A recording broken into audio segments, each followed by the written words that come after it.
Ka tuku mihi mātou, Bowls New Zealand Aotearoa, kia koutou katoa koutai, mai ki tēnei kaupapa hui huinga. Hello and welcome to the Bowls New Zealand coverage of the National Interclub Sevens tournament. We had the women's section play yesterday, and today it is the turn of the men with the men's section play. Elmwood Park taking on the Manurewa Kosi Club. What's it like down there, John?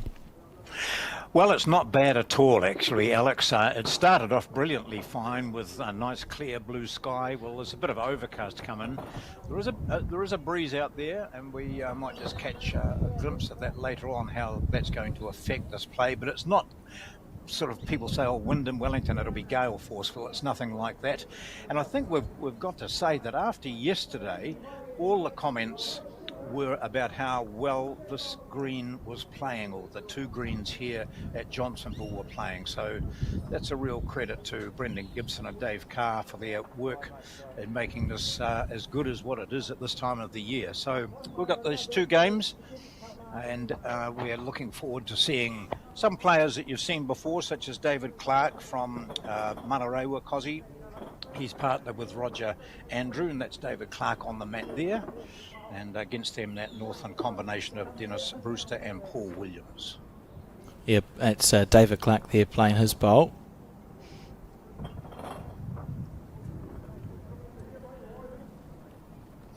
And it's the completion of the first end that we're seeing now. And one finger, I think, went up from Roger Andrew.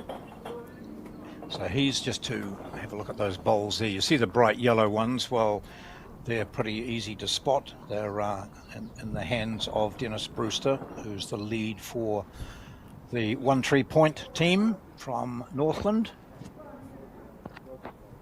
As we relive a couple of the bowls from that end. That's Dennis Brewster on his back end on that first end. Good start from these two leads. And Roger Andrew always with his hat sort of set funny. I always think of Benny Hill, for those of you who are old enough to, and I know you would, not because you're old enough, but you watch a lot of that stuff, don't you? Yes, yeah. Benny Hill with his cap on skew whiff and saluting stupidly with his tongue out and making people laugh. This is not a bad first up bowl. And it was 2 to the Manurewa Kosi Club to start that end with. David and Roger have played a lot of bowls together. It's a formidable combination.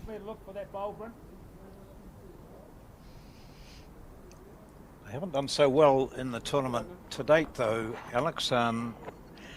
The Manurewa Kosi Club were lost 3-0 to Burnside and then 2-1 to North End this morning. Yeah, it's a strong team, so that is a disappointing start for them. So the story now, I suppose, is they just need to win all their matches through to the end and see what happens.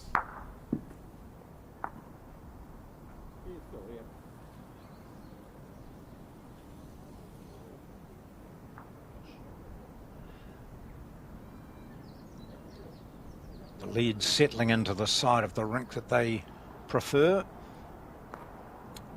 and that is an end rink there, but you look, you can't even see the side ditch, so it's set him well inside. They're using the other green here as well at Johnsonville today. You can see it's a bit nippy outside because the players have covered up their club shirts with nice warm jerseys, although it would be unhelpful for us, John, because I note that Manurewa and One Tree Point both have blue uniforms. so one of them is blue on the scoreboard and the other one's red.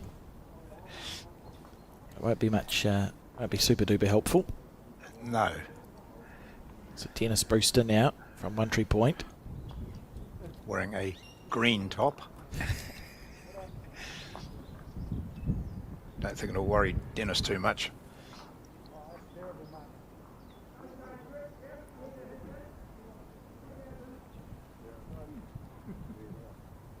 So they switch over on this, the second end, and walking back first is David Clark. He's 2 down on the board.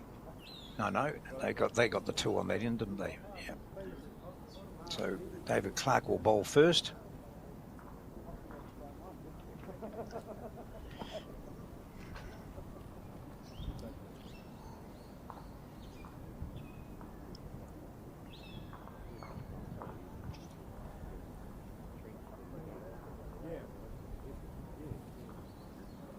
David Clark. He's got new bowls, John. Sort of split in half.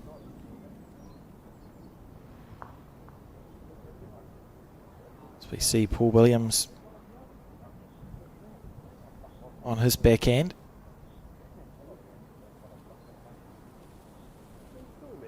Lovely back to the centre line. Such a beautiful surface to play on here at Johnsonville.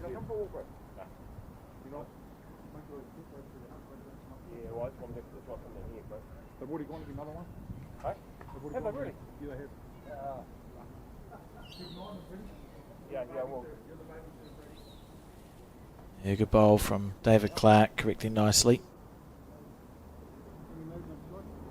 So we scored a 2 on end 1, Manyadeva Kozzy. I don't think he's in your way, team. Stay there, mate. Your weight's good, pal. Needs it to hold on. Paul Williams, or needs it to turn actually. It's going to miss on the outside of the head. Oh, it's a disappointing bowl for the man from One Tree Point.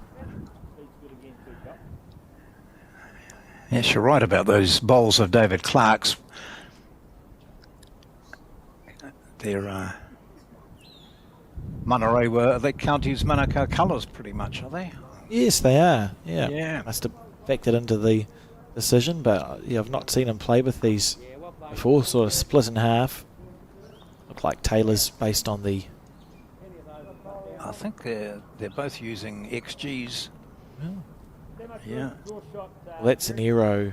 That's an aero bowl from Paul Williams. Yep. He's using the Optima. And then 2 XGs for David and Roger. It must be quite nice, John, when both the players in the team play with the same model of bowls. That's a good shot from Paul. Seen quite a bit of Paul, haven't we, over in our coverage over the years, and always very competitive. Very effective player, and they're walking around here, and it's 1-2, One Tree Point. So Paul's last bowl able to snaffle the shot back. The score 1-2 now. As we relive a couple of bowls from that end. David Clark, always so consistent. Been around for a very long time.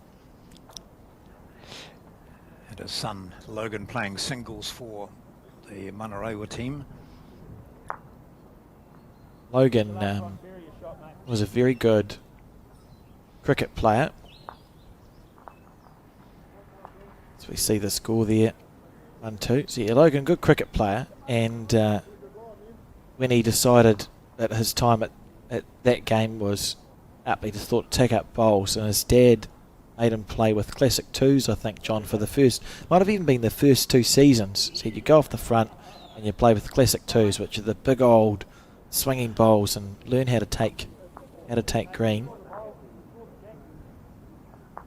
So we'll just explain what's happening here. Is the jack is being misdelivered, so Roger gets to deliver the jack, and then One Tree Point will play the bowl. So it's more that Manyadeva gets to set the length of the head now.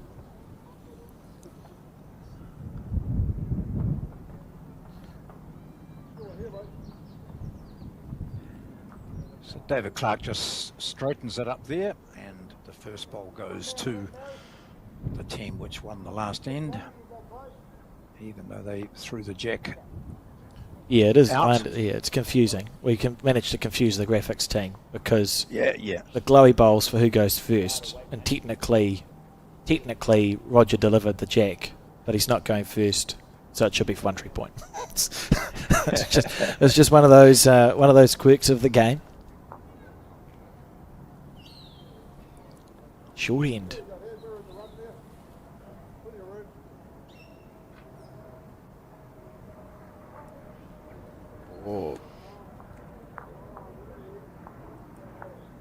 Oh, I knew Dennis. So Dennis is, I wonder what he's doing up on One Tree Point now, John. He's wearing a Hallswell Bowling Club's cap, and I thought when I saw Dennis Brewster, I thought how unusual that there are two people with that name who play bowls. One a really well-known player in Christchurch, and the other up in the north. Something you've never heard of from... Turns out it looks like it's the same man. Yeah. He must have relocated to the winterless north recently, Dennis. Well, you wouldn't get a straight answer out of him anyway.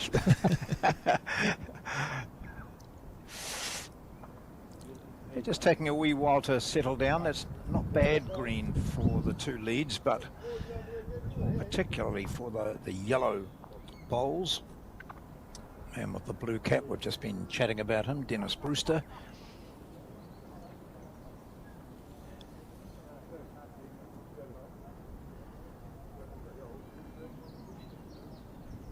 So this will be the shot. Yeah, good bowl. They might actually hold Or is he winding up, John? I think Roger's going to attack this.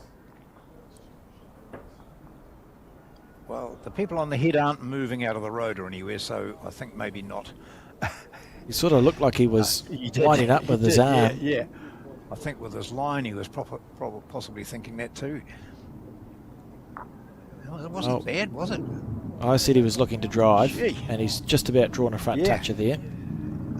Yep. Lovely bowl. So they switch over with Roger Andrew holding shot there for the county's Manukau representatives, the Manarewa Kosi Club.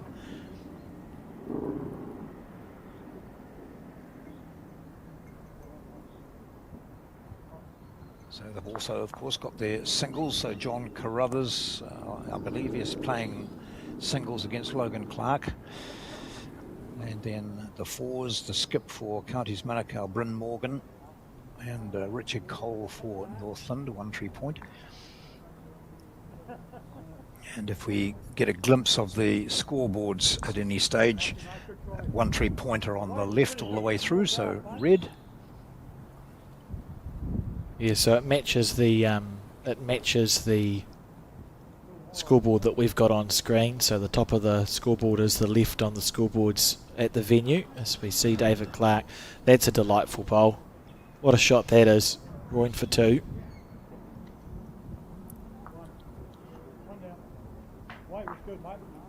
And Paul's switching to his, well, he's on his forehand. I thought we might see Paul play the other side, John, to the left of the screen. Yeah.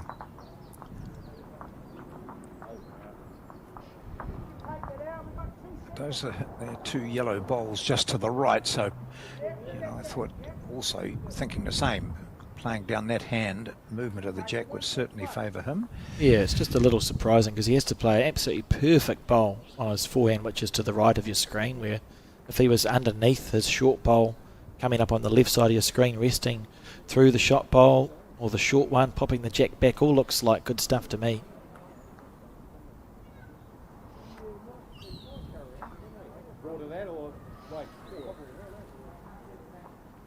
He's great to be able to hear the players. Yep, here he goes now, playing that shot.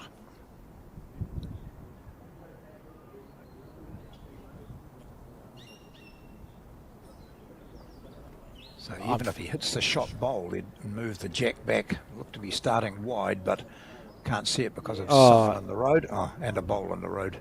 Isn't Isn't that typical bowls where he's played probably quite a good shot and got bogged on his own short bowl? It's actually quite a good bowl, and he's just got stuck there. So it's bonus bowl opportunity now for Manarewa Kosi Club. Ooh, Careful, David. Careful. Yes. Oh. A bit fortunate there. 3 shots it is for Manarewa. And they now move to a 5-1 lead.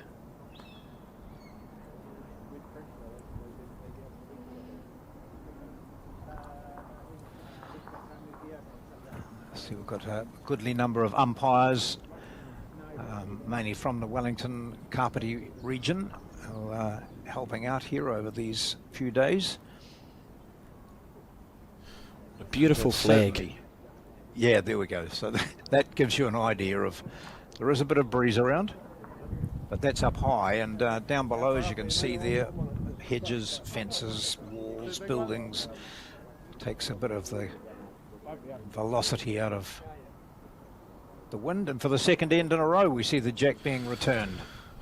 Bizarre, because it was actually underthrown, so it tells us that Rogers or the Manurewa team are looking to play the shorter ends. And Dennis Brewster, formerly of Christchurch, now of One Tree Point, delivering a long jack. Will be looking to deliver a long jack. Shot.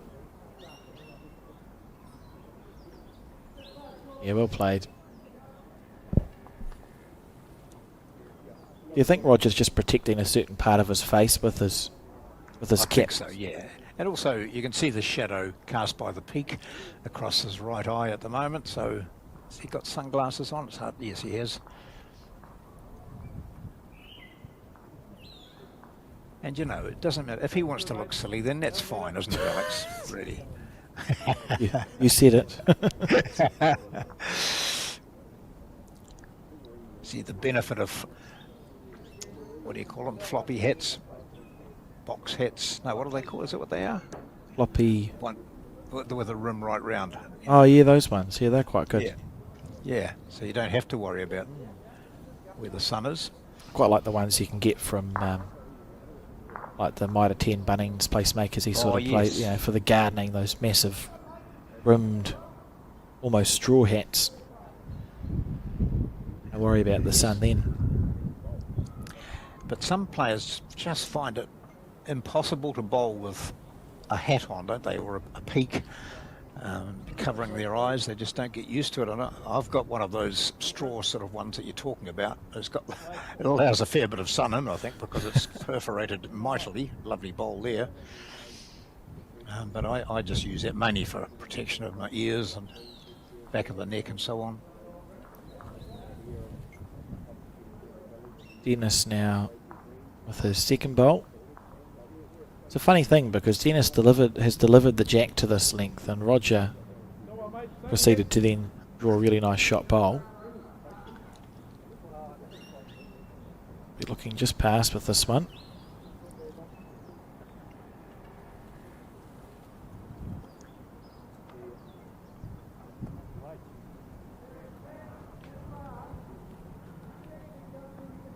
Is it going to reach it?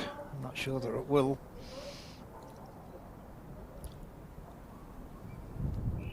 That may be why he's been looking to deliver the shorter ends, John, because he's got his line nailed, but no bowls past the head yet. Not ideal.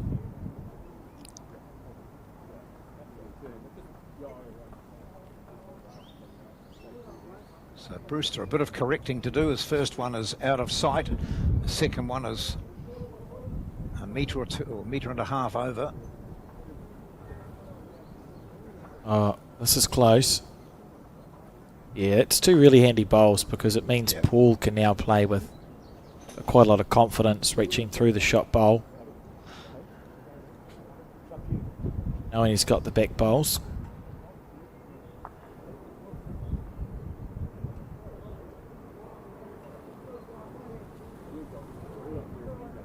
So David, I'll be very surprised if he's short here.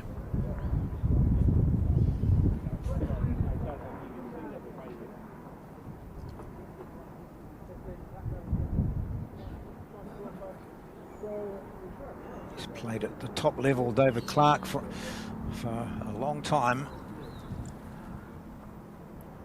That's a good bowl. Let's go. Yeah. I mean, just sit those and you've got three probably now. Or maybe not. Depends certainly two. Set. Yep. Changes the percentages for Paul, so really, really handy bowl from David Clark.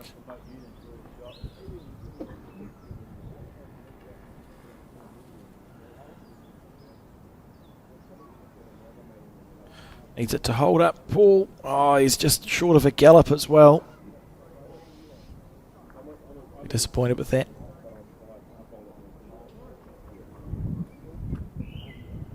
I think David Clark's after a quick game, isn't he? He walks quickly between ends. He's quickly on the mat all the time. Well, this is going to stop dead, isn't it? Right on it. It's a great bowl. He's got a really good understanding of the game, David. Got really good bowls brain, so he doesn't spend an excessive amount of time figuring out what he wants to play. He usually knows it before he hops on the mat.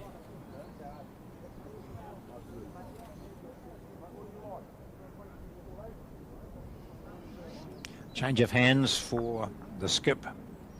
Good effort if he's got the weight. Northland. Oh, just slipping past. Looking like we might be seeing a number here for Manyadewa Kosi Club.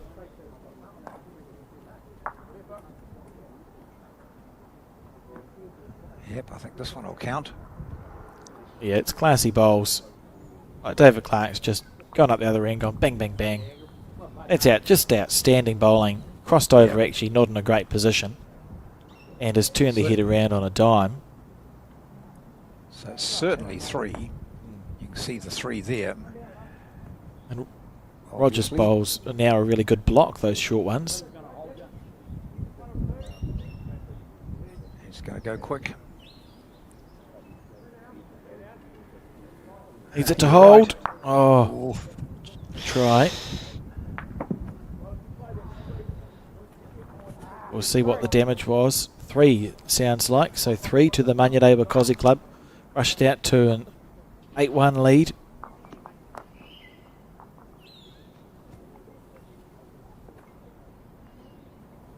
It's interesting to see Paul's got that, or it's nice to know Paul's got that drive shot as we relive a couple of David Clark's amazing bowls, really. Oh, look at this, just as a toucher to set up the number. That's just brilliant skipping. Yeah, great stuff, David Clark. He didn't even smile. I mean, if I played a ball like that once every season, I'd be saying, oh, well done. I'd rush up with my camera and my phone and take a photo and, you know, and just leave it there for the afternoon. But he just rocked back. It's just another bowl for him. Yeah, certainly, that's just how he plays the game.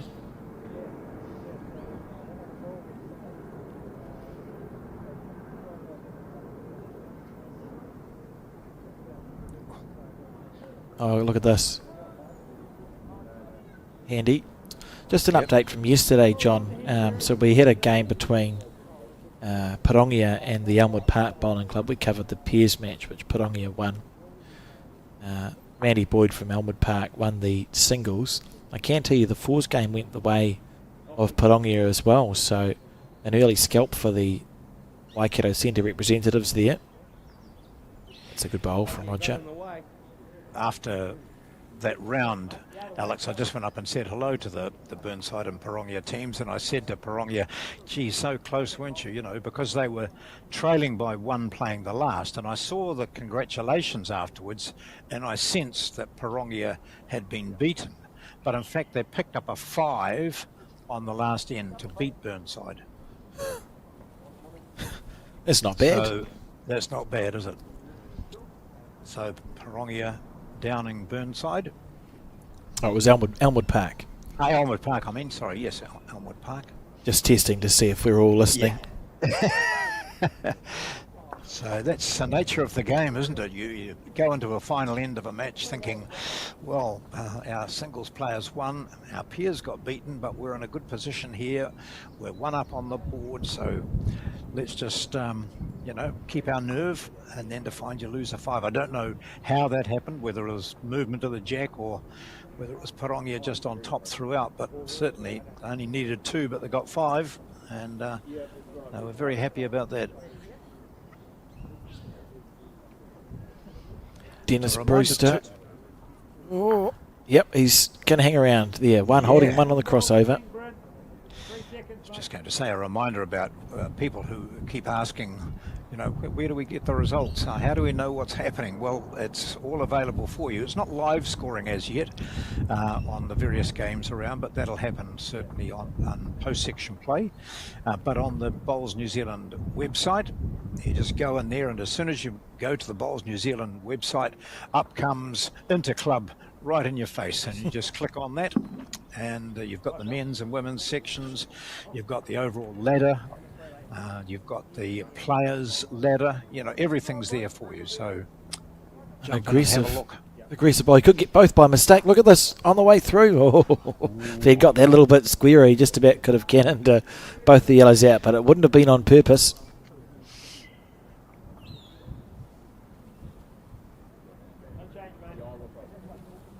So this end, a realistic chance for One Tree Point to get back on the scoreboard. Have just scored on the one end so far. Paul Williams needs to be careful on the way through. Yep, he's if it stops, it's fine.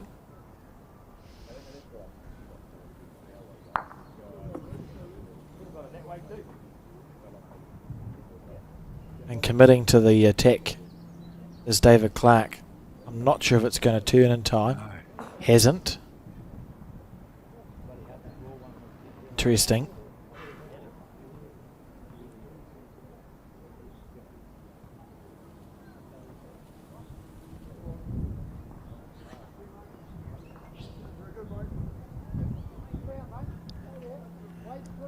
Is he going to add to the count here? Yes, I think he is.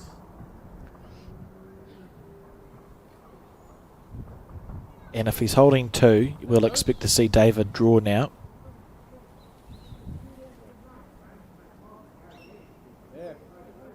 So, I think, hard to tell. He's one of the players who sets up the same for a draw and drive, David Clark. So I'm never entirely sure what's going to come out of his hand. Yep, another attack. So he is 2 down, but he's, oh, that's a bit of wind. That's the first time we've seen the wind affect the bowl. I think he would have missed anyway, but you could see just halfway down the green how the bowl tracked down, and Dennis Brewster saying, "I don't think you can draw a third shot. we'll take the 2." He's quickly picking up the mat and getting ready to play. Okay. There we go. Can he? There's plenty of room for it.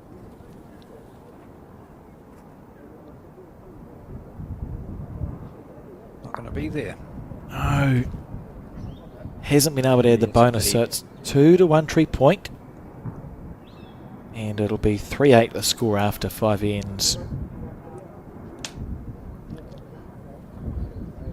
So it's this bowl here from Paul Williams that counted as the second shot on his forehand. Now unusually in there, not a lot really happened.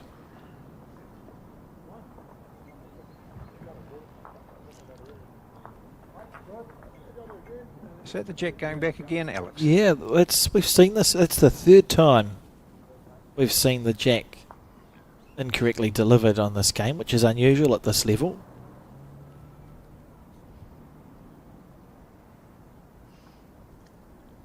So one wants it short and the other prefers it the opposite to that. So now Dennis Brewster, having misthrown the jack, faces a short end, which his team didn't really want. And then what happens, of course, is that he puts one right on the jack, and that confuses him as to what length he wants to play next time.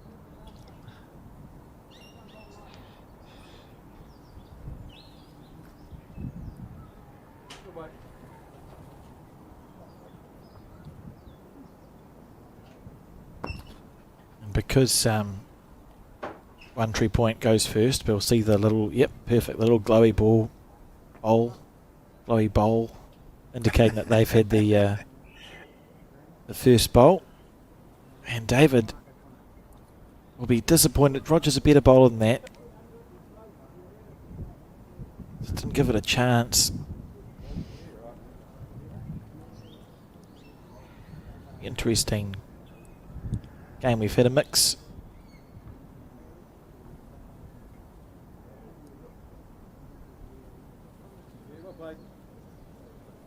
Yep, the bolt.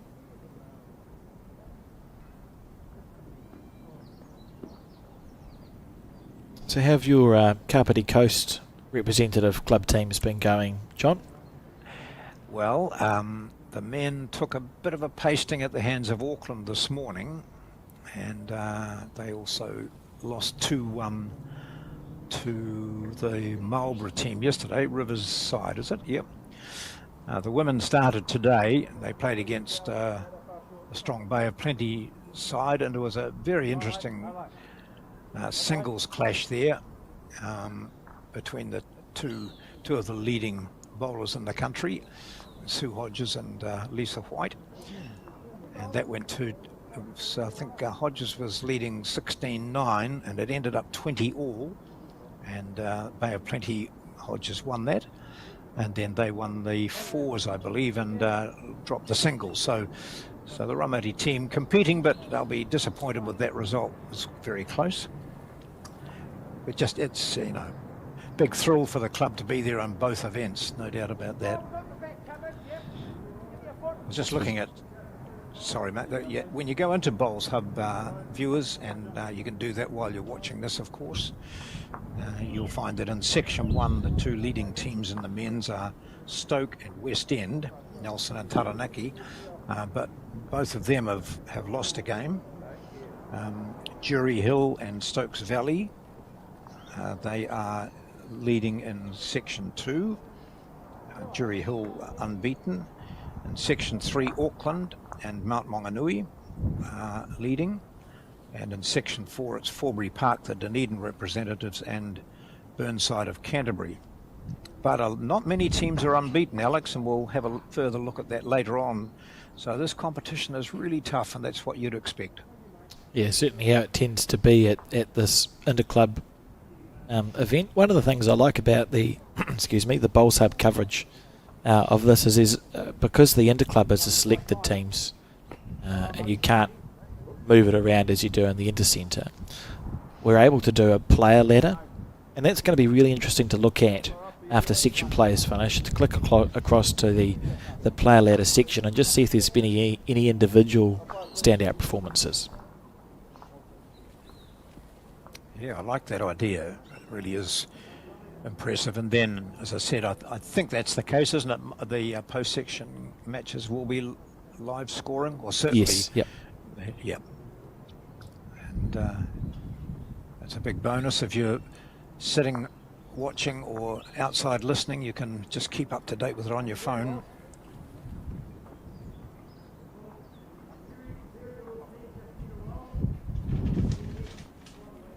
Yeah, I wouldn't want to move that jack up.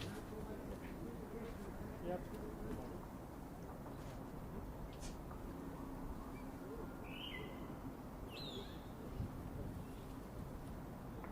It's an outstanding bowl of Paul's before, and he's played exactly the same green, but not quite been able to get behind it enough.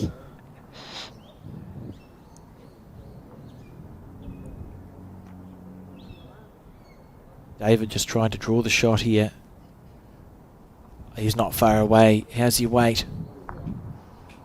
How's your weight?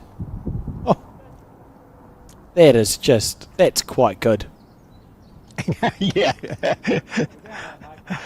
Yeah. I'm not good enough to play that bowl. I would have been raking on the back end, trying to rest on something, give myself a chance. But David Clark, no, he's gone right. I'll just draw within 2 or 3 inches. Easy. Paul can sneak past his front one. Oh, it's going to dive on him. Yeah, just not quite I mean, look at that perfect green that he had for the 2 previous ones. Weirdly, there's actually no danger for David just to play the same bowl again because he didn't draw a toucher, so it's almost impossible to give the shot away. Just take a nice green. He's got the weight right. He's close here, John.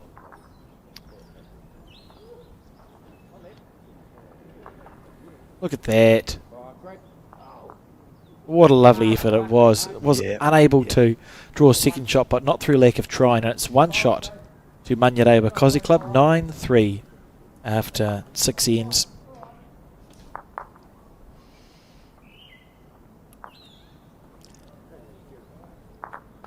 So this is day 2 of the National Interclub Championships, supported by Somerset and all those other Bowls New Zealand supporters that we have. And it's at Johnsonville, which is the headquarters for the championship. Other greens are being used around the province. If we just look again at that first bowl, or second bowl of Clark's, his next one, the third, just about drew another shot. But it was one there for Manarewa. He could have smiled. No. That's quite a good bowl that he's just played. Rare enough for you and I, John, that we certainly would have shown a little bit more, a little bit more of a reaction. Short end again. Must be their team strategy, I think, for Manarewa when Rogers got the jack, deliver it on the shorter side.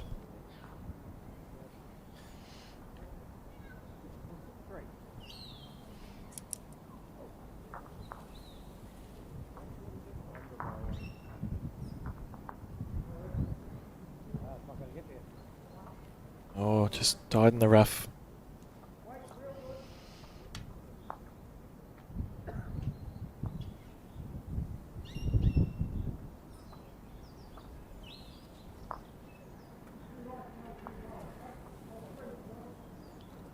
Underneath his opponent's bowl is the track to be, and he's got a good weight as well.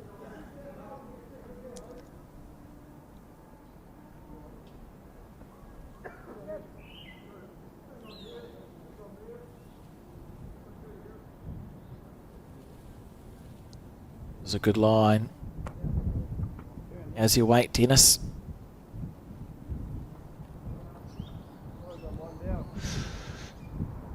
Well, it might be shot there.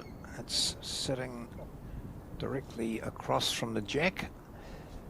It's close. Still a lot of bowls to go in this end 7 of 18.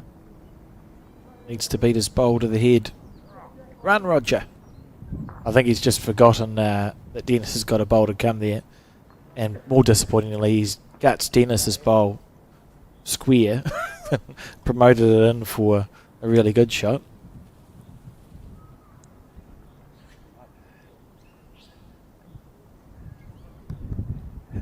And David Clark, I had a look at him. He neither smiled nor frowned.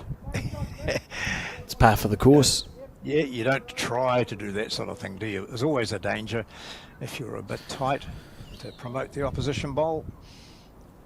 It's usually an indication you've actually got the weight perfect, because the kinetic energy of it, he's pushed the bowl into a lovely position, so that means had Roger missed it, either a bowl narrow or a bowl wide, would have ended up roughly in that space. Yeah. Decisions now.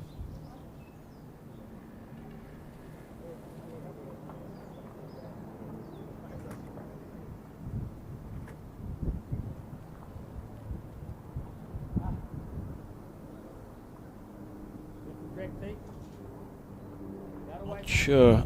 Yeah, just lacking a little bit of everything.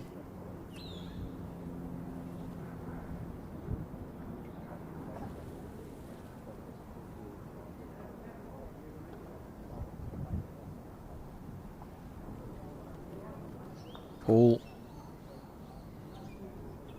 now looking to make it 2.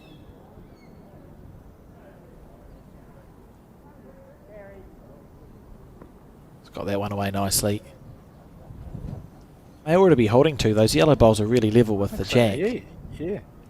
Might even be a 3. No, that's not added to it. I actually think it's 3 yellow. It looks like it. Standing up here trying to get a better view. See if David Clark can ruin that situation. Oh, he's gone past. Out of nowhere here, we could see One Tree Point. They could score a 4 or a 5, and it could be a really loose head. Strange game. David, 1 bowl to go. 1 bowl to salvage.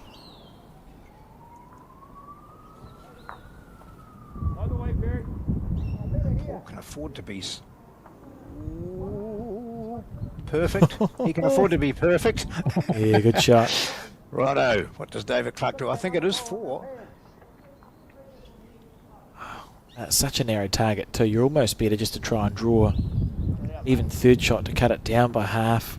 Such a hard head to attack. That's what he's opted to play. How good is this from David Clark? I think it's pretty good. Oh, what a bowl. That's absolutely brilliant. Chopped it down from 4 to 1. It's an experienced bowl, isn't it, John? Because it would have been easy to go, oh, we're 4 down, I've missed 2. I'll just hit it and see if I can cut it down. But he's backed himself. So now Dennis has given Paul a shot to play here. That was to sit on the opposition bowl. But he was probably a bit shy of weight anyway.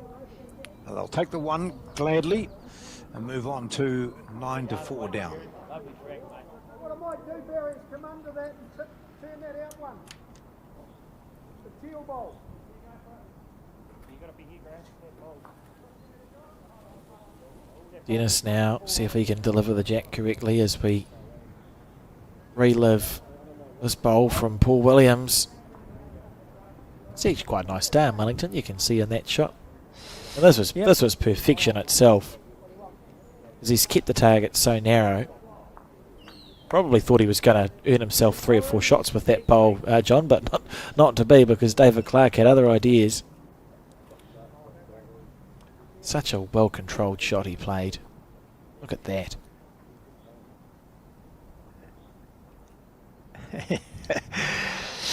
And if Paul hadn't got that previous bowl in, it would have been shot there for Manarewa.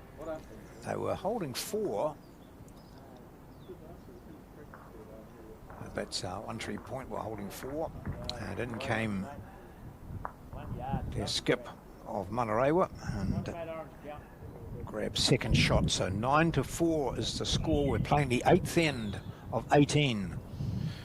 Yeah, you feel like David's been the difference in this game for Manarewa so far. So which should give 1 Point quite a lot of heart, because there's been, I can think of at least 3 ends where David's either turned the head around, salvaged or scored a number with his 3 bowls. So if you're 1 Point, you'd be thinking it should be unlikely that my opposition skip can continue to do this for us for the entire game. So you'd feel like there's a number somewhere for 1 Point in this game, a 3 or a 4 that David will be unable to salvage.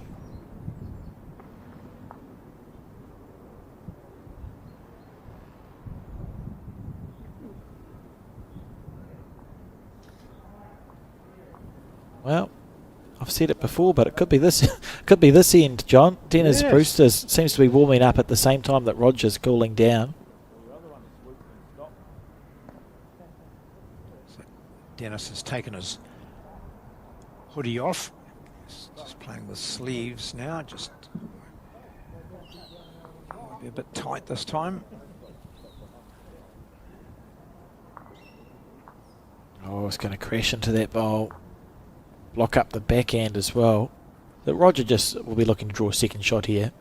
They didn't even have to talk then. They've played so much bowls together. David just gave Roger a foot that's level with the jack to help him out, but there's actually no verbal communication. How good is this? Just a bit weighty, is it? Oh. But not a bit of handy bowl, eh? It's handy there. May well have fallen in for second shot. It'll be a close measure. I probably favour the yellow that sits at 5 o'clock for second, but he was there or thereabouts. Paul Williams now with his bowl. He's played some lovely shots. A few bowls that are looser than what he'd be expecting from himself, so he can just get his effective percentage up a little bit, he'd be pleased.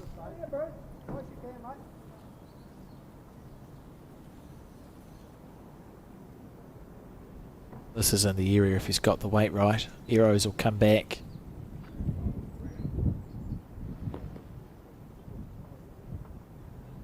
In the count, it's a good bowl. Sit. Yeah. Well, we've seen this some masterful draw bowls from David Clark coming in this direction. Remember last time he put on a couple of butte bowls. Oh, okay, not this time. It's like we said, he's played really well, but One Tree Point will be thinking, surely we are set to score a number soon. He can't keep doing it. He's got 2 more left in the locker. And Paul will just be adding another shot here. Could be sitting with 4 in a few seconds. And is doing so. Yep, he's got 4 shots.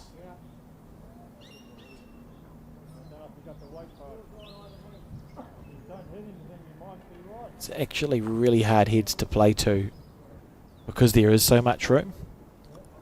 And you almost double bluff yourself sometimes when you're trying to salvage because you think, oh, I've got a metre of room here. It's easy to cut down. Puff. Yeah, yes, you're quite right. There is a lot of room there. It looks absolutely simple for someone to just get in and draw at least second shot. For Williams, it's a matter of just drawing another shot. Yeah. Put the pressure on. Close that gap on the scoreboard. The pressure feels the same. How's your weight, Paul? Looks pretty good. Tell you He's what. got to get caught up. No. Probably holding a handful there. Yep. This is a huge bowl from David Clark, and he just has to play a perfect bowl. Nothing to use, no target to hit.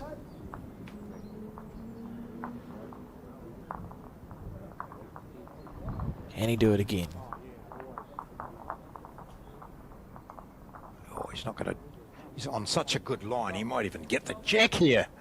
I should never have doubted him. Should never have doubted him, John. What a bowl from David Clark again. Gee. 5 down. I'm sure they were 5 down. And he's done it once more. So David Clark.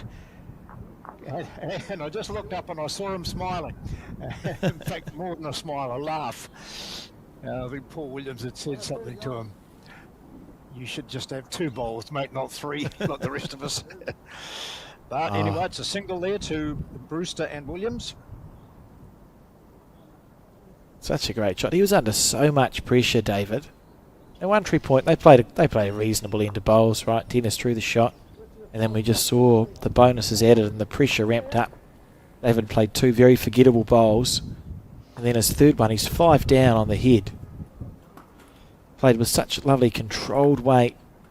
Unlucky not to score out of it, because look, he follows the bowl, but the jack just ends up by Dennis Brewster's back yellow. And do we get a reaction? No. No, not there. It's later on. A bit later on, there was. Yeah.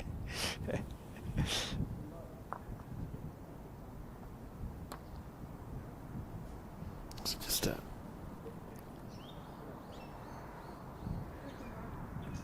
confirmation there of the score. 5-9. So One Tree Point doing everything right.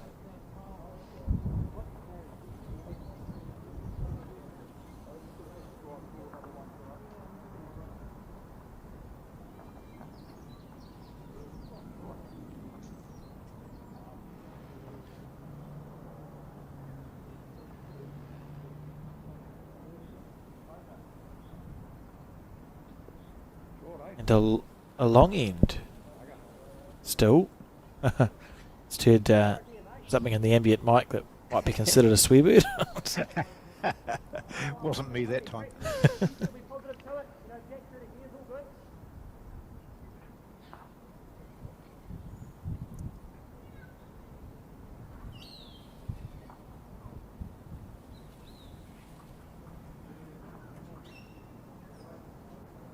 This is better from Roger Andrew, or what he expects of himself. It's a very steady draw bowler.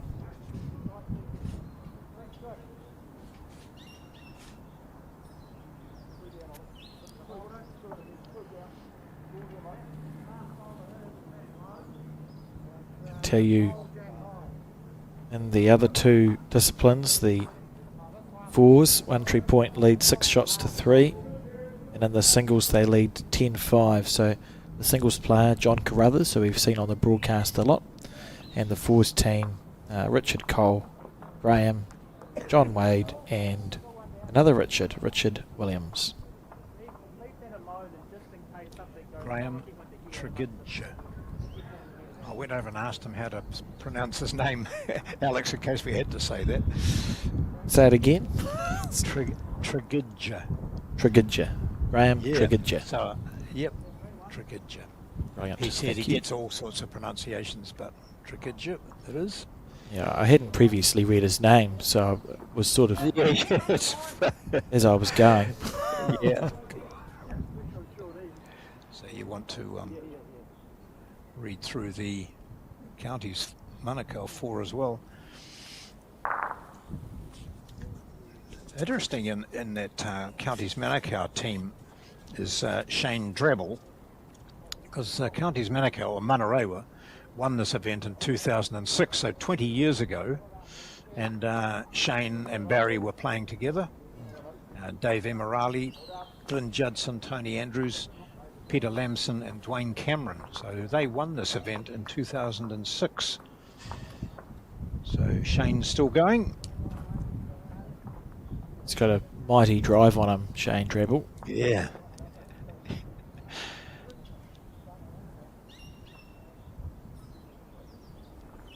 Oh, on the short side. Who do you think's holding the shot there, John? Well, it looks like the yellow ball to me, but I'm standing up looking out the window. The leads aren't giving us much indication. Actually, I can see them, and they're in a big conversation amongst themselves. Well, that's helpful. Yeah. Yeah. Dennis is standing up. Roger's sitting on a seat at the background, and they're just doing it. So that shot that we had then probably gave us a better indication. So maybe yellow bowl. I think I'd probably favour the yellow bowl as the shot, but it'd be a close measure. David going to remove all doubt if he goes through the jack. He's got the jack. Oh, back to Roger's bowl. It's like a game of snooker. Yeah.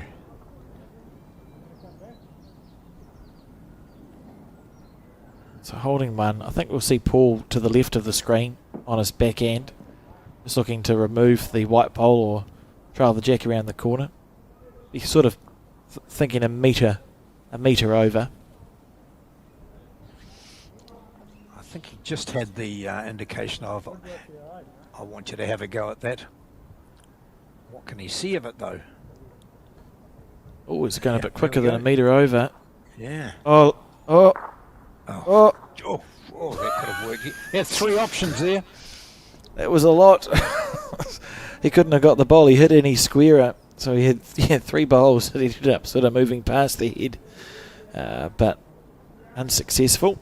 And Manyare were holding one. I think Roger's saying, I wouldn't try too hard. Let's take the one shot and move on, which is what's happened. So into double figures for Manyare Kosi Club.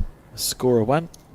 10 shots to 5 in front now as we pass the halfway mark.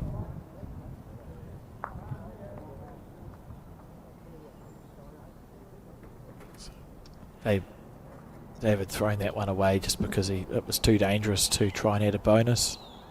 As we relive this shot, which was the effective one. Look at the jack just snicking over to the left, landing on Roger's bowl. He'll be happy enough with that. It was effective. Didn't look like it, but he was happy enough with it. Is that a wrong bias that we're seeing? What's that bowl doing on our rink? Yes. It's been picked up by Mr. Trigidge.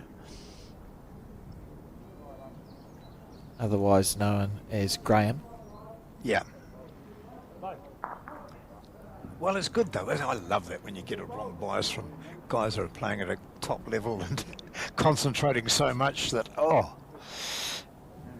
Particularly when you're in the team because you get a free drink out of it, John. Yeah. I always remember we were covering Alex, it might have been the bowl 3-5 or something, and Mike Galloway was playing. And Mike Galloway, who's been in great form, hasn't he, over the recent years, he threw up a wrong bias on television. And the look on his face, he obviously wanted the earth to open up and swallow him. And I said to him afterwards, he said, I just have never done a wrong bias. You know, it was that sort of, it caught him by surprise totally. He didn't know what to do. It was just so much out of character. Never do a wrong bias. Anyway, so I said, I'm pleased you've done it because it means that everyone can do that. Yeah, it's nice for him to let everyone know that it's possible even from God. Yes. Well, look at that.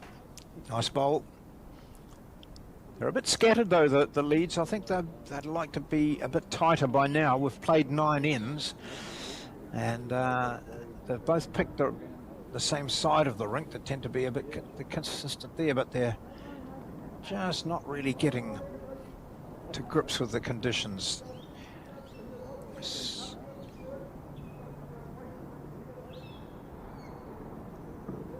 See Roger Andrew.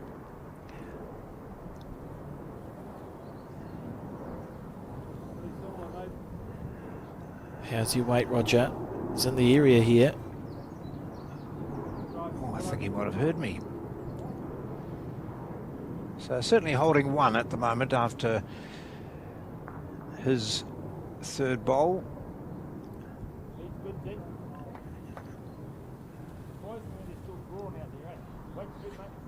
Ooh. How's your... Oh, well done, Dennis. Trailing it back. Good shot. Still well and truly in this game, Country Point. One of the smaller clubs that are represented here, probably, Alex. They've attracted a few players over the years, haven't they? You know, people looking for a bit of warmth and no flooding and things. I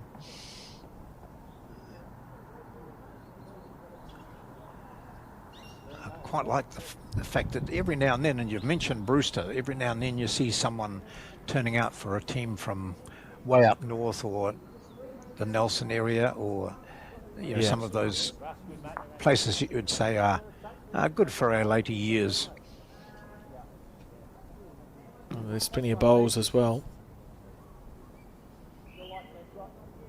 It's interesting. So he's asking Paul to play on his forehand side.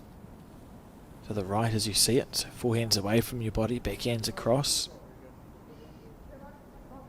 And if he's got the weight right, this is perfect. Down to your speed, Paul. He couldn't have played that any better. That's outstanding. And holding 3, the One Tree Point team. They won't get too excited about it though, will they? With this guy constantly thwarting their attempts to score big.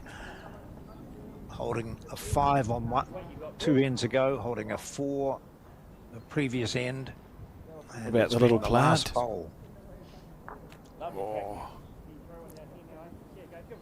Oh, great effort there from David. I think that'd still be 3, do you? I think so. Certainly it's at least a 2. Is this the end where David is unable to get the rabbit out of the hat? 1 bowl left. Paul taking more green this time. Quite a lot more green there. That's just not come out right.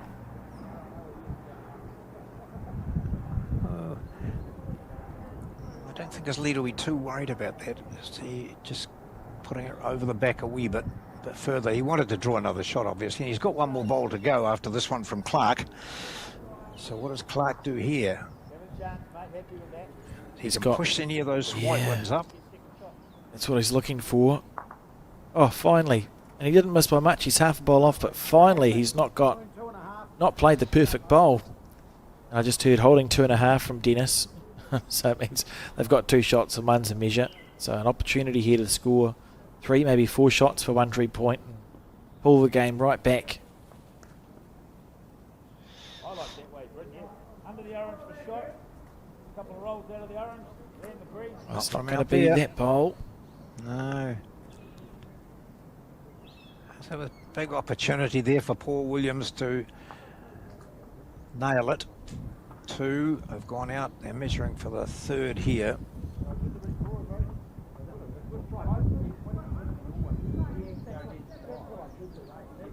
So it's at least 2 shots, and they're going to measure for the 3rd. So that's Dennis's yellow bowl. And then see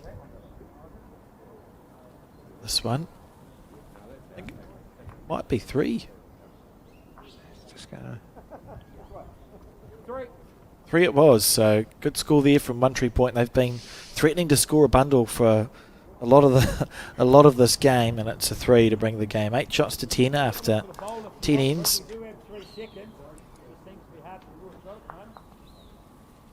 This was the bowl here from Dennis Brewster that set it up, just trailing the jack. Back to the bowl he already had there. Very well played shot. And David unable to salvage. Uh-oh. How far is that jack going to go? I just had a look out the window. I could see them throwing up the jack. Be exciting when we come Some back. really good bowls, mate. Very good, weren't they? Oh, it's Paul good stuff. Williams, he's had a bit of a struggle. So yes, I poked my head out the window to have a look, and the jack was heading to exactly where that first bowler's gone, into the ditch. But David Clarke, he just put his foot on it, stopped it, so they agreed that it wasn't going to reach the ditch. I would have been saying, I'd like to let that go a bit, thanks. No harm done. Maybe David knew Dennis's first bowl was going to follow it. Yeah. Roger now. Good game of bowls this. 18 shots scored and 10 ends. That's a very good bowl from Roger Andrew. He'll be pleased with that one.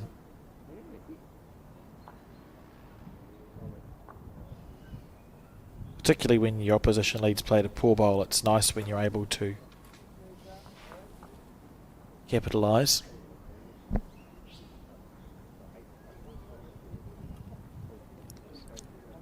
Just taking the required weight off. Needs it to hold on green wise.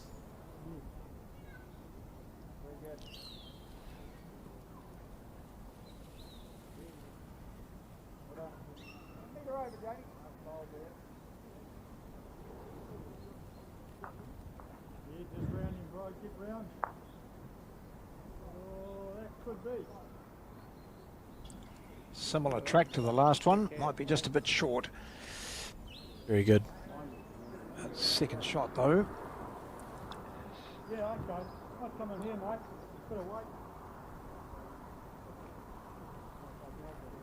Doesn't blow like hell,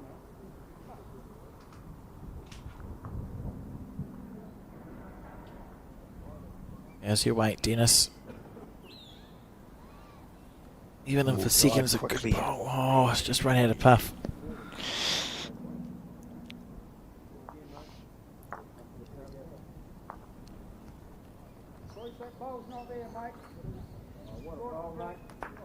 Roger, just play the same line again.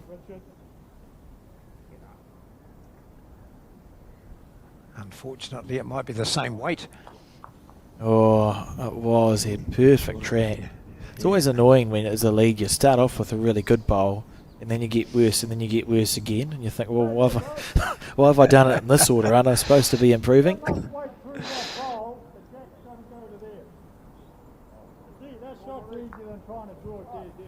Only good thing is it's at least it's sort of short bowls but in the way for Paul. You may have to play the other hand to the left of your screen. Try and find a way to the target. It's going to be pretty hard to leave that jack there. Well, you play what you see, bro. You play what you see. Giving himself a chance if he's got the weight right. Don't give it up. Same bowl, you're making this bowl here, mate. Right, weight is good. Just stayed on too, so that's handy.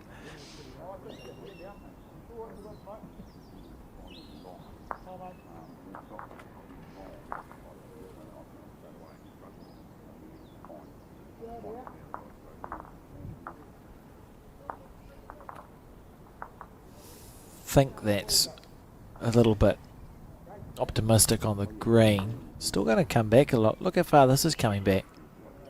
Well, what do I know? It's a lovely bowl from David Clarke.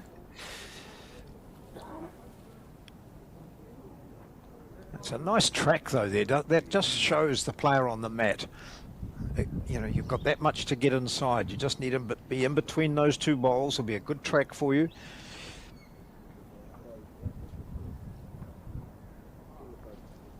So there's a big driveway that he come through underneath Clark's last one. No, he's not. He's going around it. Okay. See if there comes a there. It will turn at the end. It'll turn at the end. Might be in for, I reckon he may have scummed a second shot there, Paul Williams. David again giving his bowl room to, a little bit of room to breathe. He's on the tighter side.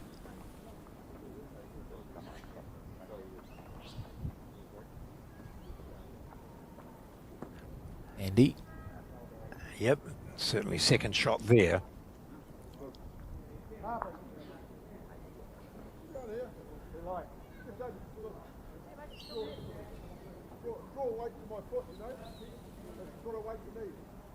Bit of gesticulation there from Dennis Brewster.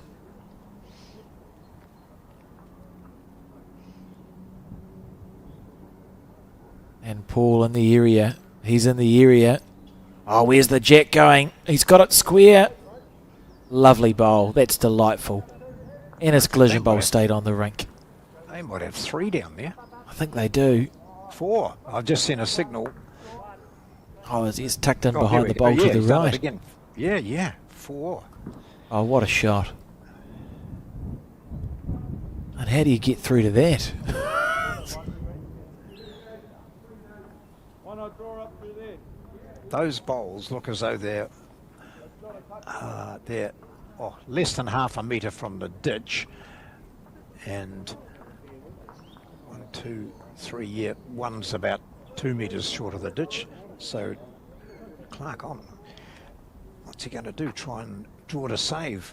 I don't know whether this is up. No. Right. So, seen 2 claps. Yeah, I think it deserved more than that, didn't it? Oh, yeah. We'll give it they had 3 or 4 or 5. So, four shots. Yep, the run shot was the way to go because of the position of the bowls behind.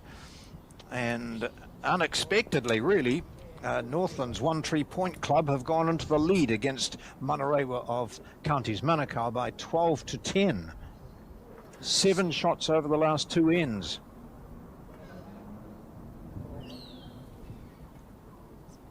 It's a lovely bowl from Paul Williams. He'll be really happy with how he's warmed into this match. Some of the shot play early in the game that wasn't quite there for him. He's just binned the jack for a 4. And this feels like about what the score... feels like a reasonable reflection of the score when we think about how the players, or how both teams have played. It was David Clark who salvaged a lot in the early part, and it felt not quite right that they were as far in front as they were at one stage. It was 10-5. So 12-10 feels about right, and I still would be uncomfortable picking a winner from here.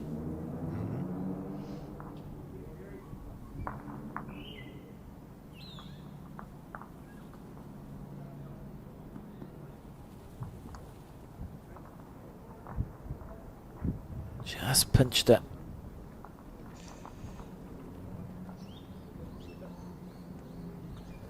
Wonder if Dennis will stay or if he'll switch, because it'll look like he switched to the back end. Bowls like that look like they're right in the line. Yes.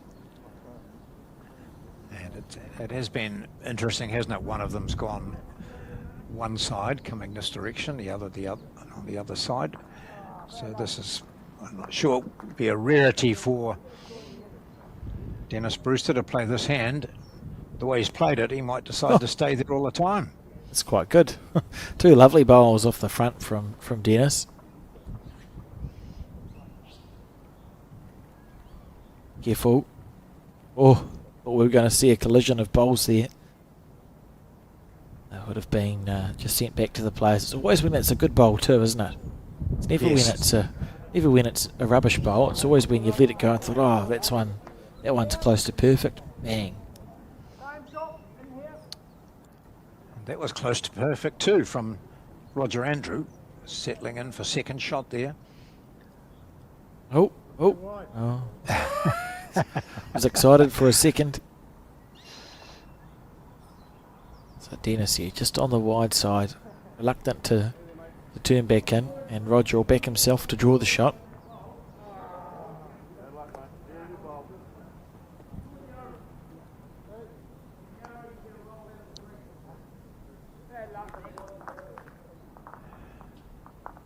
And it comes as Brewster starts his walk down, and now he's joined by Roger Andrew. The two leads have done their job.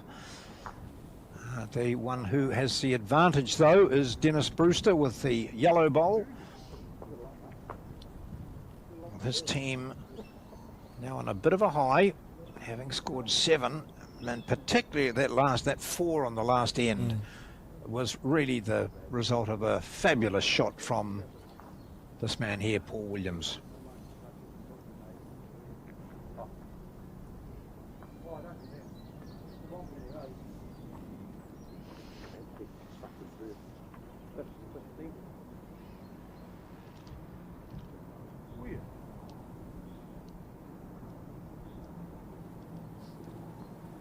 Reasonable line, just down to the speed now.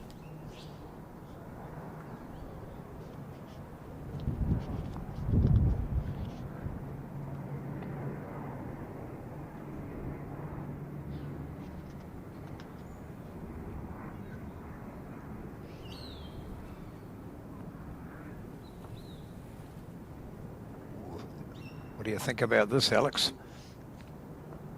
I think it is nearly extremely good. Yeah, second shot. He had second shot anyway, but that was pretty impressive.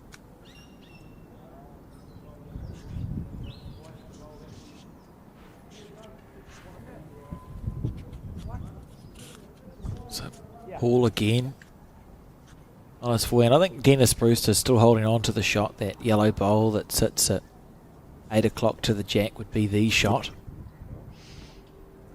And this bowl tightening the line a little bit on the forehand. David's going to stay there. He'll play a very similar bowl again, looking to collide with something on the way through. He's got the yellow bowl of Dennis's to sit out of. He's narrow. He's trailing the jack towards his own bowl. This is perfect, John. Yep, absolutely outstanding bowl there from David Clark. Couldn't have played it any better. So from 1 down to, I thought for a moment 3 up, but certainly 2. Such a nice control of the weight. Must be there. Yeah, I love it. Yeah, he's a very classy player.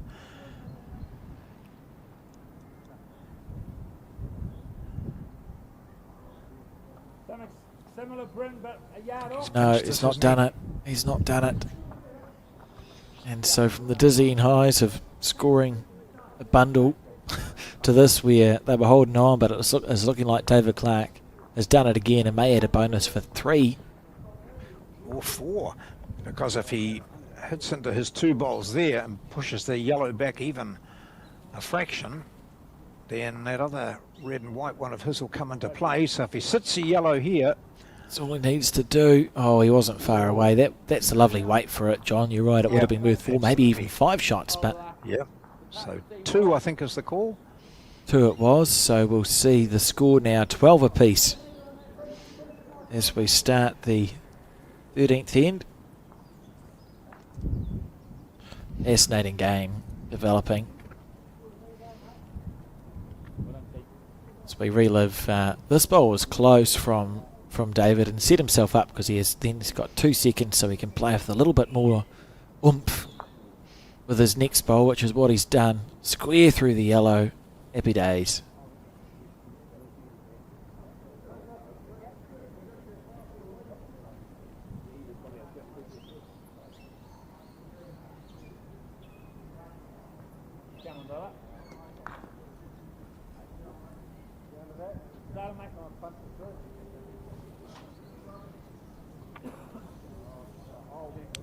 An encouraging first bowl here.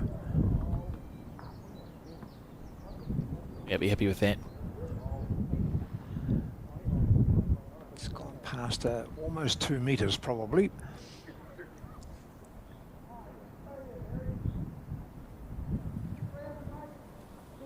see. Through that hole, mate. Make sure you're here, Bill. Only by that. Not bad. Yeah, good bowl.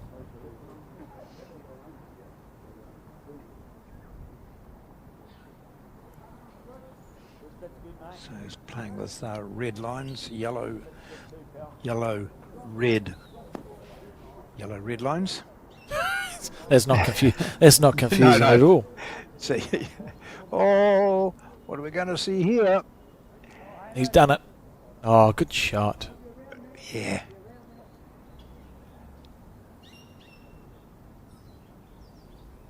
Just love these leads battles when they're both on form.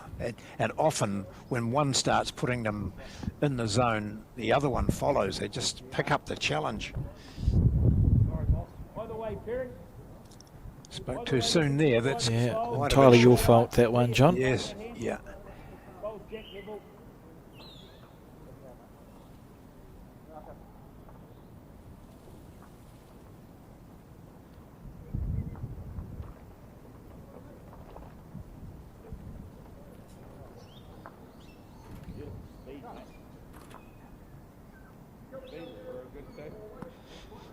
Yeah, delightful weight there.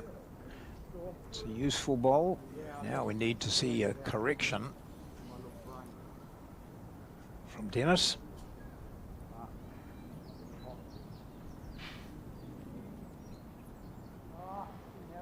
Oh, he's underneath the line. Oh, jeez. At least he's cleared it out of the way. That's a positive. Yes. There he is, Mr. Brewster.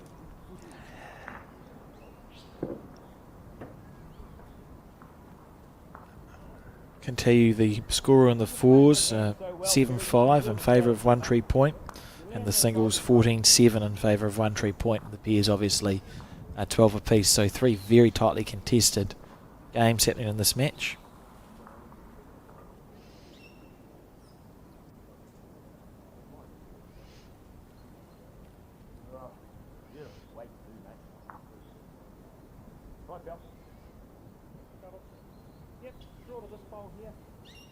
Just the green and the weight there for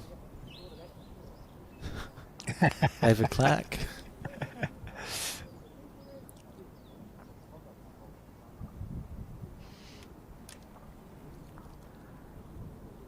think we do know is how good he is at correcting, though.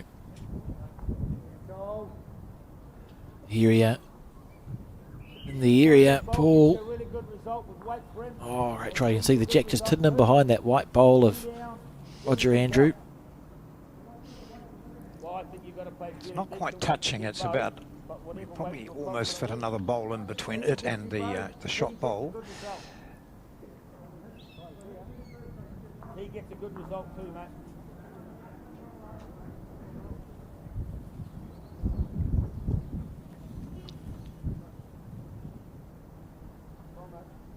Decisions here. Yeah, I wondered whether he might look at using that bowl that moved. Yes, that yellow one there.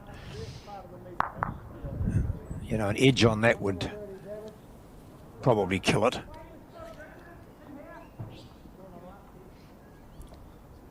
But there's more options there, I think. Here it comes. Yeah, giving himself a really good chance here. If it dives, oh, he's close. He could chip the bowl off clean. Yeah, good bowl. Oh, yeah, yep. Good bowl. Yep. Didn't know how excited to get because I thought he might get too much of the jack movement at the same time. Seen some great shot play from both of these skips. That's an outstanding bowl from Paul. And then there's this one coming in now from David. Oh, he gets a wee slide off it and plonks in for the shot. Didn't waste any green there at all, David Clark. Around the orange, get your bowl. Well, we know Paul's got a good drive on him. I wonder if he just goes to the bowl. You get the jack, you bin it in the ditch. Yep. Yep, I think we're going to see some aggression here. And I think he's got the back bowl if it comes to the crunch.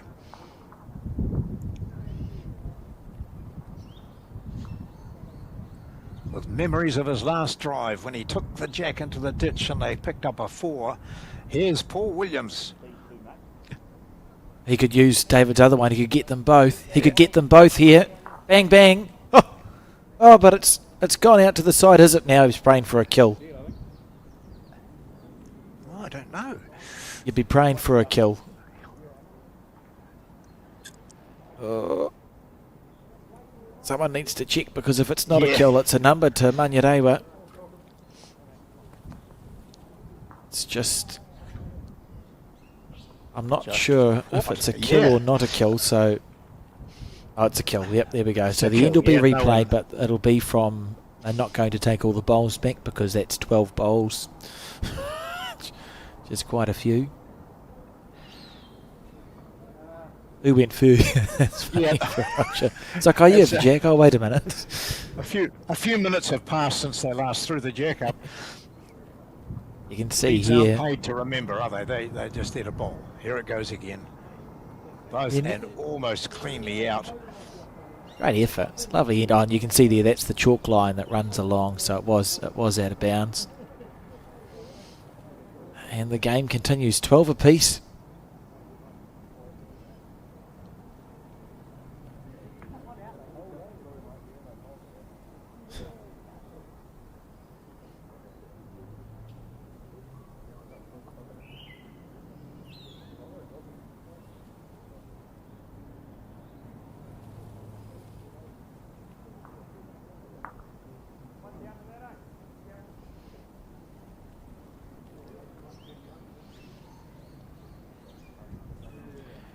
Didn't look like this was going to be as even as this at the start. Alex, we saw that 8-1 lead by Manarewa, and with David Clark playing the way he was making life very difficult for Brewster and Williams. And then they were up by 10-5, still not really under pressure, but we had that 3-4 over consecutive ends. Yeah. Took One Tree Point into the lead by 12-10, so now 12 all. It's been a great game of bowls, really. We've seen the full range of what can happen in a game, as we've seen some really good bowls and some bowls you'd rather forget, and then a whole lot in the middle. It's been a really intriguing game to watch.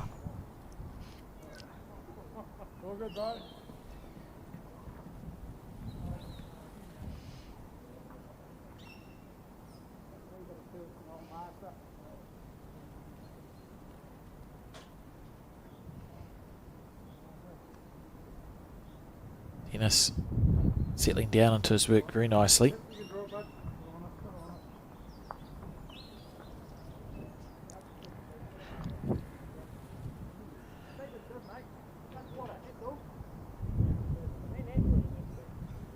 Continuing to use this side of the rink. It's well pointed too. Just going to slide past, it does.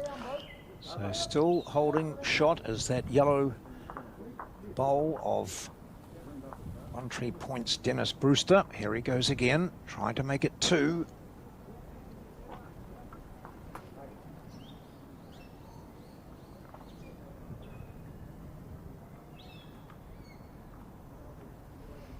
Oh, he'll be annoyed with that. It was a great opportunity to just bring one in, use a bit of green, because his weight was perfect.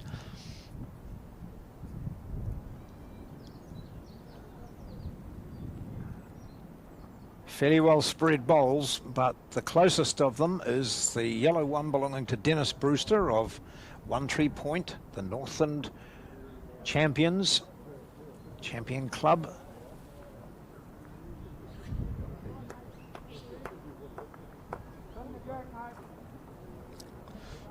He's drawn some excellent bowls on this hand and in this direction. Not this time though. That was your fault again, John. Yeah, have to keep talking teams up, eh? So Paul here.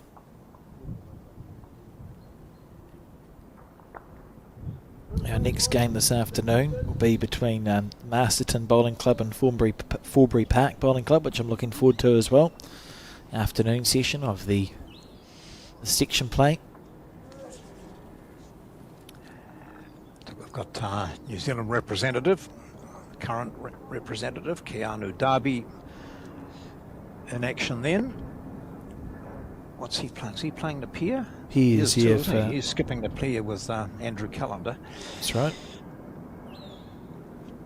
Corey James and Malcolm Wyeth for the Masterton Bowling Club.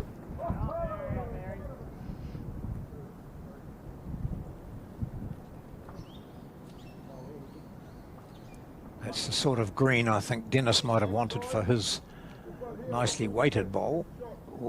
And then Paul might have wanted his weight. Yeah. So he's in the ditch, I think not quite stopped by a Clark bowl on the lip of the bank of the ditch. Here's Clark now. No cap, no hat. One of those that doesn't really appreciate something in his eye line. Oh, if he gets... Oh, it's diving. That's a lovely effort from David Clark. And here's a bonus bowl opportunity for Paul Williams.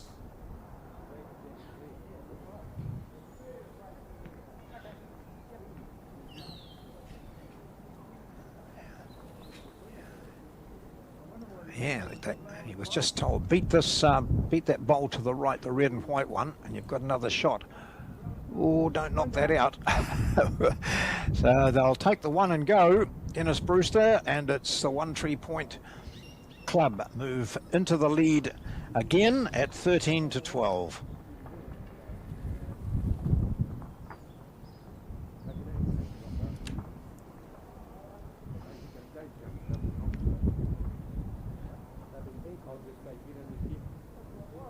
We relive some of the bowls. Yeah, this is the one that stayed there, I think, wasn't it, right throughout, the one from Brewster. It was his skip who almost took it out with the last shot of the end.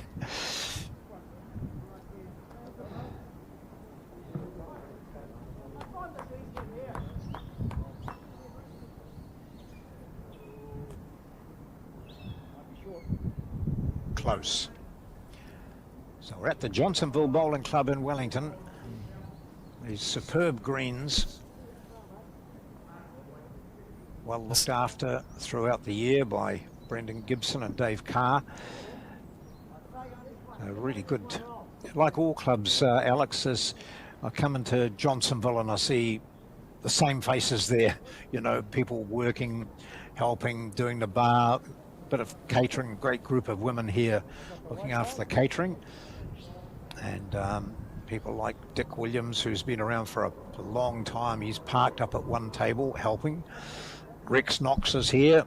Rex, who won a national title, was an outstanding player out of Johnsonville in the days of Jim Scott and Kerry Clark and so on. And yeah, so good support here for this club, which really does look really impressive at the moment when viewers might not have seen Johnsonville. But they are seeing what it's made of here.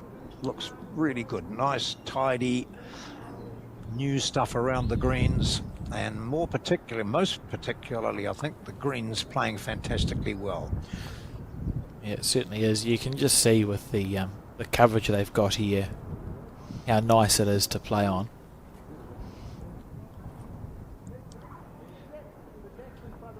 Saw a couple of caps blow off while I was chatting then, Alex. So the wind is picking up.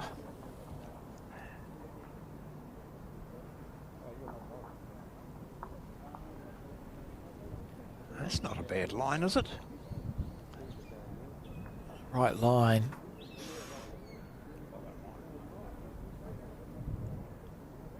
Paul not unhappy with it. It's in a good place.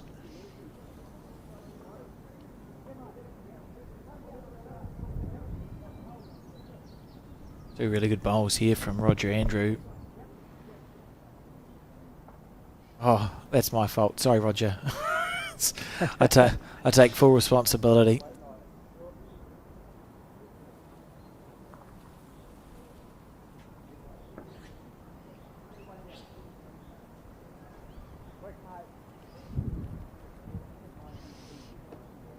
Interesting decision to make here for Paul. Probably needs to decide what weight he wants to play with this first bowl more than anything.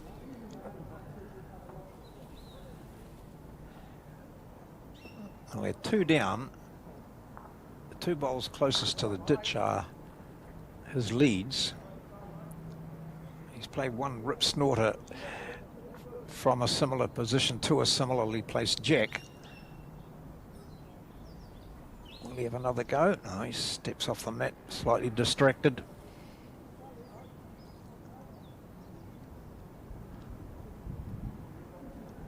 I think there's a bit of traffic in front there, wasn't there, for anything really directly at the shot bowl. He's looking to draw.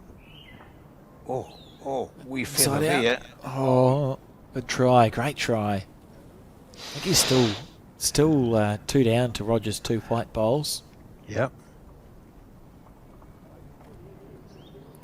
A lovely effort.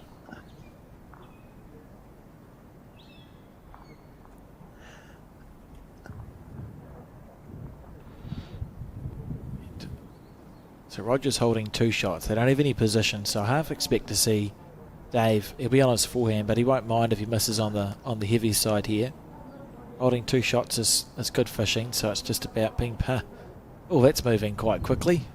I wouldn't have moved that fast. Oh, well done. That's well outstanding. Spotted. That is magnificent, because those 2 leads have just were sitting down on the bank, basically chatting to each other, and it was a very good effort of Dennis Brewster to get up and run out and spot that the wide bowl was in danger of hitting one on the next rink. He looked totally in control at all times as well, Dennis. Not a hurried. Wasn't galloping to the bowl. As we see Paul, he's close too. Oh, he's got the jack on the follow through, but I think it stayed alive. Yes, the jack's still alive. The bowl in the ditch stays counting. So holding 1 at the back of the head, 1 tree point.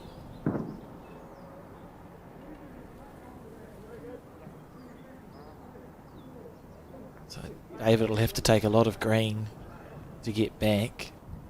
He may even wait. I'm not sure what the head looks like on the adjacent rink, but sometimes you go, actually, I have to wait for them to finish. Yeah, it's a 3/4 length and lots of bowls out there. He's just going to play it. I think he can get through. And they're clearing that head anyway. Across the head. I'm not sure if he's got the weight here, David Clark.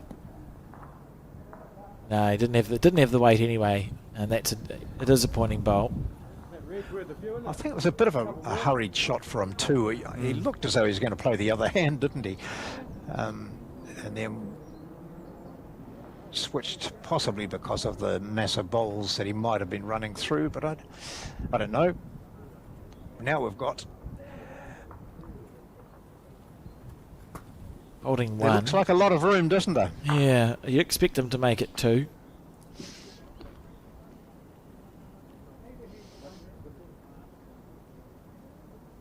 Oh, he's looking for the red bowl. He's looking for the red bowl. Oh. Lots of things moved, but not much happened. So I think it's going to be 1 to Paul Williams. He's got a bowl in the ditch that's still alive. David Clark with 1 to come. And he's on the forehand now because there's no muck in the way. Yeah. See how wide he had to go there. That would have been right through a whole massive. Oh, geez. Just he brought whether it it into comes the rink. back Is it alive. into the rink or not? Oh, this will be gutting if it's not alive. No, it's not alive. Oh, no. Oh, what an effort that was. It seems like we have an unfair game sometimes, but them's the rules. So he's outside of the bounds. 1 shot to 1 tree point. The score 14-12. Continues to be a fascinating game.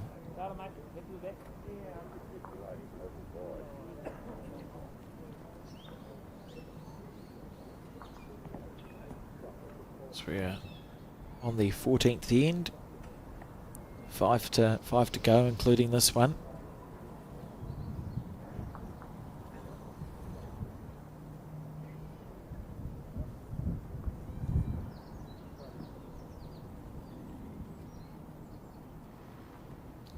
Then, sorry. I wasn't going to correct you, Alex. That's nice, John. Hundreds of others would have.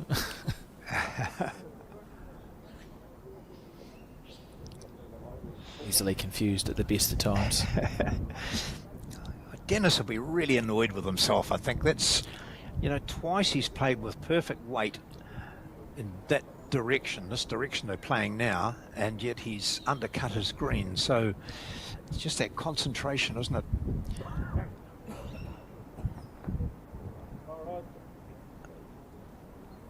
All the way, Perry. Top shot.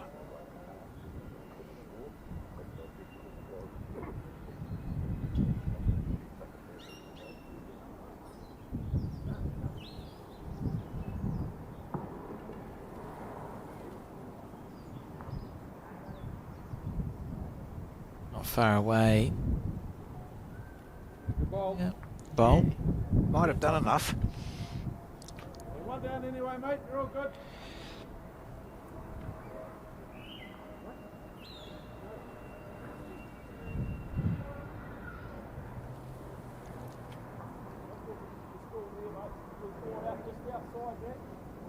The sun obviously hasn't moved much during this game because Roger still has his cap at the same angle. Again, getting that green nicely down, right down the centre line. It's one of the features of this event so far is the centre line seems to be nice and easy to find here at Johnsonville, so yeah, the weight's what you need to worry about. Even there, Dennis, he's actually got perfect green, he's just heavy. It was nice when it's easy to find the centre line of the rink.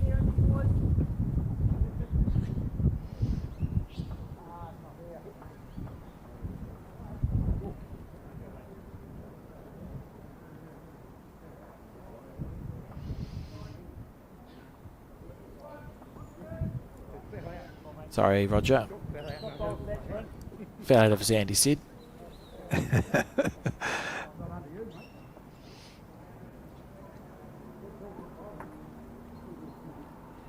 Played against each other a lot over the years, these two.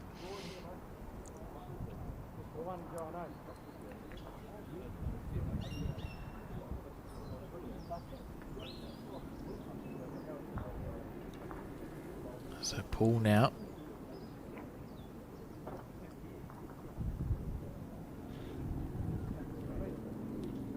It's a nice line.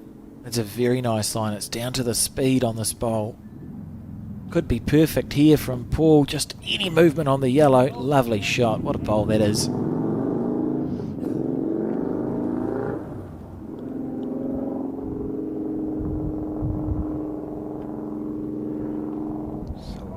Clark play the other hand now. Yes, playing the forehand. Which, Interesting. He hits onto the yellow. We might hit the blue even further back towards Paul. No. Yes, beating pink. Certainly would have. I think he was looking to be a lot tighter, just rolling Roger's bowl up. It's a little bit risky.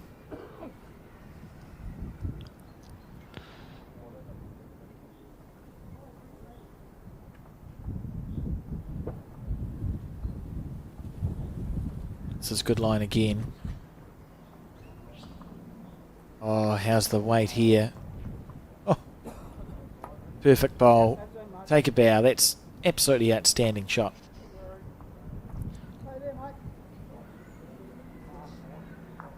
And he gave his bowl plenty of green, didn't he? So holding shot, don't be narrow. That's the call normally, isn't it? And he just gave himself plenty of opportunity and prompts his opponent to change hands too.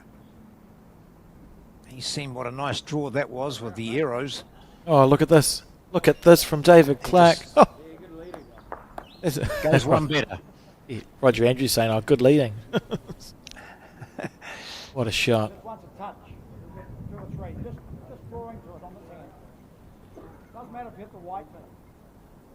Dennis Brewster quick with his call there, saying just play through the little, there's a little plant there to pop the jack out the back for 3 to 1 tree point. Through the yellow bowl is ideal. The white bowl's plan B. Oh, good try. Well, I wouldn't bet against David drawing 2.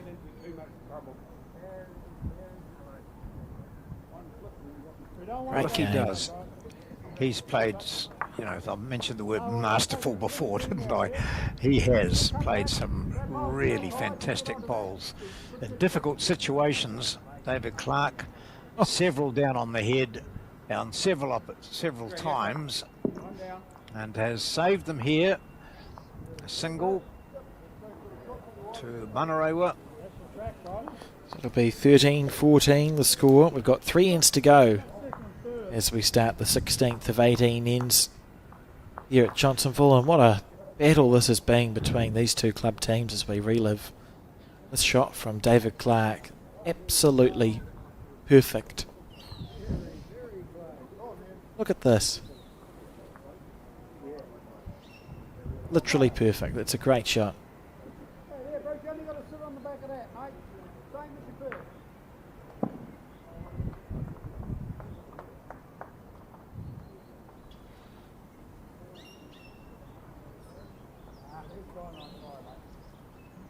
Yeah, your track's all good, bro. Just adjust the weight. Just trying to see the scoreboards and the other games there, but I can't because I don't know what it is with people. They just want to stand across when I'm trying to see the scoreboard. They know you're there. Games. Yeah, yeah.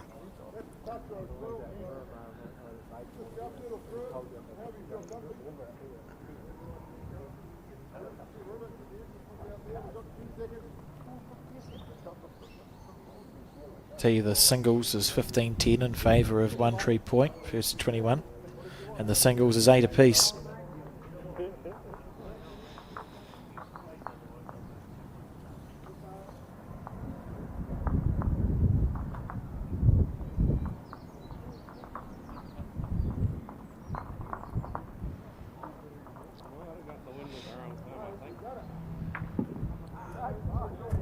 As you wait.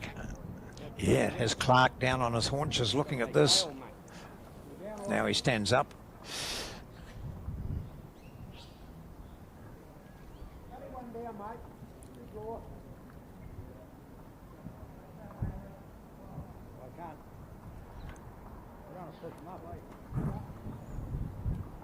Oh, yeah, there you go. Oh, they've got the 1 tree.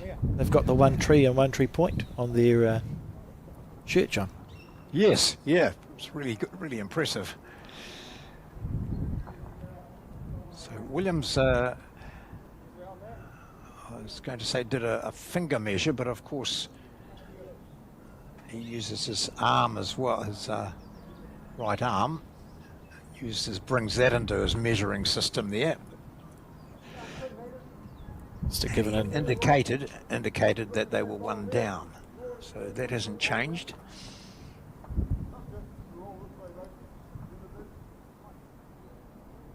Oh, that's nice, is it? If he gets around that short yellow bowl, it'll be in for shot maybe. Yep.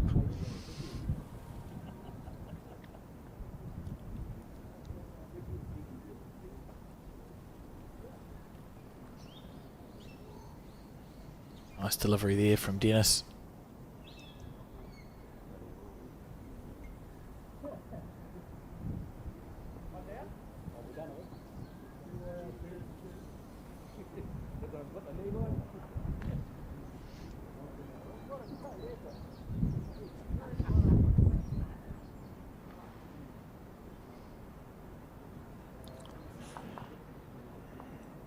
Some applause there as we see the players, this leads and skips switch over on this 16th end.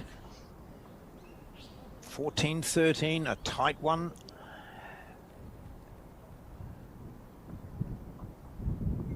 Yeah, nice solid game of bowls.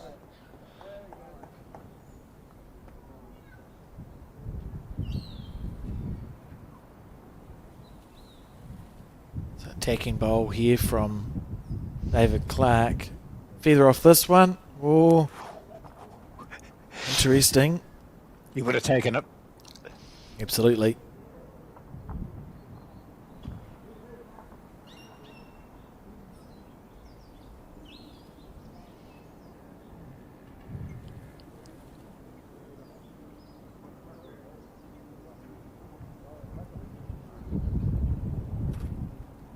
So, one tree, one up on the card. Probably holding the shot. I think Must be holding the shot on the head, or yeah, David wouldn't have played that bowl. That's right. So I must have misread Paul's indication, but he stood there with one finger pointing down, and I assumed that means we're one down, but certainly the way David Clark played that previous shot. Careful, don't want the outside half of the yellow. Inside half is fine. Yeah, good bowl. Probably Wow. in for one. How far past the jack is B's second bowl? No, his second bowl.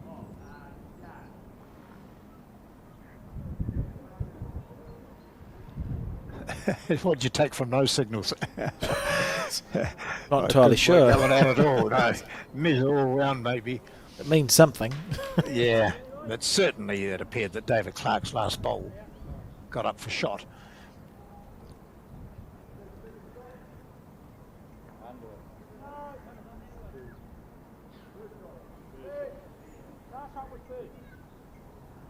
Oh, it's an annoying bowl for David though, because it's right in his line on the back end. If we were one down, we'd have 3 seconds.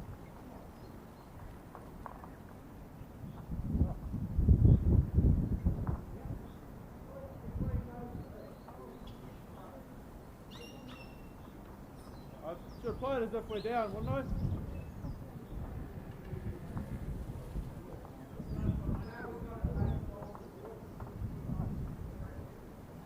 What am I David doing just saying to play it as if we're down, so he thinks there's an opportunity to rip a bowl out for 3 seconds.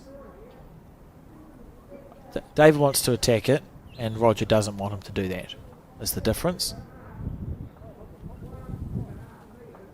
From here it looks like I'm drawing underneath it though.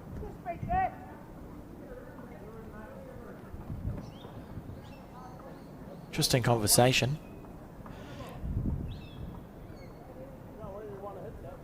It's the longest one they've had throughout the entire 15 ends of the game. There are options for them on this hand,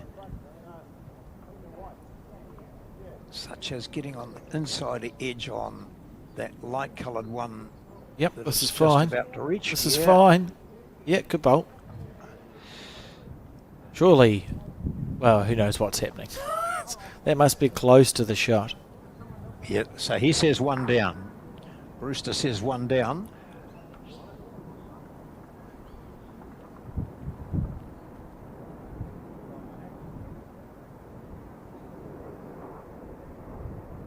On the back end. If he gets around his own.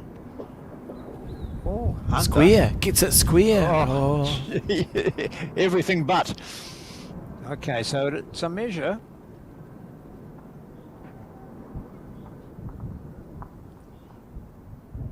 So that's Dennis's bowl first that they'll go to, the yellow one of One Tree Point. It's so deceptive, isn't it? Oh, it's hard to tell, and then it's... Is it in? That's in, so he's rolled that in for the shot. And that's in for 2, potentially. 2 it was, so the score 15-14 now.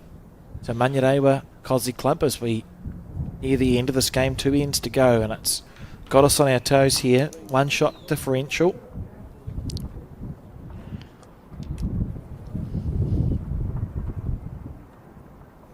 Did you pick a winner from here, John? Normally with 2 ends to go you'd be saying, oh yeah, it's a, but not at 15-14. and we've seen ends where one team has had multiples here, looking at 4s or 5s, and the skips outdone them. So no, I wouldn't pick one from here.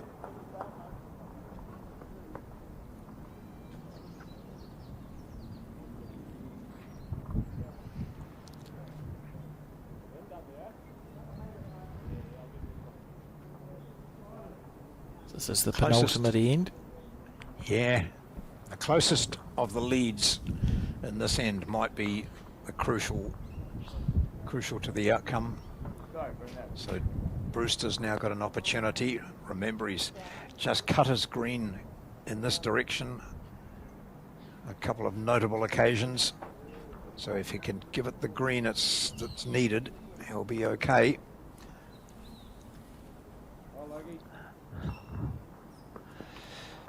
Because his weight looks quite good. Yeah, very good bowl. Right, how long will that stay there? It's a good question. Sometimes look at Roger and you think he's going to have a go every time, doesn't he? He gives a quick swing of the arm before he settles into his routine. Wham, here he goes. He won't want to be short, that's some key to it. But he'll want to stay on the green. He does. He'll be happy he's passed. So they lead by one, Manyadeva. So as always, would you rather be on the last end or square last bowl, or one This or looks two up okay again. without the last bowl? That's a great shot from Dennis. Yeah, it's so, well, look, perfect. Now he might have a go, do you think? Yeah. Nope, he's going to draw it. I just heard that through the ambient mic. Get another one there or thereabouts, and then David can wind up at it. Only thing he doesn't want to be is in the way of David. Just don't want to be in the way. Oh, he's turned it up. He's drawn a third shot on the other side of the head, so it's okay.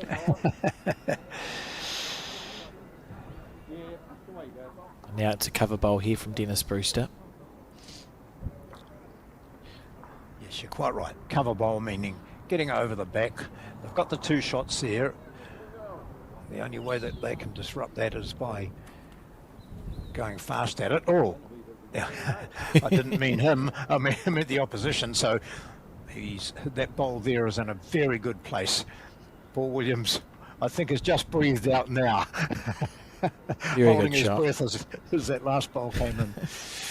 Can tell you too, the singles 15-14 to 1 tree point, and the fours 9 apiece. It's a very close match here between these two clubs, and David Clark with a bit of work to do again. There is some logic to just being real quick with your first bowl of the three. The fours have played 12 ends. Here we're into the penultimate. He's opted to play it with perfect weight.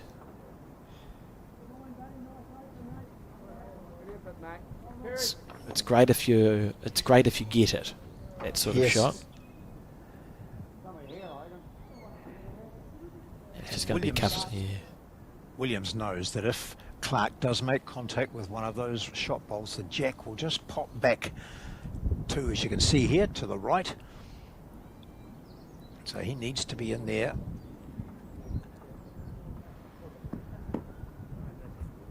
Oh, okay, just, I thought he was going to draw another shot. No, he's pulled up short and he's not happy at all. He wanted it to be 4 meters past that. Clark with just a minor adjustment to make here. This is a lovely effort here. This is a lovely effort here from David Clark. What a bowl!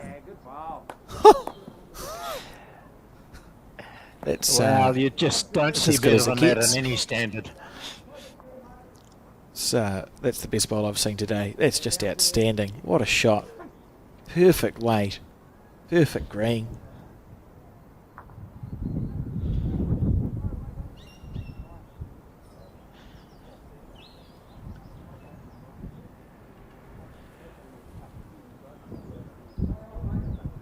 How's this one from Paul? Oh, has he repeated? Oh, Has he done it back? Oh, great try. Great try.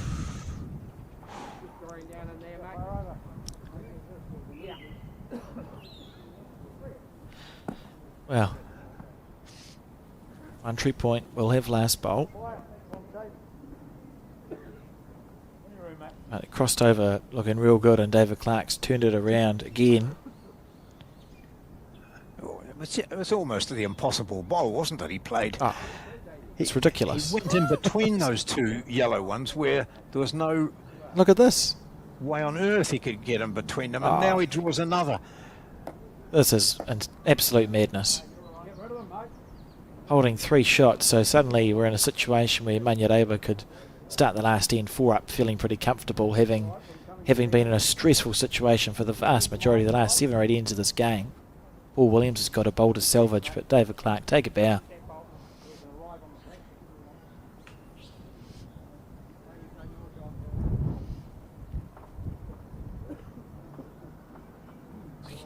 Huge bowl.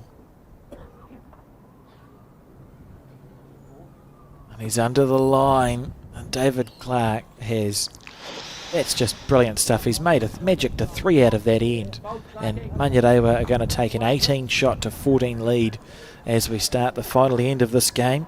Remembering that the 4s are 9 apiece and the singles 15-14. So that could be a huge end from Dave to give Manyareva a chance in this match. Some classy bowls on that 17th end, where we saw initially with Dennis Brewster putting 2 bowls within centimetres of the jack, small centimetres that is. Clark had 1 go at removing them. I mean, look at a this. second one, and then a 3rd bowl, which made it 3 shots for them. They were just, his last 2 bowls were the best probably of the day, and we take into account that perfect run shot of Paul Williams a few ends back, which gave them a 4. Yeah, absolutely Just brilliant. perfect.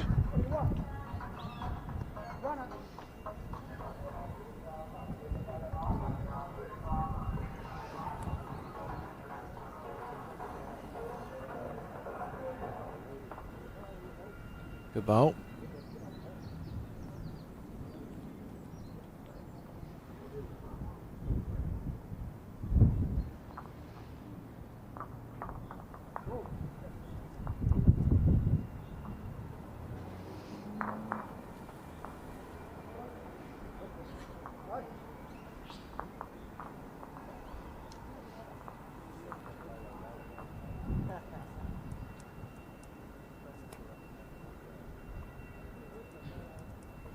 It's Roger again on the back end.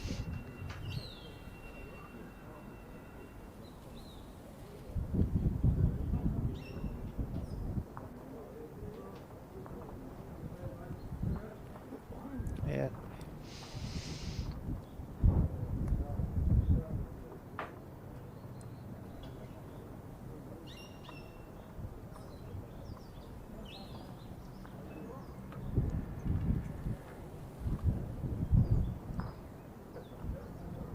A nice shot.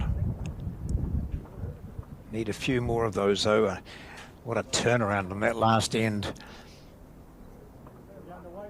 But I imagine, Alex, that when Paul Williams and David Clark walked back to the mat and Paul Williams was holding 2 shots, that Williams would not have been thinking, well, we're in here. He would have been very wary of what his opponent was capable of. Yeah.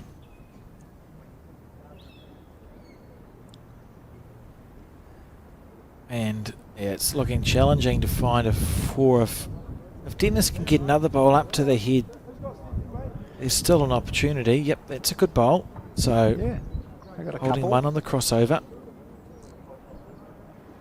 I think it's probably 2. I think. Oh well, I'm looking out the window here, and that yellow bowl to the right there at about 5 o'clock is advanced closer to the jack than that bowl of Roger Andrews. So 2. Could be another twist in the tail of this Yeah. game.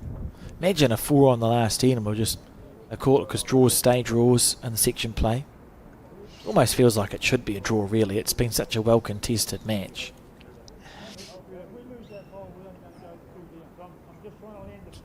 David. Yeah, good bowl. Little snick of the jack on the follow through. To So this is the bowl here from Paul. If he can make this count, you feel like it's achievable to add 2 more. Whereas if you start searching, having missed your first bowl, trying to find a number, it's more challenging. I like this. Anything square? Yeah, good bowl. We took one out, one in. So that's, I think it's probably one on a measure. That short bowl is possibly second shot of David Clark's. This is close.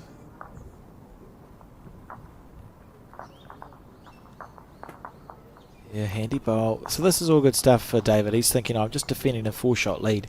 Manyarewa don't need to score here. It's more about just making it really hard for One Tree Point to find a number. Sometimes Brewster's got a big grin on his face there, as you can see. He's looking at how do we get 4 out of this, or 5?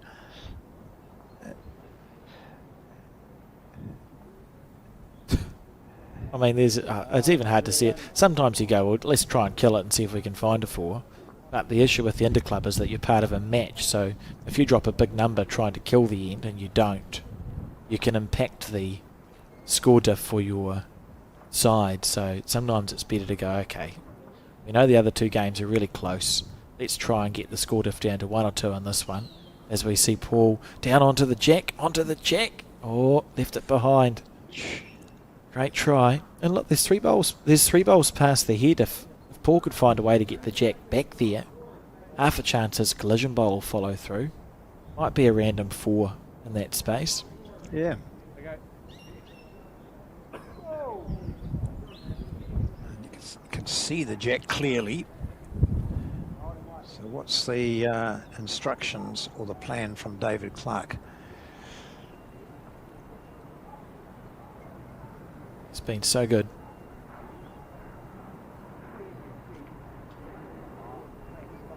Two bowls left to go. Oh. Had it. He's done so well all day, Roger. You get to the second to last bowl and he stands in front of the camera. Should be grateful for the first 17 and a half ends we got. And so it's decision time here for One Tree Point. How can we make a 4? That's what they'll be asking themselves. Been such a good game. David Clark walking up to. Played in good spirits, and the other games very close as well. The singles 16-14 to One Tree Point.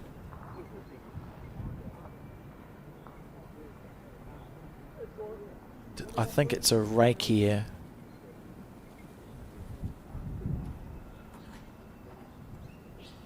Maybe just on his forehand with 2 or 3 metres of weight, looking square through the jack. Or you try and kill it as the 2 options here. You fall down on the last end.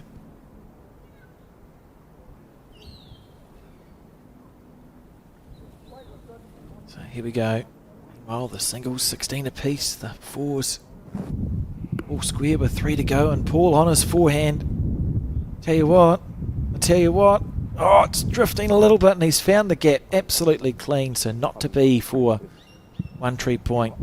And it's a congratulations to the Manyarewa Bowling Club who win that match, 18 shots to 15. What a game of bowls that was. Mighty effort. As we see the final score was whatever I said it was. It's gone out of my head now, but it was 2 the difference. So Manyarewa were 4 up last end, dropped to 1, I think, and neither here nor there, but a great effort from Roger, Andrew and David Clark to make their way back into the game. It was 8-1 early, and then we saw the score clawed right back to 15-14 on the penultimate end. And it was David Clark who was able to make a number. Remembering you can find updates for the Interclub at bowlsnewzealand.co.nz, and Bowls Hub Aotearoa is where you want to go. Forbury in the background there.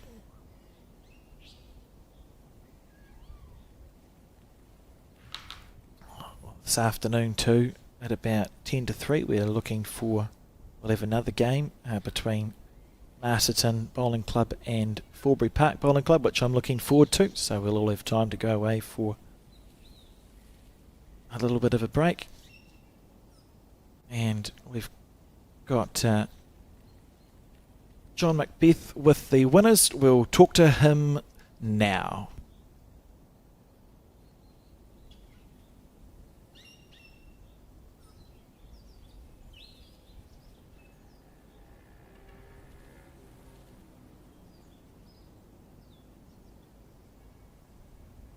Were you in any way confident with 2 ends to go?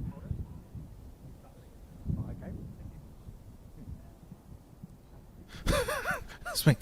we just deal with the gremlins in the system, but we'll get the interview shortly.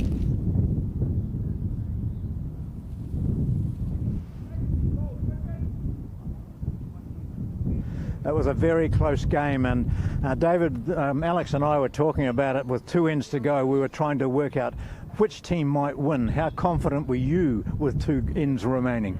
We got off to a good start. We just had to find the form that we had in the first few ends. Roger came back onto his game and built some really good heads for us to play to. So, yeah, look, I'm always confident. We always have a good game with the boys from up north. Yes. And the singles and fours are going to be close as well. So it's going to be an interesting team result coming up. Well, we must say that some of the shots you played were instrumental really in the team winning, and you had to play a blinder 2 ends, 17th end I think it was, when they were holding two yellow bowls right there. Tell us about that shot. I was always confident to play down that hand. I've played that hand a lot during the game.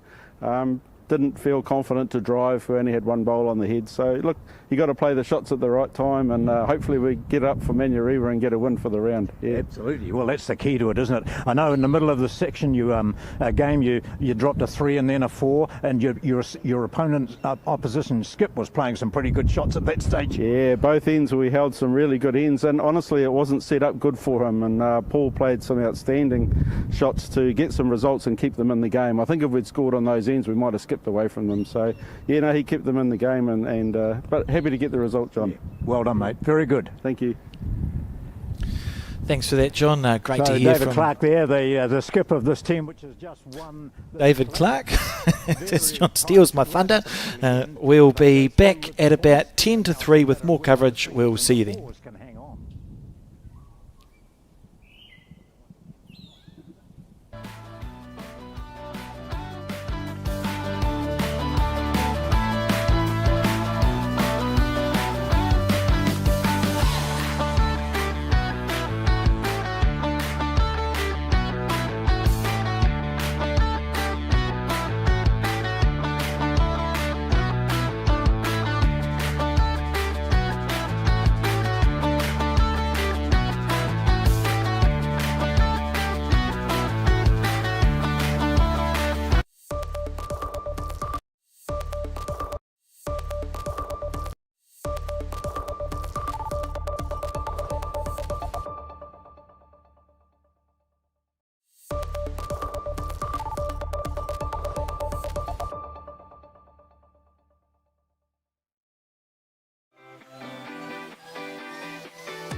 At Skin Institute, we've been caring for your skin for more than 30 years. And that's why we're proud to introduce Skin Tracker, our 2-step system for detecting microchanges in your skin. We utilise our advanced AI imaging technology alongside a skin assessment with one of our expert clinicians. At Skin Institute, we remain dedicated to the early detection, diagnosis and treatment of every form of skin cancer.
Ka tuku mihi mātou a Bowls New Zealand's Aotearoa kia koutou katoa kua tai mai ki tēnei kaupapa hui huinga. Hello and welcome back to the Bowls New Zealand broadcast of this, the National Interclub Sevens, broadcasting live from the Johnsonville Bowling Club, and its men's section play that we're following today, the Peers game. This one is between Forbury Park and the Masterton Bowling Club. And John, what do you know?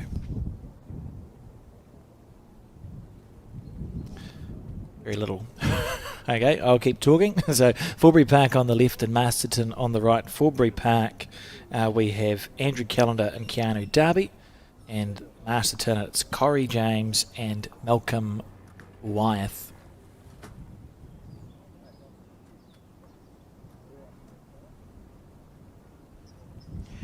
So I think we might be right now, Alex. I'm sorry. Just, it was a red light rather than a green one for me. Oh, that's exciting. So we do have, as you said, Forbury and Masterton playing. Interestingly, in the Masterton Bowling Club peer, which we're watching, representing, of course, Wairarapa, we've got two juniors playing. We've got a second-year player and a third-year player. So that's pretty impressive, isn't it? So we'll see how they perform against quite a senior combination in Keanu Darby and Andrew Callender. Callender's been playing 15 years or so, and no stranger to playing in high quality stuff. This is him now. How cool is that for the Masterton pair of Malcolm and Corey to be playing in a national final as junior bowlers, very junior bowlers.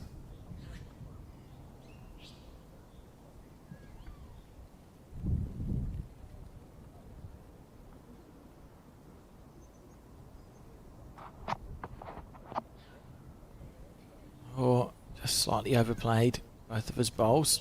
So again, playing on rink 1, that's our televised rink, and some of the players involved in this afternoon's round haven't had much of a break. The singles match between the clubs that we looked at last time, One Tree Point and Counties, that went to 20 all before Logan Clark won that by 21-20.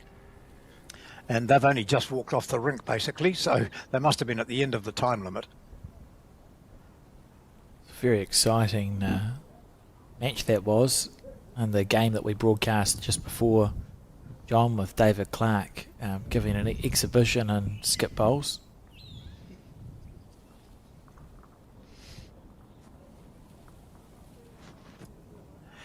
So this here then is Andrew Callender. It's a very interesting grip of the bowl. He's got like a real firm. Yeah. It's going to lob it overarm. It looks like he's going to drive, doesn't it, with that sort of grip?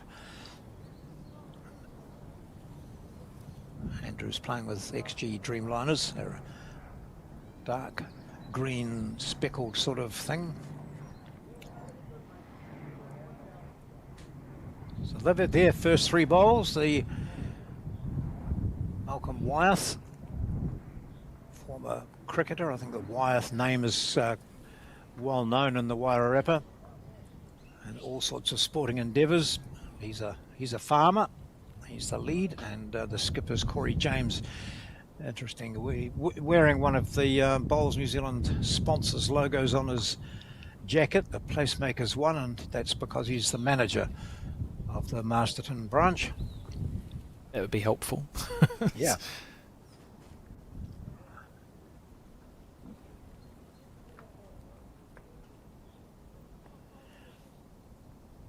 Seeing another one of those split bowls, same as David Clark had, where it's sort of split in half. This is Keanu Darby, John.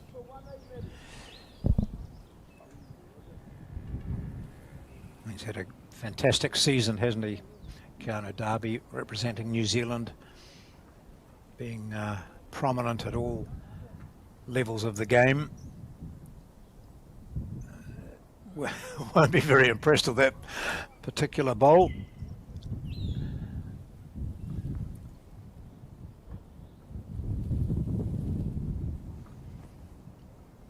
Oh, this is I've seen tighter heads to start a game with, but I'm sure we're going to we'll see an improvement.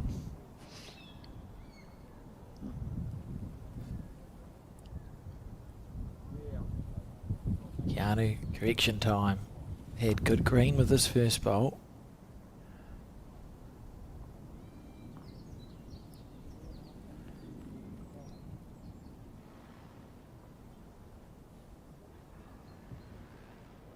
Weird to say, but I think Forbury Park's probably holding the shot with that bowl that's 5 metres away to the right of you. You literally can't even see it. That's right. To the left of your screen. I've leaned out the window to have a look and I still can't see. Looks like if we use the white as the wickets, we're facing, the batsman's facing to the left of screen. We've got 3 slips out there in the gully. It's well spread. So Forbury have had 3 wins, so they've been going pretty well, probably living up to their reputation. They've also got Roger Stevens there, and they've got a very polished combination. Roger Stevens playing singles for them. Their 4 is Dwayne White, Grant Stevens, Peter Wilson and Graham Hislop. Wairarapa have got, or Masterton have got Ian Monaghan, who's been around for a long time. We've got Wyeth and James playing the pair. And then their 4 is Roger Smeaton, Gary Caffell, Nian McGibbon and Richard Anderson. A long measure needed. Can you help me, please? Well, let's see. So Forbury Park on the left of the scoreboard, top of our scoreboard. That looks like a 1 to Masterton on this first end. Starting the scoring. Well, you don't note in the scorecard how far away the shot bowl was. A 1 is worth 1. Well, Callender's not a short man, and he had to stretch both arms right out, so we're looking at a good couple of metres.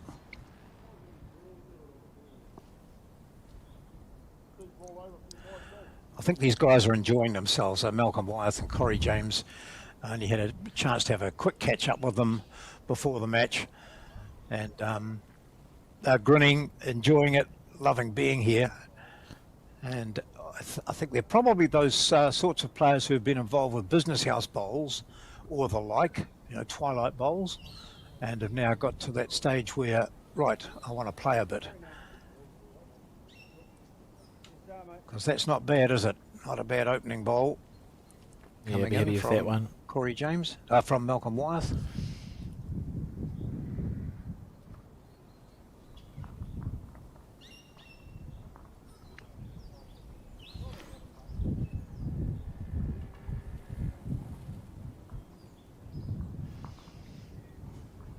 Andrew Callender's an engineer in Dunedin, plays out of Forbury Park but lives in Mosgiel. He's played for a couple of other clubs. He played for Kaikorai, then he went over to Adelaide and played for Westlakes over there for a couple of years before coming back. John, I'm all for the split bowls, but I do not care for whatever these are. So I got a wobble. Well, Malcolm's got sort of that red and white split, and then his skip has got an orange and white split. So, yep, they're a bit violent on the vision. Very unusual. Fair enough. Nice. Oh, that's a lovely bowl. What a shot. I say that as someone who has, my bowls have 7 colours to them, but they're all stacked on top of each other. It's not wishy-washy like this unusual split, so therefore mine are fine. These I don't like them. Well, they're not bad if they're sitting right on the jack. This mightn't be far away. Oh, how good. Yeah, that's a nicely played bowl, and all the nerves look like they're gone now, John. We just had that one end, the first end, where it felt like everyone was sort of searching, but both the leads here will be really pleased they've settled down. So we see Andrew Callender on his forehand.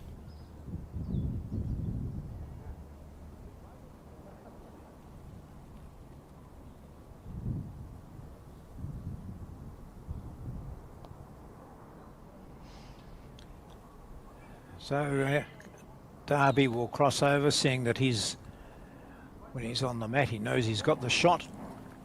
And the other two bowls from Callender are nicely placed if there's any movement of the jack, as the man coming up to grab the first bowl is Corey James. Size 4 XGs he's got.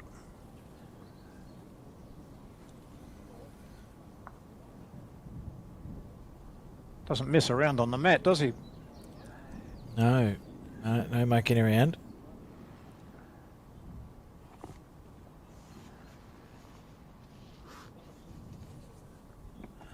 He might want to take a bit more time. It's difficult out there too with this breeze, and we even saw this New Zealand representative misfire badly on the first end. But as they all know, it's 18 ends, so plenty of time to adjust. I'll be interested to see what the heads are like the next time we go in the same direction as the first end. Sometimes when you get like a crosswind or a wind that goes diagonally, you play in one direction and it's actually easy enough. You play in the other direction and it's more of a challenge. It's a good bowl. Yeah, nice correction, eh? Oh, and he might just give himself the shot out of that. Just about. So this green here, interestingly at Johnsonville, this has got a sand base, and the upper green has a soil base. So two different substructures here. But as I said earlier, everyone's mentioning how well the greens are playing. Keanu needs it to hold just a smidgen. Sits against the bias, he's okay? No.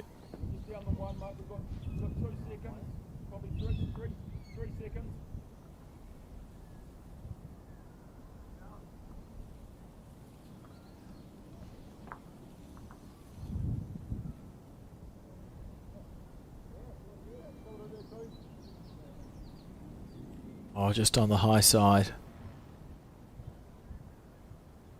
That weight's okay if he'd collided with the group of bowls, but just missed it wide. And see how brave Keanu's feeling, holding on to one. And there are dangers to trying to draw a second shot on the backhand, which is to the right of your screen.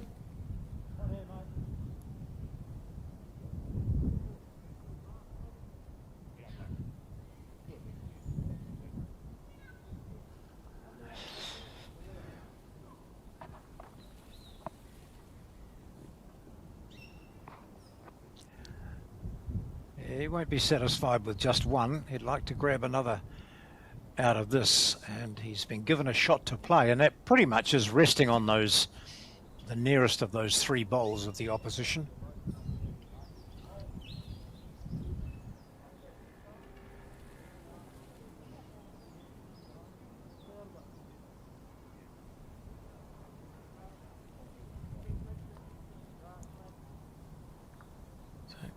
Giving himself a good chance here, Keanu Darby. Just on the high side, but he's got perfect weight, so it should be fine. Yeah, well played, bowl. You know you got your weight right, it's all good. Yes. So one each. One to Forbury Park. So we're all square after two ends. So we relive that bowl that stayed in there the entire time of Andrews. Lovely bowl. Just trailing the jack around the corner, but following it enough. Just having a look at the standings, John, and this is section 4, Forbury Park leading the section. They've played three matches and won 3 matches. For Masterton, it's a different story. They're at the bottom of the section, having lost to One Tree Point, and then defeated North End, and then lost to Burnside. So they are 1 out of 3, and it's pretty cutthroat when you look through the section. There's lots of matches have been dropped.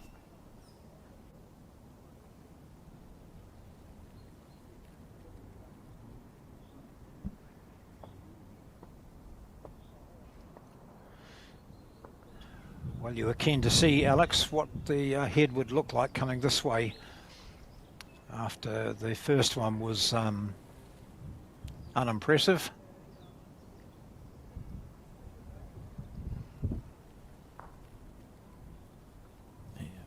It can be. I mean, you've just got little bits of gust going on that one way is harder than, more challenging than the other. Note that Andrew's delivered quite a short end here. Usually gives the bowl less time to be impacted by the elements.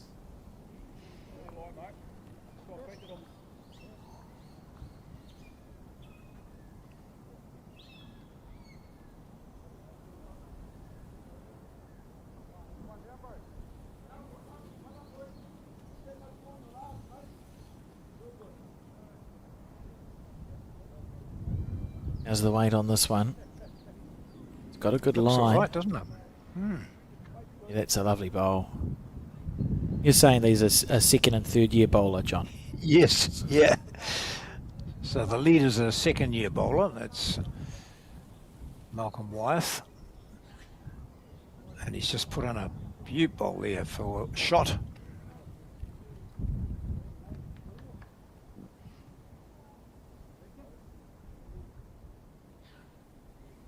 This is Andrew Callender. Oh, that's an outstanding bowl too. If it sits down, it's worth 1. You may see a switch to the forehand here.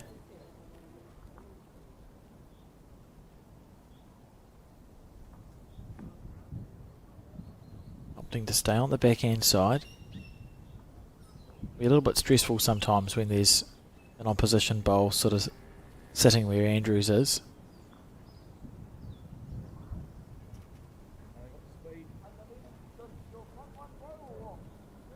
Oh, this is close though. Yeah, good bowling. Can see the camera moving a little bit in the wind there. Yeah, it is. Max as well wrapped up, our cameraman. He's got the jacket and hood on. There aren't any players out there without it.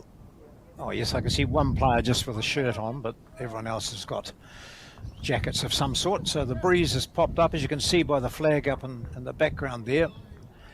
And the temperature, although the sun's out, it's coolish.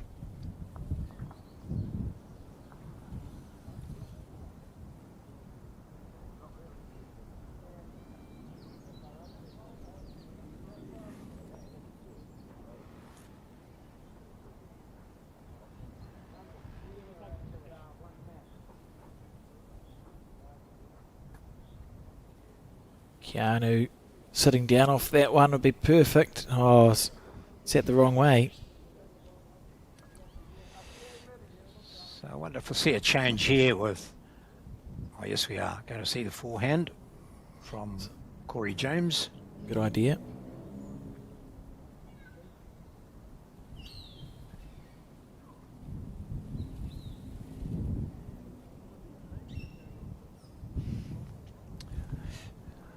Not a wasted bowl by any means.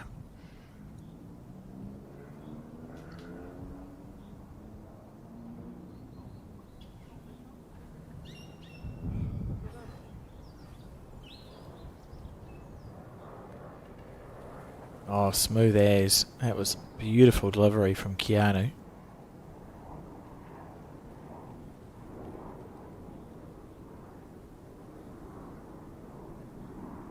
Oh, not so good.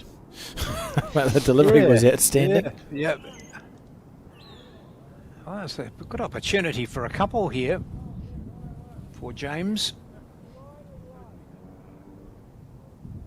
I think that's a better line. His last one was a bit wide. He can come in here and sit on that shot or pick the jack up to himself. No. Intent was there, but not accurate enough. What do I do now?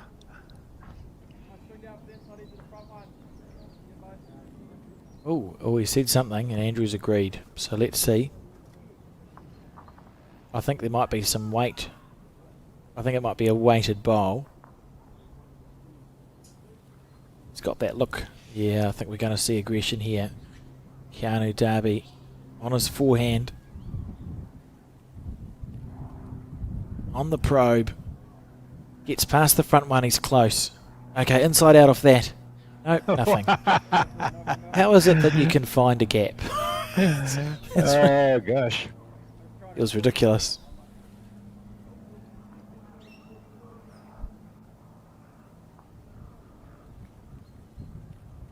Confident bowl from Keanu. I bet the Masterton club would have loved this when two juniors got up and got into their team and were involved in winning the Wairarapa Centre club competition as part of the 7 from there. People would be looking around saying, what, 2 and 3 year bowlers? That's not right. They shouldn't be in this team. But the club had faith. That obviously played well enough to gain selection for their interclub team. And they've proven a point here so far. Yeah, 1-2 the score. In favour of the Masterton Bowling Club.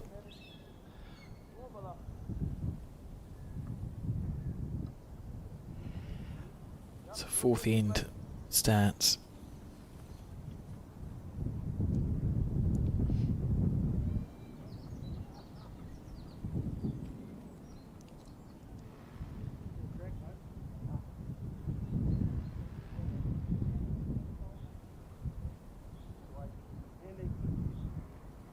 The area. Yeah, they've settled down now, you feel.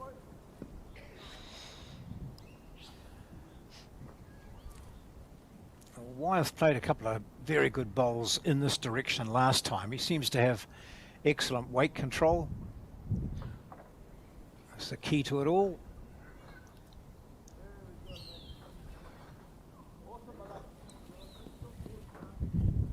Oh, it was 2 to Masterton there. Oh. Where was the second bowl? So I think the score may actually be 3-1. I suppose it explains why Keanu was happy to be quite aggressive with his shot. Certainly, you talk about if we were to do pre-match odds for this game, got a second and a third year bowler playing a New Zealand player and Andrew who's been around the traps. Forbury Park would be the favoured pair. Bowls is a funny game.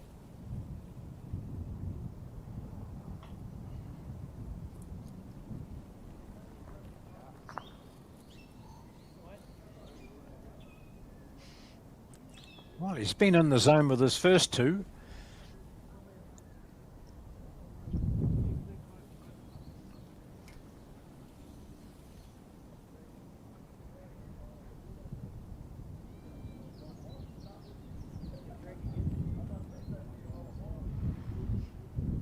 Gosh, they're hard to watch, aren't they? Flicking all over the place. So they've got a wobble, just the way it is. It's 3 pretty good bowls there from the lead for the Masterton Bowling Club, Malcolm Wyeth.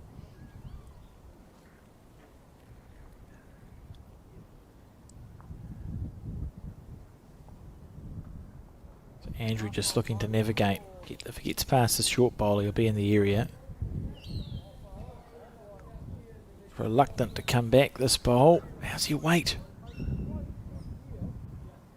Handy second.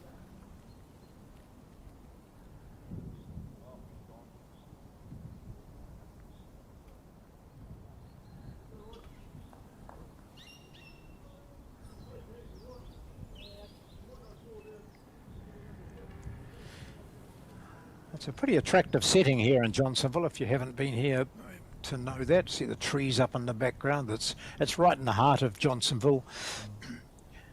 There's a shopping centre just, a matter of a couple of hundred paces down the road.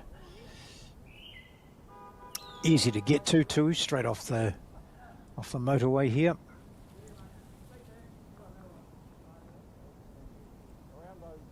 It's not far away with this bowl.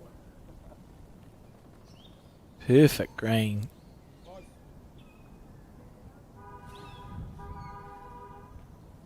There's like a happy driver outside the club somewhere, saying hello.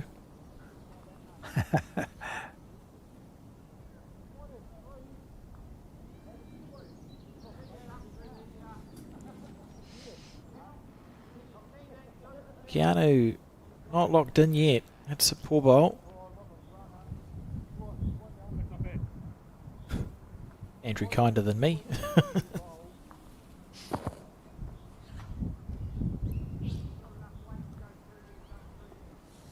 Looks like they've got the semi-permanent chalk markings as well, John, here on the screen. You can see just the quite subtle crisscross lines. Yep.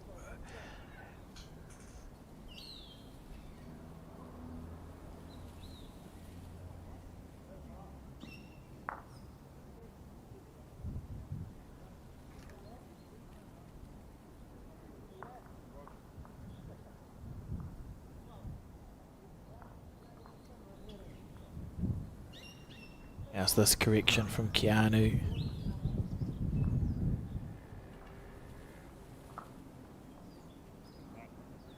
Just out of the count. I'd say Masterton holding one still. Certainly looks that way.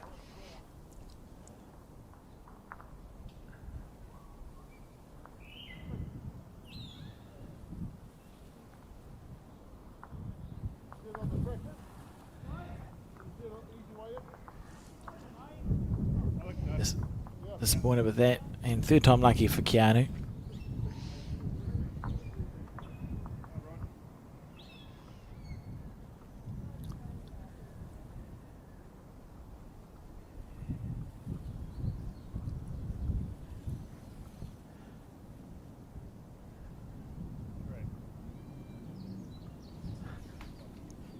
How's this?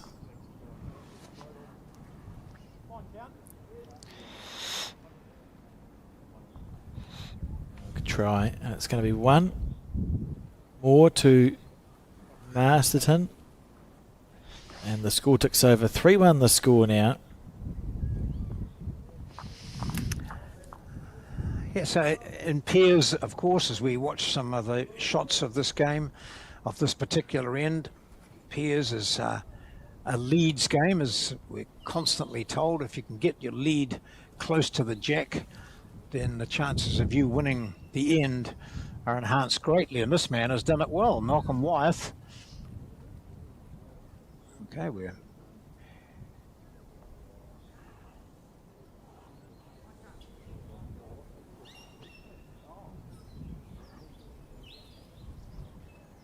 first bowl of this next end. It's the fifth end. Quite a short one this time. Huh, but no trouble to Wyeth. Oh, he's on fire. Have I told you, John, my connection to Masterton before on a broadcast? I don't think so. Okay, it's refresh me anyway. Yeah, we'll get it back to bowls, because I think some of my cousins or aunts or uncles have been members of the Masterton bowling club. But my great-grandfather, as you can tell with my complexion, was Lebanese. And his name was Saber Bajakli, but he came to New Zealand in the 1890s, and the authorities of the time said, well, that won't do. Your name can be Joe. So he was called Joe Saber was his name. And the connection to Masterton is that for many years he had a Saber's Drapery on Queen Street in Masterton. So a lot of people I've spoken to over the years who grew up in the Wairarapa remember Saber's Drapery, because I think it ran for probably 40, 50 years in the Queen Street. And the family story goes that we should have been a wealthy family, because he came out on the same boat as some guy called Corbin, who said he was going to do wine in Henderson, and my great-grandfather said, no. That won't work. You're mad, and it all fell apart. That's my connection to Masterton. I always have a think about that when I see the bowling club. Yeah.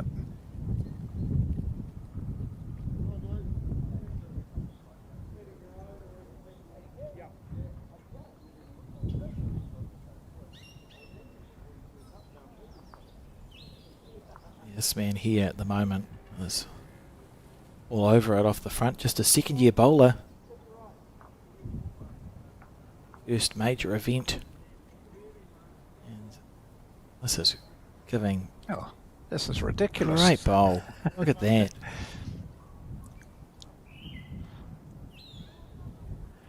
He's doing everything right.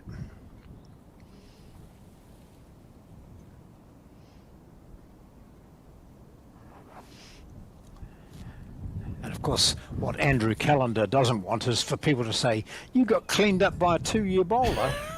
It's one of the. It's actually one of the. It's such a strange game, bowls, because it's open. Anyone plays anyone. Sometimes it's the new bowlers. There's no pressure on the Masterton pair here. You've got a second-year bowler and a third-year bowler. You don't know what you don't know. You haven't had any scar tissue yet. Usually, like you've not lost a game that you shouldn't have, etc., etc. They're just out there enjoying their bowls. All the pressure in the world often goes on the team that has been around the traps. I just like the fact that when the two bowlers got down the other end, down to the head, Andrew said to Malcolm, good bowls, really good bowls, and he said, oh, thank you. Just recognising the fact that he's setting it up nicely for his skip. They always played in good sportsmanship, particularly at this level. We usually notice the sportsmanship's there.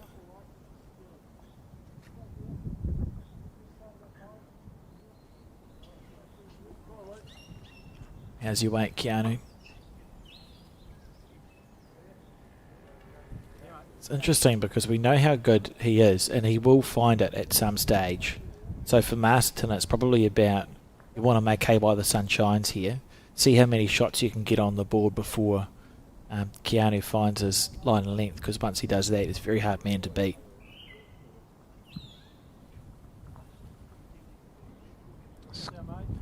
Andy? Could be 4 anytime soon. Yeah, good shot. Well played.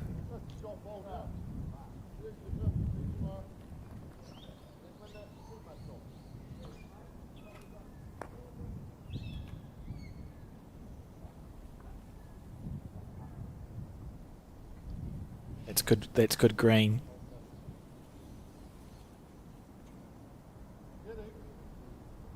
Feather off the front one. Yeah, good bowl, Keanu. In for second. And we'll see Corey stay on his backhand.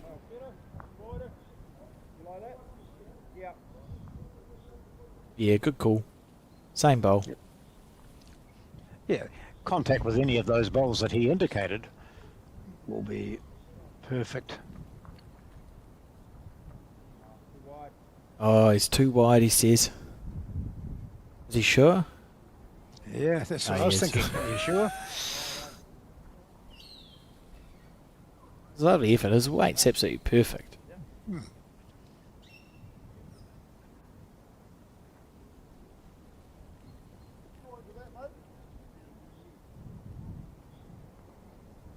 Keanu, third time lucky, he's got last bowl again. Run down on the head. He's got his green right. And his weight can't be that far off. Look at how this is going to finish into the head. That's a beautiful effort from Keanu. Warming up. And I think it'll be 1 more to Masterton. So the score, yes it is, 4-1 after 5 ends.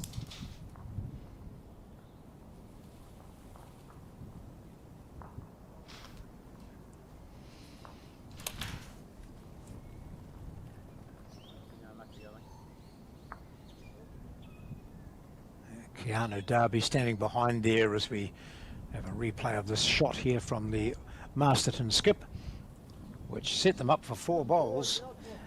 Let's look at Keanu and you think every bowl he bowls is the most important bowl he's ever bowled. That's the impression he gives, isn't it? You know, just so much concentration. Yeah. That perfect delivery that he's got. And it'll be worth watching throughout this match. When, as you've rightly said, when he gets onto it, it'll be something worth watching. And so it is for Masterton just getting runs on the board as early as possible. And I've just been joined in the commentary booth, John, by the CEO of Bowls New Zealand, Mark Cameron, who has had a boring Friday afternoon, I think, and decided to pop in the booth for a chat. Mark, how are you feeling?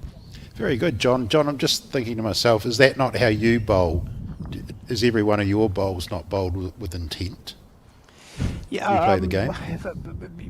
No, certainly most of them are the most important bowls I've ever played, Mark. Just the expectation's different, isn't it, John? Yeah, that's right, yeah. Oh, look, I'm up this time, and things like that, you know. Yeah. But you sense, you know, with someone like Darby who plays club stuff and goes down and practices and plays representative and then plays for New Zealand, you'd think at some stage some bowls aren't as important as others, but he gives that impression, doesn't he, that every bowl he bowls, the next bowl is always the most important one. And it's, you know, this is quite a good level here, Interclub, National Interclub, but he wouldn't change his way of thinking, I don't think, even if he was playing in the internationals in Hong Kong or wherever he last played. Well, he's What are you certainly going to talk about anyway, Mark? Well, I was just going to say, he's certainly one of a bunch now of younger bowlers that are coming through and starting to challenge for those international honours, Yes. which is quite nice to see. I mean, there's a real number now in the men's rank between probably about 20 and 30, 35 that are of 8 years of age that are all on reasonably level pegging, and all have opportunities over the next 4 years to go on to international duties, especially with the World Championship being played in England, July of 27. So there's some pretty good opportunities. And then if we look at the other side of the coin, we've got these 2 second and third year bowlers who I think came through that, Twilight bowls, business house bowls, and I know you've seen a remarkable response to those sorts of activities at clubs around the country, haven't you? And the benefits to the clubs have been quite fantastic. Yeah, we have. We're just finalising at the moment our numbers from the end of 25, and once again that twilight numbers, the number of people playing bowls socially has gone up, and I labour the point a little bit, but it's nice to repeat it. And 5 years ago there were 4,500 people playing twilight social bowls. At the end of last year, it was 17,600. Oh, gosh. That's not a small number. That's a very big number, and and I think it's being evidenced now in almost the dynamic that's within bowling clubs now. Is it's moved away from being about the serious weekend bowler to actually being about camaraderie, people connecting, having a beer, having a wine. Playing bowls as well, and I think that's just terrific. It's terrific for bowls, but it's also terrific for people, for communities. Just a delightful bowl there from the skip from Masterton, Corey James, making sure they had second shot. Those numbers are extraordinary, really, Mark, and I think you're right. For a lot of people outside of bowls, looking at a bowling club, they think it's all about competition and being available to play championships, and you have to be free for the weekends, and that doesn't suit for everyone. But there are so many options now within a bowling club for the public to get involved and just enjoy the facilities and have a good time. Exactly right. And I mean, we've said it before, but how many sports? I mean, Keanu Darby here is a 2025 blackjack New Zealand player playing in a World Cup. And here he is. Here are some local club players, second and third year bowlers who are playing with or against him, and that doesn't happen often in sport.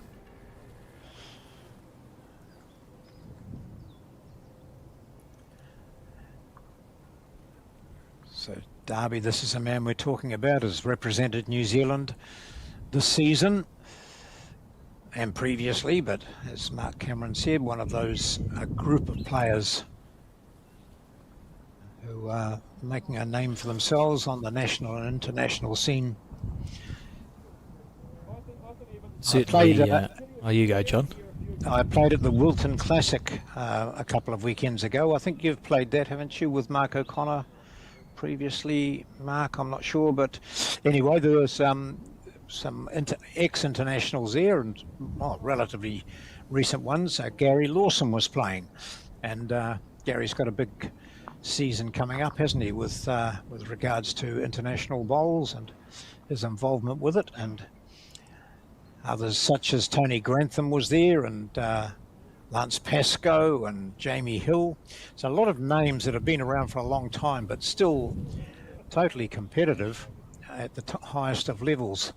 So you've got to be on your mettle when you're at the top, because there's always someone either who's been there and done it, who's challenging you, or someone coming up from behind who's challenging you. Very competitive stuff.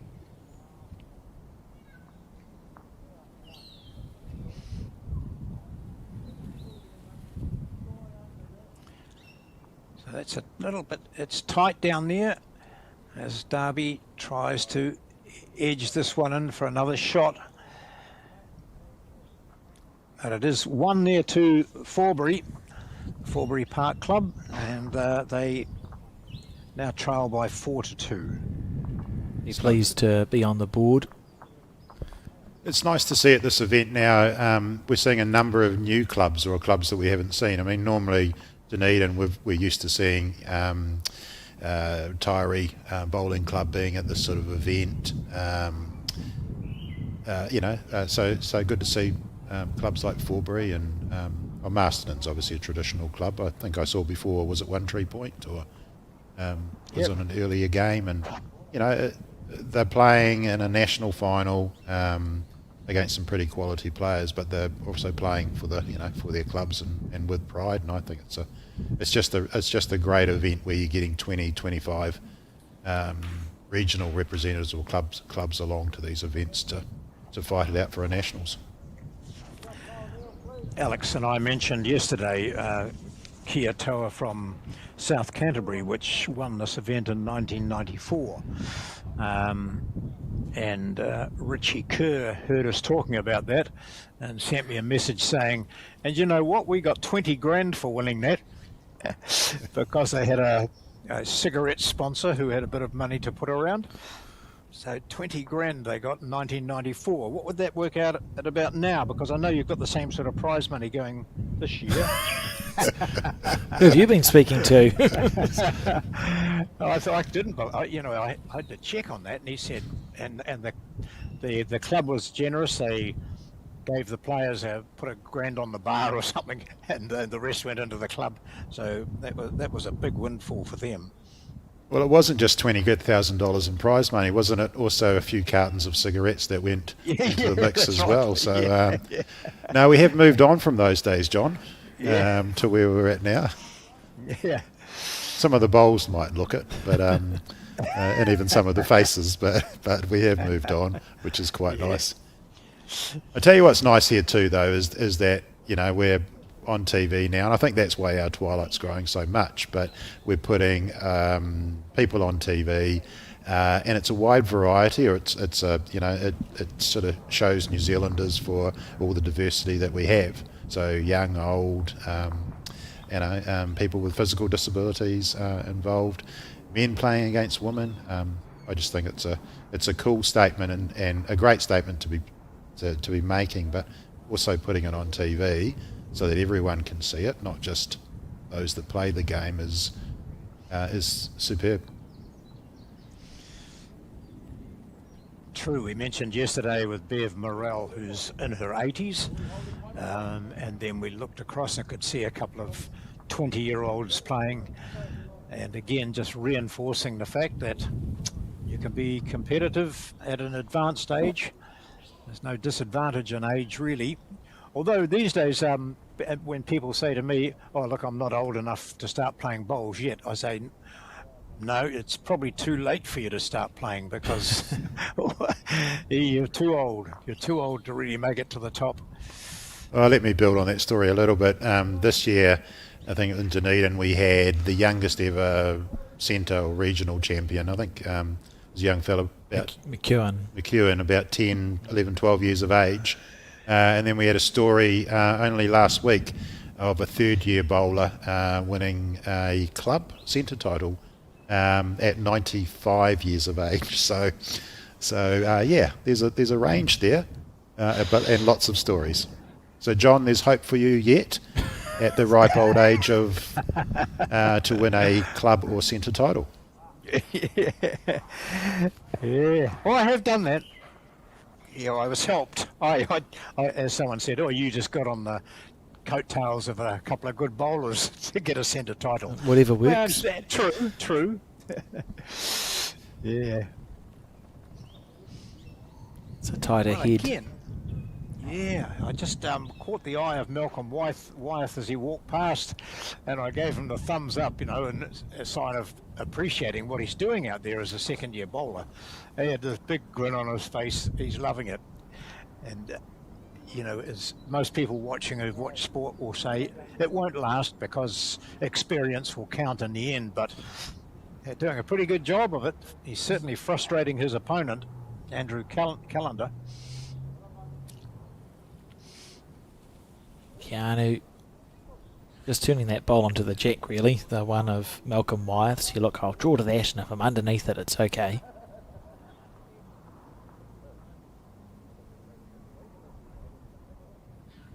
Interesting. John, the green looks superb there. Absolutely first rate. Lots of comments about it, Mark, from visitors have said, this ranks up there. We talk about Christchurch greens and Taranaki greens always being top-notch as examples. But Johnsonville, and a couple of their older players were saying to me at lunchtime that this used to be a pig of a club for it, its tracks were awful. But they did a lot of work on it, and they've ended up with well, the reason it's here, the headquarters are here, is because these are the best greens in Wellington. Yeah, and it's a credit to not only the club but Brendan Gibson, the greenkeeper as well, and his team, because absolutely it would rate certainly in the top 5 greens in the country, if not stretching for number 1. And they've spent, I think, a couple of $100,000 in the surrounds, those shelters that are visible in some of our shots, new fence, lots of improvements around the exterior of the club. Really good. One down. So Masterton dropped the shot there. It's 3-4. We've gone through 7 ends and there's 7 points scored. And not a drop of wind there in Wellington, John. Not a drop. Well, it wasn't initially, and yesterday was good, but there's a bit out there now, but nothing like what we've witnessed at some of those televised events in Nainai, for example. I was talking to our event organiser earlier on, and there's already a contingency plan there, John, to move indoors on Sunday. Sounds like there's a bit of wind and possibly rain coming through the North Island in that 24-hour period. Yeah, I'm pleased you mentioned through the North Island and not just singling out Wellington, Mark, because it is going to be everywhere, and I think we might get the least of it actually down here, being a weather expert that I am. Sorry, John, did you say that Wellington gets the least of the wind in the country just then, or? No. Forecast for this Sunday. Oh, this Sunday, not overall. Yeah. You weren't making a generalised statement there, were you, John? No. However, there was a visitor here yesterday said to me, I've never struck a bad day, and all the times I've come here to bowl in Wellington, I've never had a bad day. So, she's been lucky. Come back more often. Yeah. That's a beautiful lead bowl, isn't it? Yeah. In front of the jack.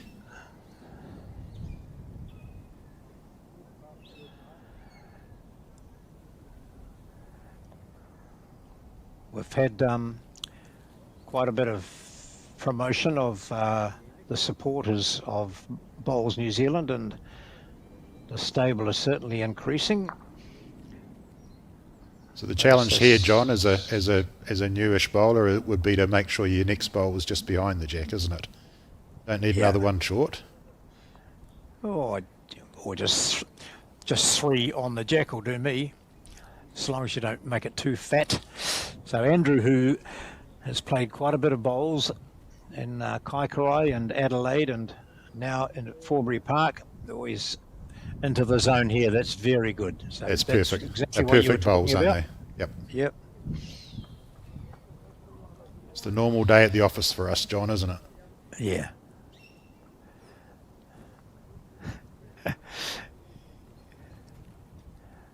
So now, how does the 2-year bowler respond to this bit of pressure? Gosh, not a mile away. No. Perfect weight. As we also know, John, it's only the one bowl can make the difference. Yep.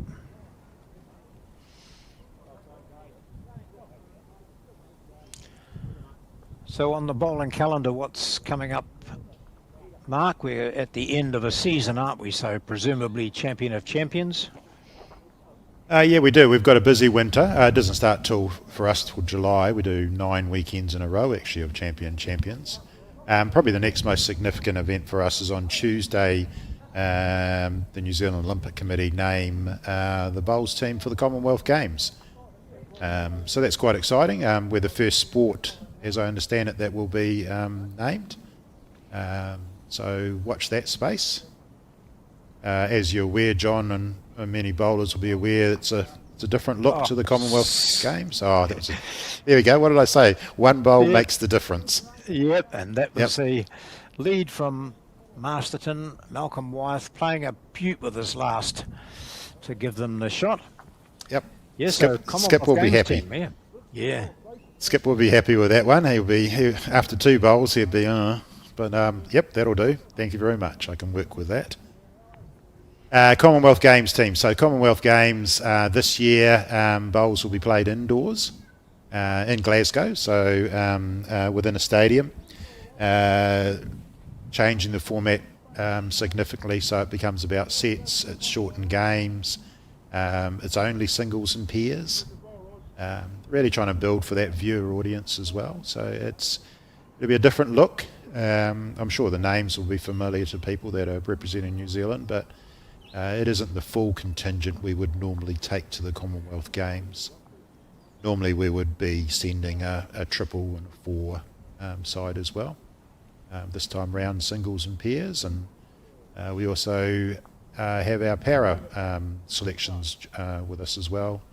There's a vision and paired pairing, as well as a men's and women's para team as well. Good. Oh, we look forward to that. That's next Tuesday, the announcement. This Tuesday, yep, coming up. Yep. You could ask me, John, who's in the team if you want. Okay. Who's in the team, Mark? I can't tell you. I can't tell you, John. No. Is that going to be announced on Tuesday? It is indeed. The last bowl of this end for Keanu Darby, and he's just missing the shot bowl. So can this man, Corey James, add to the count? It'll be a delicate shot if he can. He's already got one there.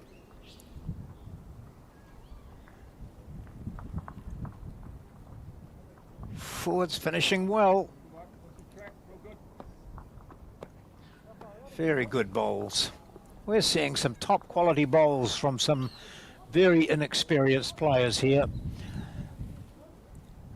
I can imagine they're enjoying the green though, right? I mean, it looks a lovely green and it looks like it's playing well, so you're building confidence from that in terms of your play.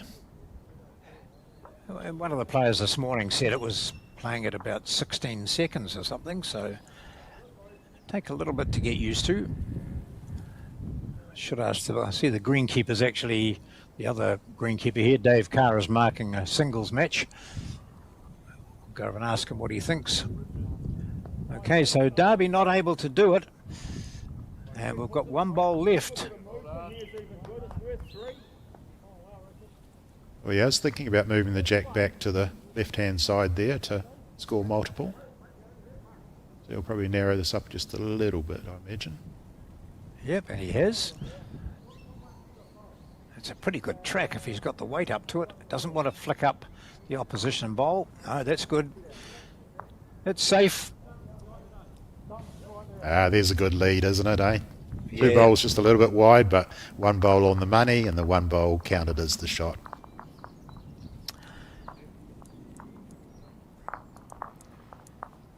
(5-3) the score. So we look at some of the top bowls from this. Now this is the, if you've just joined us, a second-year player. He's a farmer, Malcolm Wyeth, using 3.5 size Optimas. Pop in for the shot. That was the shot that stayed there. And he walked away with a big grin on his face. He's played well. He throws the jack down. He's probably thinking to himself, I'm a second-year bowler and I can do this. Just imagine what it'll be like in 10 years' time. New Zealand honours calling, etc. I think, as you found out, the second year is the hardest, isn't it? You get into grips with it in the first year and you think, hey, this is pretty easy. I'm quite good at this. And then the second year, where you set yourself high expectations, it's a struggle. But Do you know, John, what be the case with Wyeth? John, what I've learnt over the last few years of playing bowls, it's all about the teammates that you have around you. So if you recruit well, then your results will come. But if you're stuck playing with the chairman of the board all the time, then life's going to be a little bit quieter. Yeah. I think the idea is, as they say, don't travel light. Travel with someone who's going to carry you through. Well, I had the pleasure of playing with your fellow commentator 2 weekends ago in a bowling club event, Alex Reid, and I set him the expectation that we would win the event. He didn't deliver. We ended up coming runner-up, but I was pretty happy with that because the last 3 years at my bowling club, I had come last in each of those events. So I went from last, 16th, to a solid runner-up positioning. So I was very happy with that.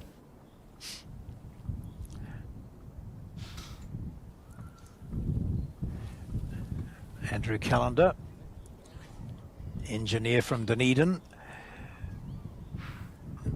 using XG Dreamlines. The colour, if you can't tell, is sort of a very dark green with black specks in it. Just settling in behind the jack nicely. Stays on. Yep.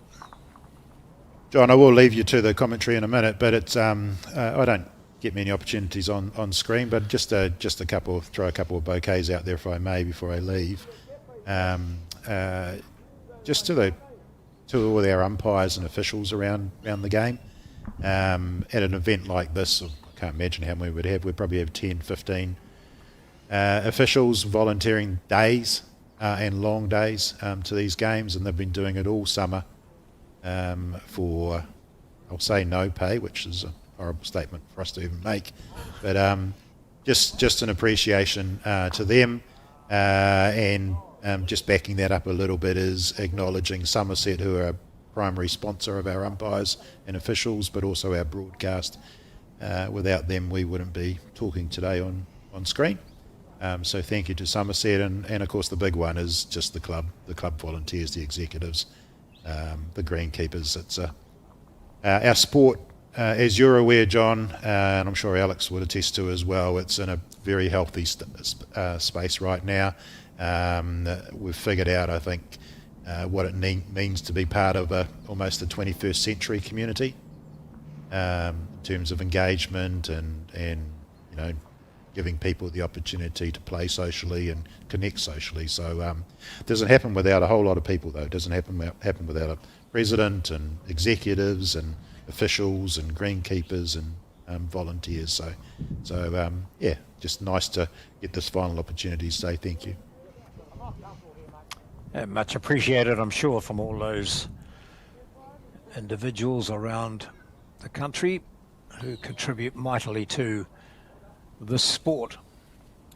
Thank you, Mark Cameron, the CEO of Bowls New Zealand, and Alex will be back in the chair. I'm here. Just seeing, just seeing that bowl by Corey James come in for shot, I think.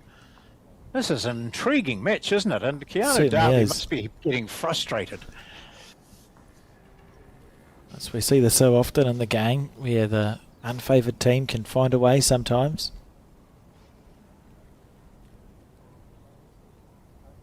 It's just about how long they can hold on, because we know that Forbury Park are going to come back.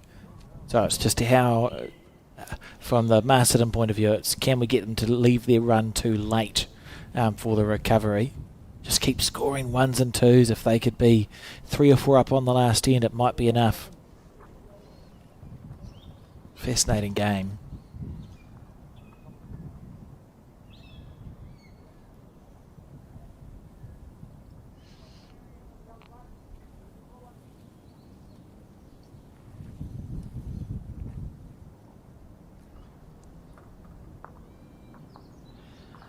The only problem at the moment for Masterton, they might have shot, but they've got nothing behind the jack. And Darby might play the other hand. That's his forehand, and try and run the jack back. We'll see what he does. He played the backhand last time.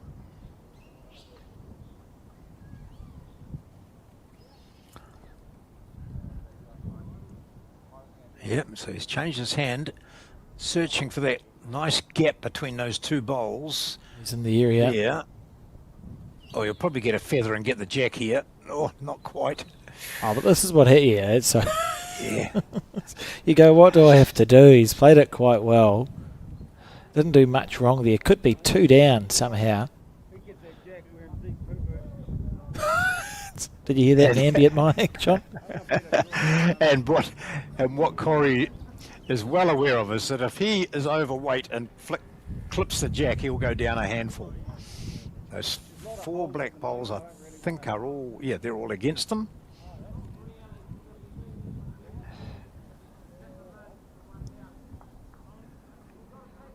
He just doesn't want to play Keanu Darby's shot for him. He's playing it backhand, nice gap to come in there. Oh, he's short. He's short. He's short. But So what a here's the great moment. track, eh? Yeah. Yeah. This is the money bowl here from Keanu Darby. An opportunity to play a shot. Trail the jack When you had a back. look at, yes, you had a look at the head there a moment ago, and you saw, look, those, I think it's 4 bowls, those 4 there, right down at the bottom of the screen, they are all Darbies. So what would you do? You'd either take the jack back, or you'd, I don't think even driving the shot bowl will be much good for you. It's jack back, isn't it? Yep, he needs to decide what weight he wants to play it. Yeah. He's got all the shots in the book, so it could be a trail. He might find it easier to play a run shot, might find it easier to drive. But moving the jack is only good stuff here for Forbury Park.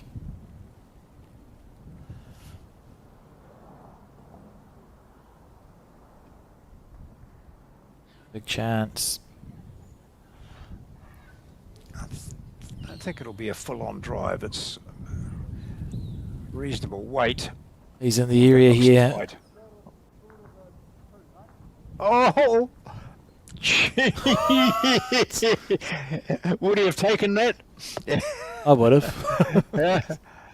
Oh, he's not moved it enough. It's a 1. No. 1 to Masterton.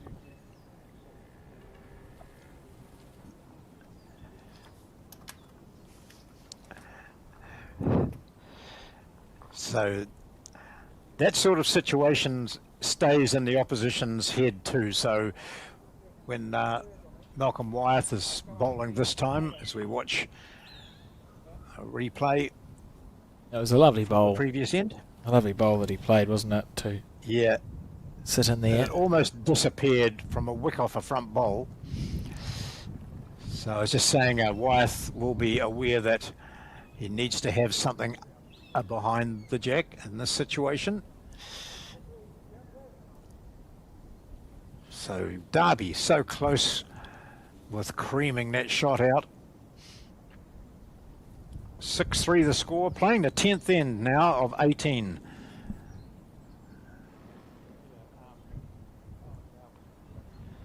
This is a 4th round game.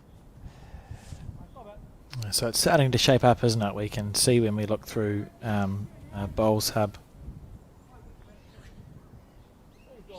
how the sections are starting to sit, and of course tomorrow we will be broadcasting post-section of the Women's Interclub. So I'll just have a look through the ladder for the women's event, and I can tell you in section 1 it's Nelson and Auckland who are leading their section at the moment, with Waihi Beach hot on their tails. In section 2 in the Women's Interclub it's Parongia, who we saw yesterday in Elmwood Park, first and second in their section, looking good to go through. Section 3, it is Masterton and Johnsonville. Masterton, one of those clubs, John, that's got representatives in the men and the women, but Masterton and Johnsonville who are leading their section, with Tyree sitting in 3rd. And the 4th and final section, it's Blenheim and Tauranga that lead their section, with Paratutu and Mairangi Bay in 3rd and 4th. And Raumeri, unfortunately, have had two matches lost, so they're playing their 3rd match now. And you look through the net total of shots there, and the highest one's 18. Paratutu, who are actually in 3rd place, and the lowest is -10. How close is section 4 of the Women's Interclub? Oh, pretty close. And I have just heard that Raumati are up in all 3 games in this latest round, so that might make my day a bit better.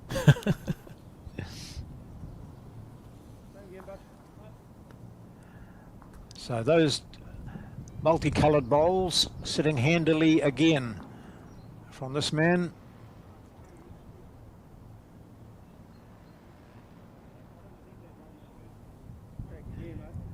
Often you see, Alex, players who've been heavily involved in other sports, and they take on bowls and they just take to it perfectly, don't they?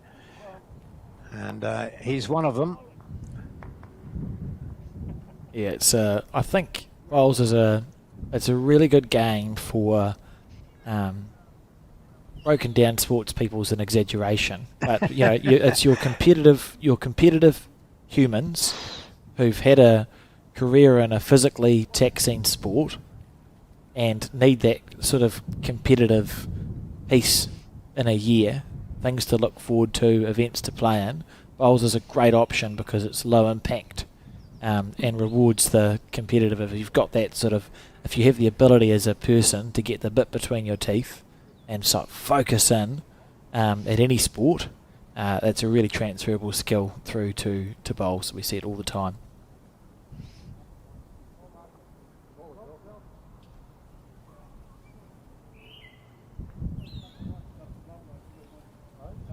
It's like a really comfortable placemakers. Warm thing. Yes. He's got size 4 XGs, the orange and white machines. It's a tidy line. Oh, that's a good bowl. Oh, they're just playing. It is off the front. Yeah, Malcolm Wyeth has played exceptional lead bowls. Keanu crossing over under pressure often. We're at N10 now. We keep saying, oh, it's time. We know Forbury Park are going to turn up. But we're just past the halfway point. It has to be sooner rather than later. And look at this, having a wind up on the back end. I like that call. Yeah, here we go. Here we go. Nope. Just underneath. Interesting.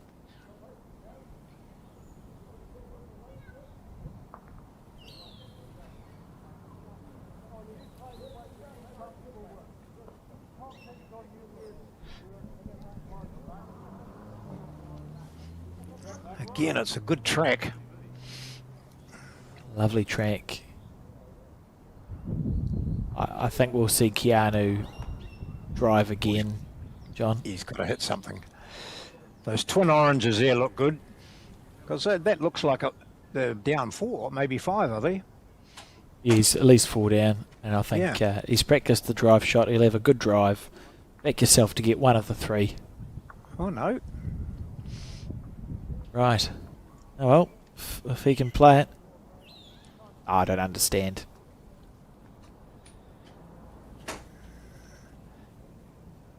And there is that nice track there at sort of 2 o'clock as we view it. He backed himself to draw through there. So now if they go down another one here,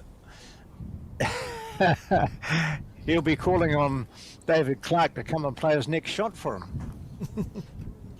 Well, we saw David play so well. Yeah, they're holding 5. It's a great head now because there's nothing set up to hit. So the second shot with the drive shot would have been quite helpful because you can change something up the front even if you miss.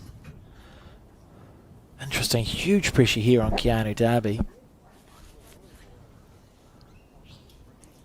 against a team with a combined bowling experience of 5 years. I think he's just going to try and draw his way out of trouble here. Oh, it's out, beautiful, beautiful delivery. Looking to bring it in between that orange and red one. But I don't think he has. If his weight's good enough, though, he'll cut some out. Oh, almost. I think it's 3. That one, that one, and that one. 3. Well, he saved 2 or 3 shots there with that draw, but not a good end there for Forbury Park. And they now trail by 9-3 after 10 of 18 ends. 7 and 3 is 10, isn't it? God, I might have missed out one here, did I? I'm not sure. Didn't put it down for the last one. I'll check the board. As we relive a couple of the bowls. 10, I think, yep. Yeah, I think we originally it had it is, at 6, John, in your defence. Yep, that's so right. you just haven't got the update. But what a lovely end of bowls from Masterton. Nothing flashy from the Masterton Bowling Club. They're just drawing 6 bowls quite close to the jack. And it's enough.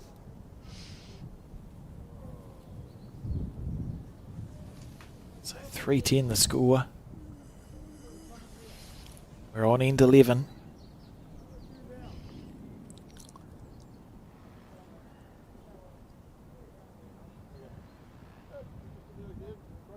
It's a great example. You know, we read out the section rankings at the start of the broadcast, and Masterton are on the bottom, Forbury Park's on the top. But you can see how it is that clubs can find their way through to a national final, isn't it? I just love it about bowls, John, that anyone can beat anyone or can be competitive because, again, we know how good Forbury Park are. Wouldn't be surprised to see them. They've got all the experience and ability and understanding to get back into this game.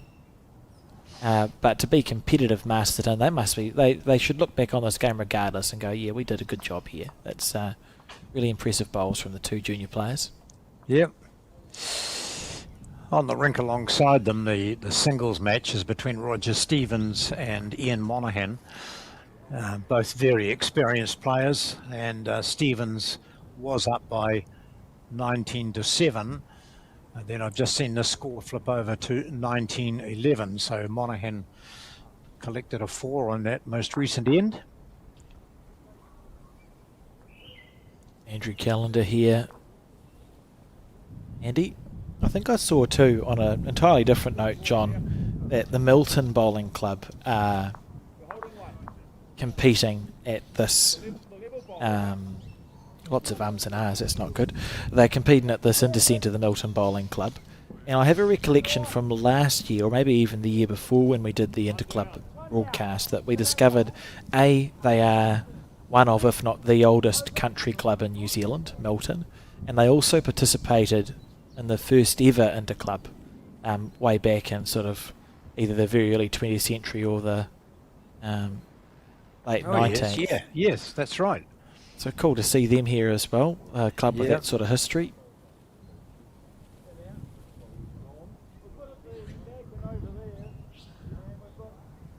I think I probably and did go on and talk about Milton with the little bend in the main street because they started building the main road from different ends and didn't quite get it right. So, hello, how come they're 10 metres over that way and we can't shake hands with them because they're way over there. So a bit of a kink in the road. I think that's right. And I should know. I've driven through Milton That's thousands amazing. of times. Yeah.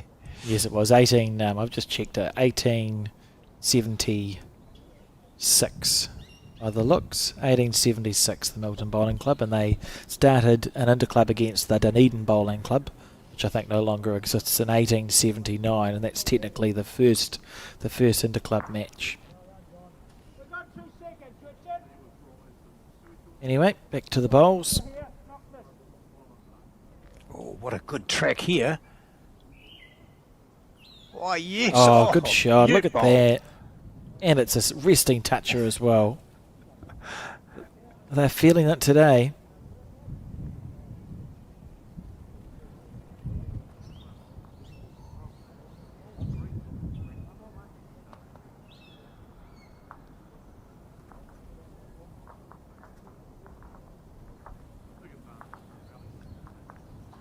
Derby, this will start to feel like a world championship match, won't it?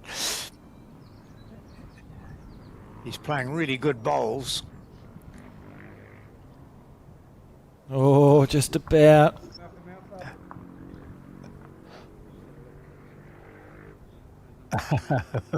What do you do now? Okay, Malcolm, tell us. Stay away. Should I just leave it alone? No, he's got another bowl. Okay. So we know the jack is going straight back if there's connection, and the beauty for Masterton is that there are actually no back bowls from anyone. So I think you may as well just go deep. You're not going to. The problem with drawing close is you could make it easier for Keanu to find an angle in. So just go past the head on either hand. As it sits, it's a nice head for Masterton. So on the forehand, which is the left of your screen, down to the bottom of where it was, and it'd be happy days. Yep. Because as you could see there, that if either of the players just touches the black bowl onto the shot, the jack will move. Masterton have got behind there reasonably well covered, but another one around there would be very good. And that's where he's hunting. Oh, he likes it. That's plenty of slapping of the thigh there. Yeah, it's a very good bowl.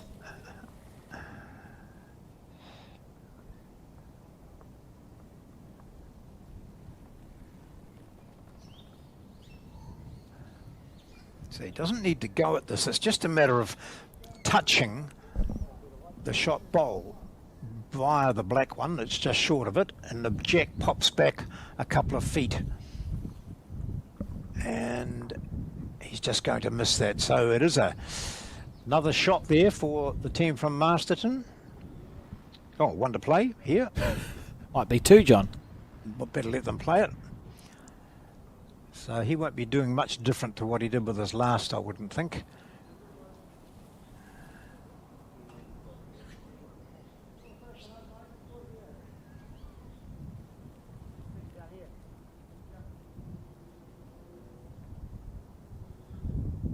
Where is it?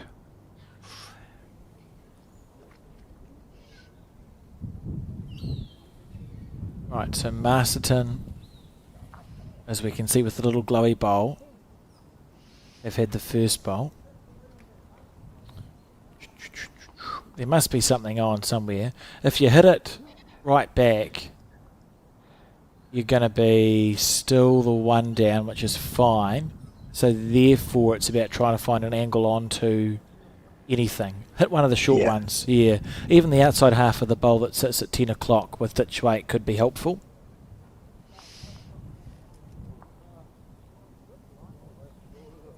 If the jack remains where it is after this shot, I think all Masterton fans will be delighted. Don't doubt it. And so here we go. So Keanu's picked a bowl, a short bowl to hit. Worst case scenario, you stay one down, so it's safe as houses. I'm just looking to turn it. He needs to get down onto the out of the way, please. I need to see. Well, this could be the best bowl you'll never see. Yeah. And it wasn't. I think he hit the right bowl though. You can see it just rocking there. So 11, 12 to 3. 12-3 after 11 ends. Masterton over Forbury Park.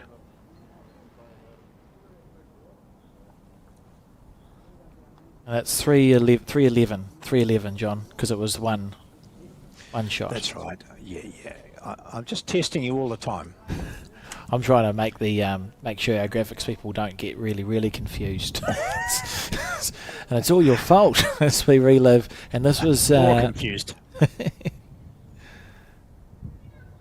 This was the effort. This is the best bowl count who played on this end. He's sort of unlucky. Well, he's a foot short. Foot more than that. He actually even rocked the bowl, so play that with a smidgen more weight and you're okay. Fascinating. So there we see the score, 11-3. We're on the 12th end.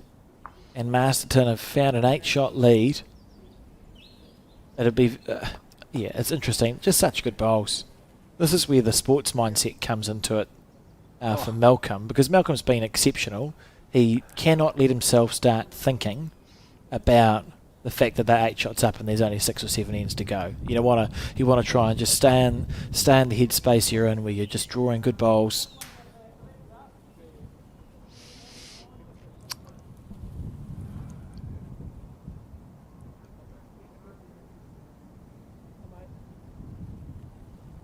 About a centimetre away.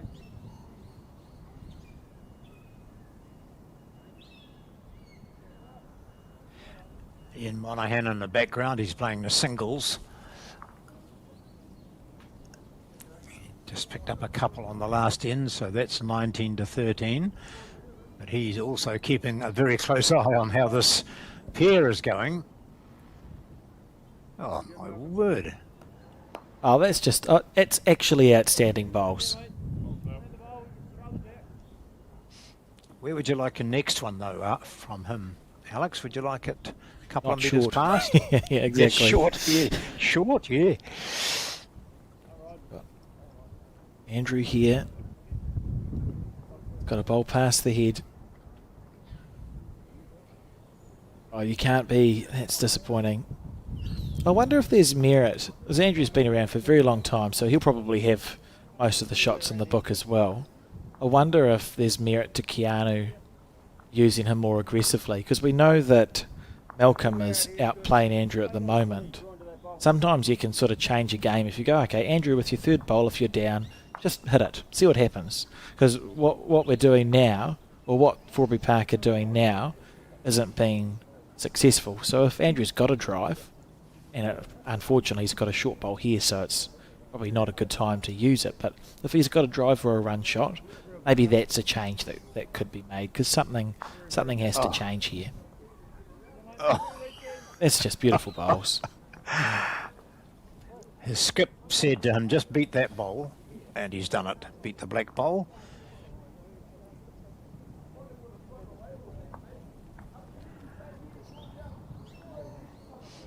And you had the sense that it's sort of getting to Andrew a wee bit. I mean, he could pull the jack back to his own bowl here and atone for everything. But he was sitting down just talking to himself about it. It gets into your head sometimes, doesn't it? And you try hard and you try harder, and still your opponent, unfortunately sometimes opponents are allowed to play better than you. Mm-hmm.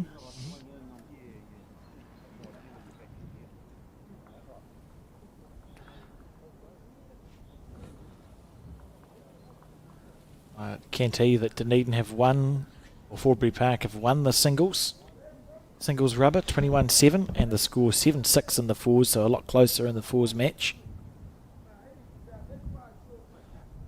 Just say Malcolm has a background in cricket, John. Yeah, he's played cricket and I think a fair bit of golf as well.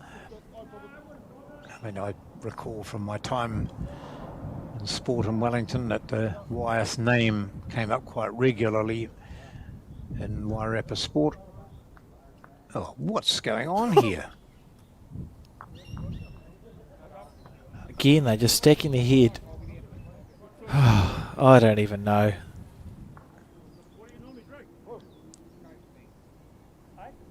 He's got to go this, does he? No, I don't think so. I think he's indicated it's just get up there. Doesn't need to hit them hard. If he can clear the front bowl, he's close. That's a very well played bowl Oh. from Keanu. It's a good shot. So he's killed the end.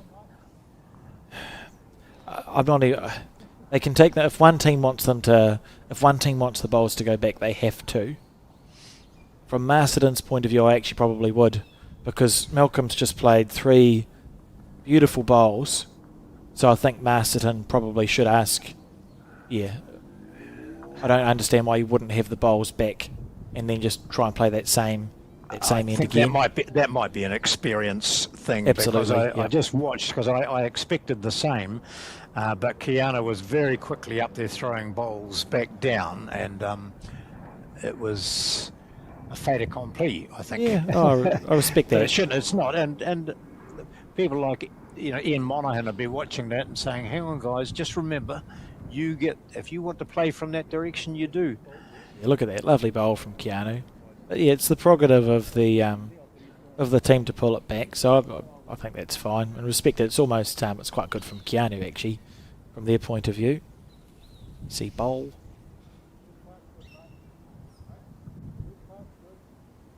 Watch Malcolm draw a front toucher. After I've just criticised Masterton for not taking the bowls back, he'll just draw three more within a foot. I don't think you're far wrong either. Yeah, Oh, yeah, it doesn't not even matter. close. Doesn't Not matter to even Malcolm. close. Okay, I rescind all my previous comments and statements. That is ridiculous. Let's see, Andrew following him down. Yeah, so I think the change for Andrew is sometimes you go, right, I'm not out leading my opposition. It's not looking like I'm going to. So let's try and make it easier for the skips. So if he can get 3 bowls past or start being aggressive with his third bowl, if Malcolm keeps being amazing. Oh, I mean, second year bowler, delivery's pretty good, gets it away nice and smooth. Not a lot that can go wrong. Weight control is perfect. Yeah. And that's a good position for him to be there. I Yeah, good like bowls. that. What a time or what a performance for your first time on TV. He'll be getting invitations to major events now.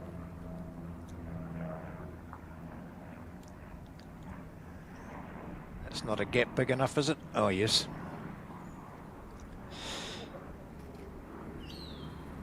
Toucher.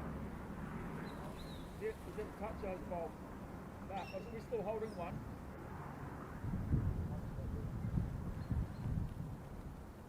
Staying on his backhand.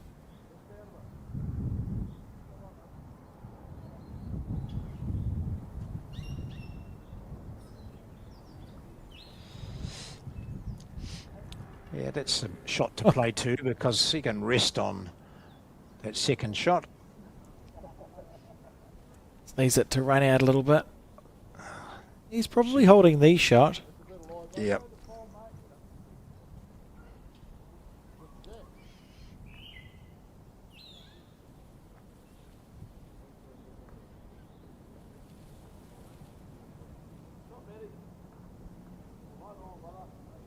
Andrew. That's a good bowl. Yeah, that's classy stuff. Yep, real good. Yeah. And I now feel okay saying they should have taken the bowls back and played it from the same end. Lovely bowl from Andrew. Be pleased with that. So crossing over, Keanu actually in quite a good position here. So the first bowl from Corey, very important.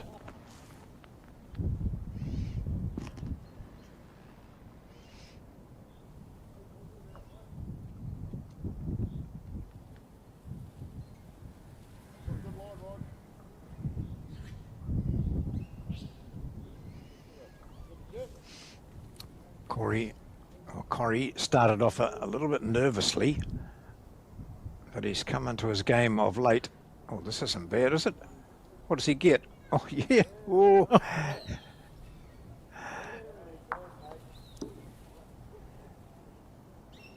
Lovely try.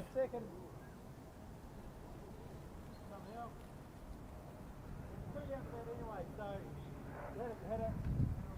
Yes, second. So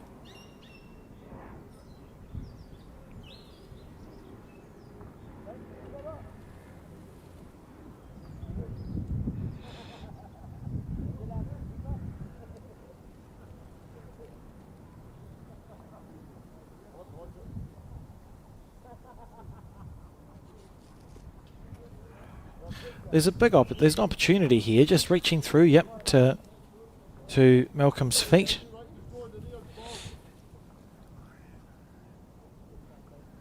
Yep, so that the importance of that bowl, I think it was the second one that went a couple of metres over, is that it gives you an option. We might just see it between his legs. Oh, look, it's perfect. It's look. perfect. Oh, Gee, still one down. it's a beautiful effort. He's one down. Couldn't have played that much better. The good thing for Forbury Park is that it's reasonably protected shot. So it's looking like there's a bowl each to come. Because of the bowls in front, it'll require an outstanding bowl from Corrie to get one out of this.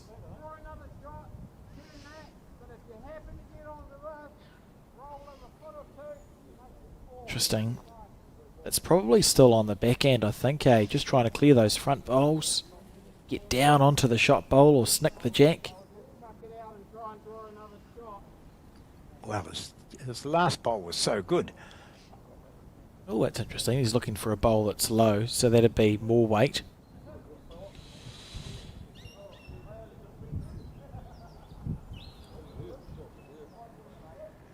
Fully expect it'll just be the same bowl again.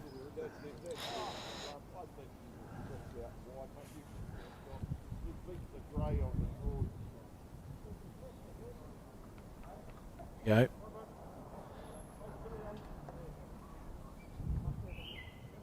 He's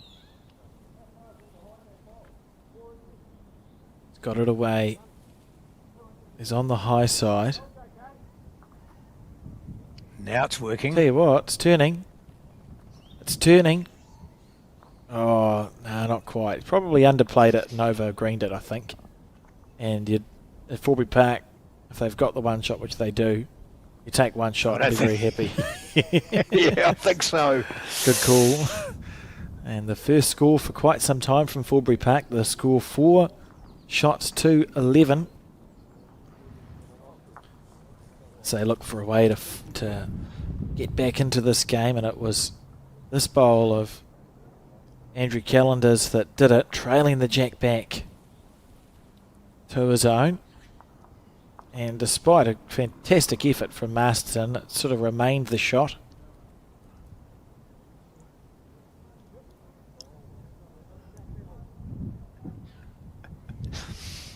Just noticed some instructions being given by... Do you know that woman down there with the sunglasses on, Alex?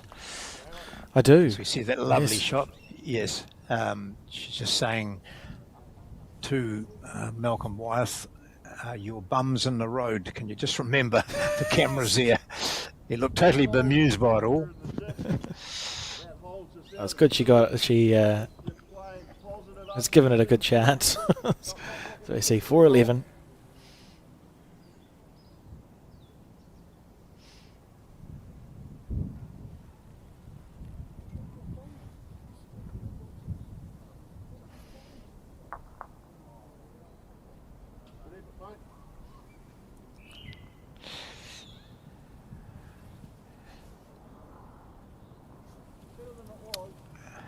Well, Andrew, the way your opponent's been going, that won't be good enough for the shot.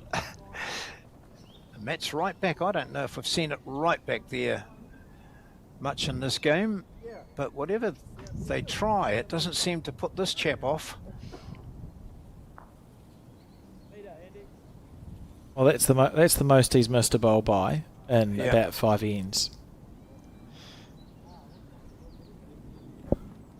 So 6 ends to go. 7 shots the difference. So Forbury Park looking to make their way back into this game. They'll be pleased they've got control of the jack.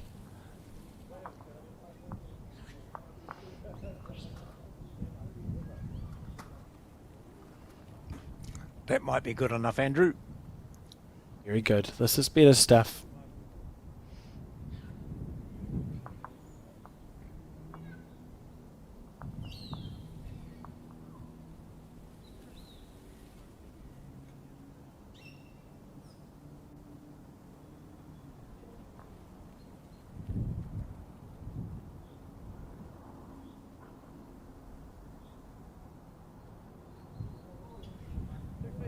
Needs it to hang on. Oh, just underneath. Oh, wow. That's a big miss for him.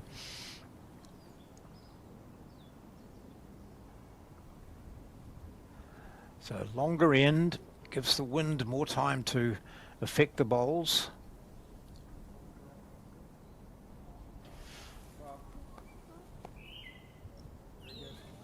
What did I say? He's using Optimas.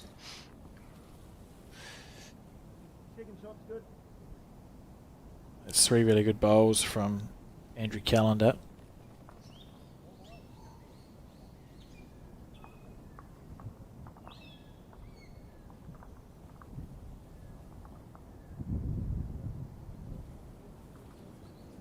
It's a good line. This will come back if he's got the weight. Oh, would you look at this? Oh. Outstanding bowl, and it's set against the bias. Beautiful. Just when we thought Malcolm might have a loose end.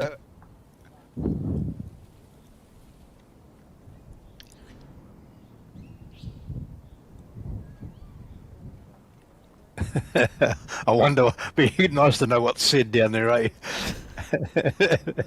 They're grilling. I mean, they've probably, you know, this result so far, this game so far is probably beyond what their expectations were, particularly when you're up against someone such as Keanu Darby. So you just go out and probably the last words were, let's enjoy ourselves.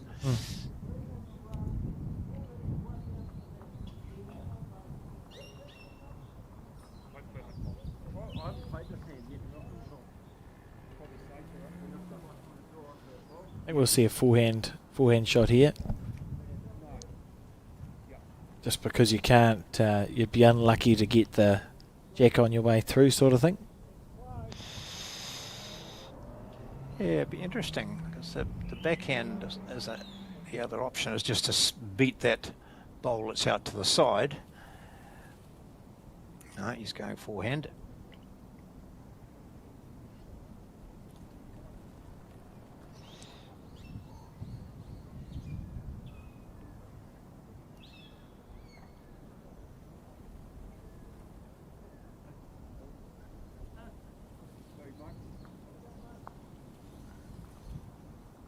That was a nice green. Yeah. So Keanu just looking to clear the front. You'll want to give this a good chance. I don't understand why we're missing on the wide side here. Sort of think there's chances. What I mean by that is if you miss on the narrow side, you got chances of luck all over the place. If he's narrow into Andrew's bowl, you could snick it up or make it easier. It's interesting that he's just trying to dead draw it with like quite a big green. I suppose those two really short bowls might look sort of in the way. Handy effort. How's your speed? Yeah, that's pretty good, eh? Good try. Well, Just thinking about it. A little cannon onto the front black. yeah, they've got all the back ones. Oh, well that's interesting. Andrew's just said, why don't you drive this low bowl, see if you can chip them both out. But I think we've come back to playing the backhand.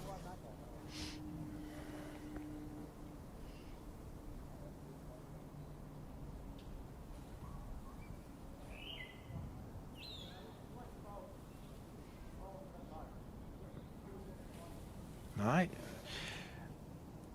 happy with the one that's come back into here? I like that. Oh, so it's the last bowl drawn here?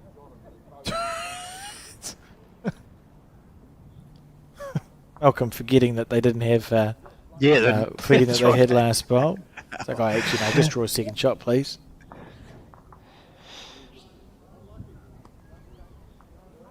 Oh. Tell you what, Oh, ho, ho. panic. Oh, hard Oh. luck. You could hear Joe Edwards in my head going, if you're holding the shot, You don't go cut wide. the centre line. Neither here nor there in the end, and it's 1 to Masterton, so 12 shots to 4 the score. As we tick closer and closer to the end of this game. And this junior pairing find themselves 8 shots in front. This was the bowl here from Malcolm that held on. Very nicely played. And against the bias, sit in for 1. Stayed there for the entire time. So I think that fours matches 8-all after 10. It's exciting. Yeah. So we know the singles has gone the way of Forbury Park. This is going the way of Masterton, and the fours very, very close. Forbury Park leading their section, Masterton right at the bottom. And really just having an exceptional game of bowls here.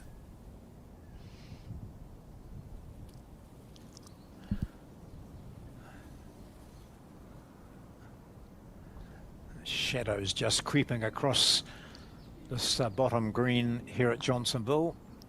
There's another green, the upper green, which will be probably pretty much covered in shadows now because there's a hill behind there and lots of trees and houses. Good late season conditions.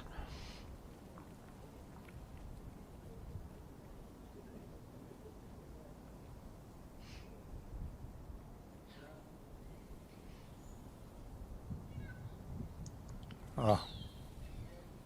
Stop Good it, ball. Malcolm.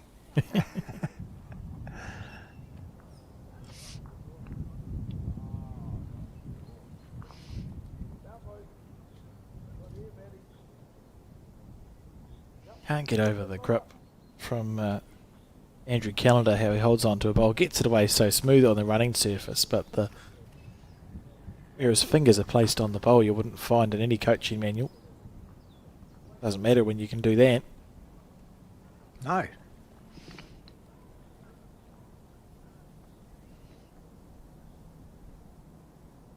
It's more conventional there from Malcolm. So the fingers sort of straight down the running surface of the bowl. Let go at the same time, sort of thing.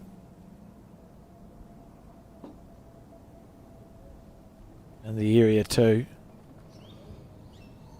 Oh, it's going to dive a little bit late. It's handy bowl. Perfect weight with both of those. And we see, look at that. So it's almost cupping the bowl. Yeah. But he gets it away. He does get it away smoothly on the running surface. It's an unusual way of getting there. Look at that. Beautiful, beautiful bowling. And he'll be pleased that it stayed standing up too, because it's not made the target any bigger.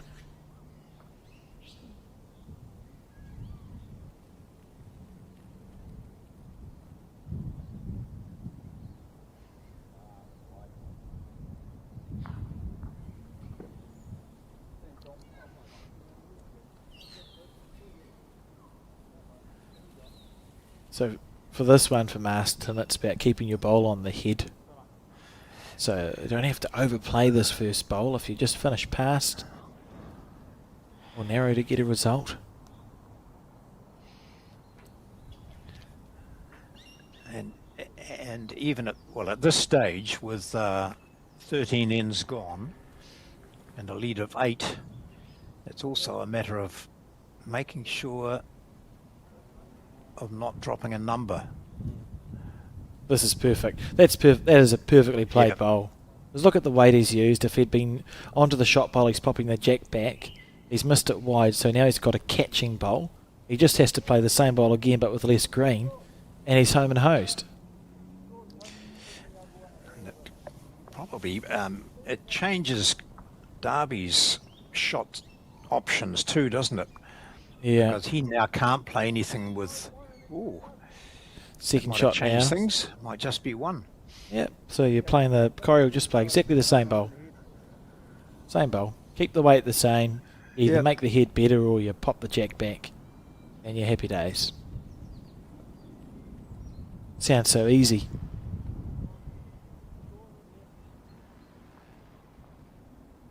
I'm making it look easy. How's your running? Oh, it's such a nice green. Just for what you do for 3 or 4 feet of weight on that bowl. Yeah, true. Just needed to touch that bowl that's in front of the jack, the shot itself. The jack would have moved slightly. They've got that catcher that you talked about there, Alex, down here at 7 o'clock. He can go Darby has inside. to be careful. He doesn't Yeah. do that. As long as he's narrow, he's okay. Inside out, it's fine. It's going to look like it's a bit fortunate, but it's a classy bowl. And now he's actually unlucky that he set that bowl over. He missed the right way. He was on the narrow side with good weight, but very unlucky to have now set a split up. Again, you don't have to overplay this one, so Corey will just pick a weight that he's comfy with, but through that split you can see the jack right there in the middle. And the bowl behind is about, it looks like a metre maybe.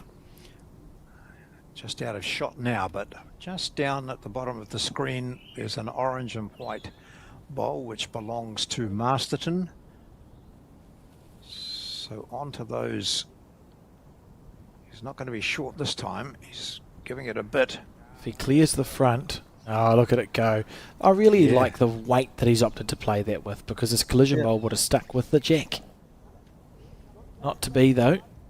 And we'll see how brave Keanu's feeling. They're both sitting flat, so in theory you could draw a third shot with draw weight, and you'd be hard pressed to move the jack. Yeah, just to sit a bowl in between those two would be ideal. Draw the split or the point of the bowl, and you're okay. And as long as you've got draw weight, because the bowls are sitting flat, they would require, you'd need to have overplayed it by a margin for it to go badly.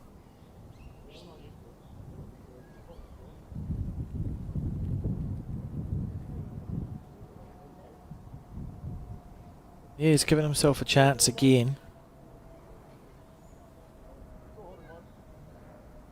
Yeah, it's a nicely played bowl from Keanu. Yep.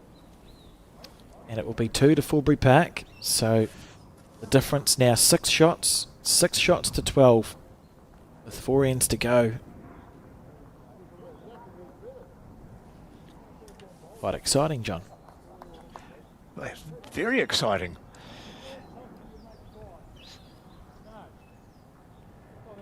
That's that lovely weight that he plays. A bit fortuitous, but it was always there. Part of the game, isn't it? Wicks and slides and ricochets.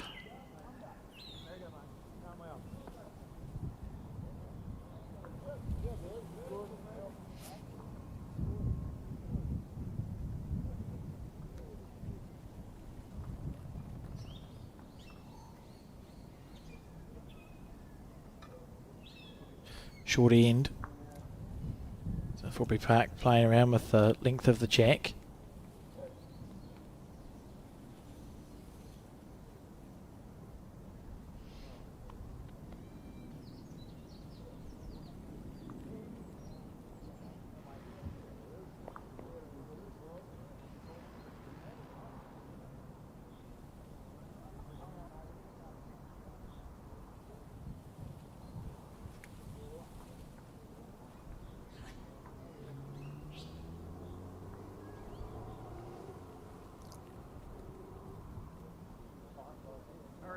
How's the weight? Oh, it's turning nicely. Oh, good bowl. Oh, a little bit unlucky.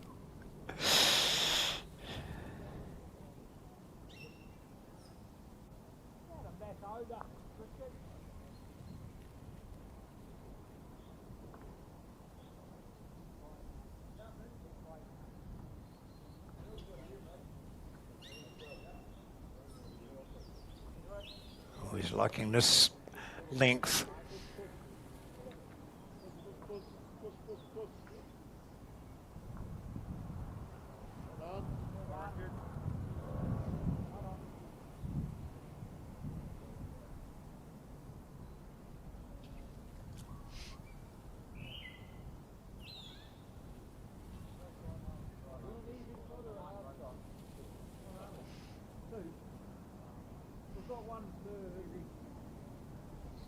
Nice, that's Interesting. all right. Yeah.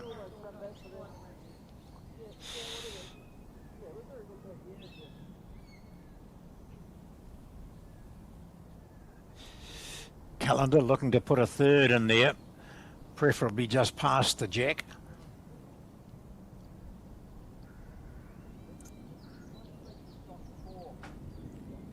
Or short.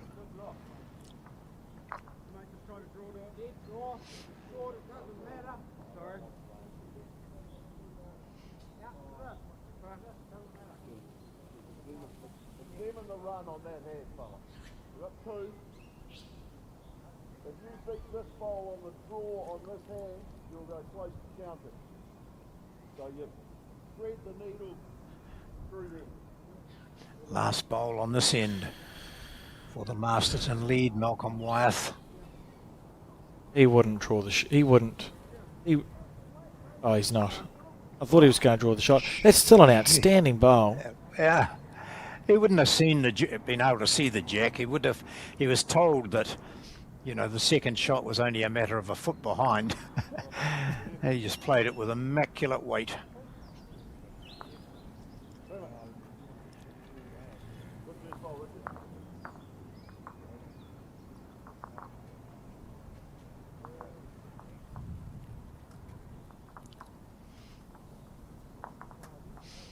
So Darby will be looking to play the same shot. If he can sit on that bowl of Wyeth's, they're back to holding two.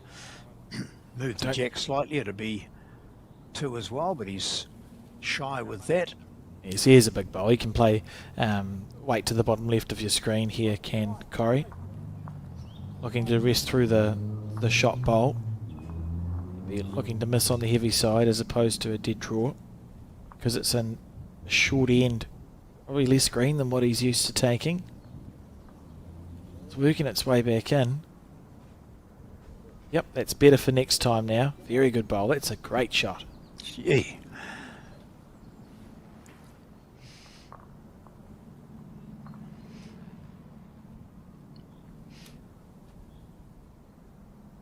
Fours 10 all after 12 ends. Exciting match going on here between Masterton and Forbury Park, the top and the bottom of the table. Oh, delightful.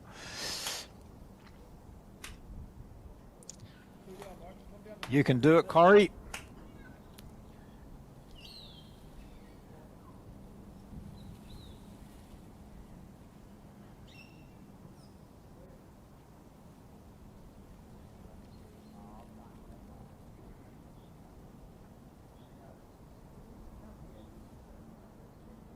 Side out.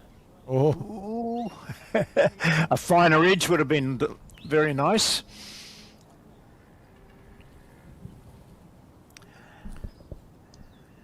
That run of Forbury Park is on its way.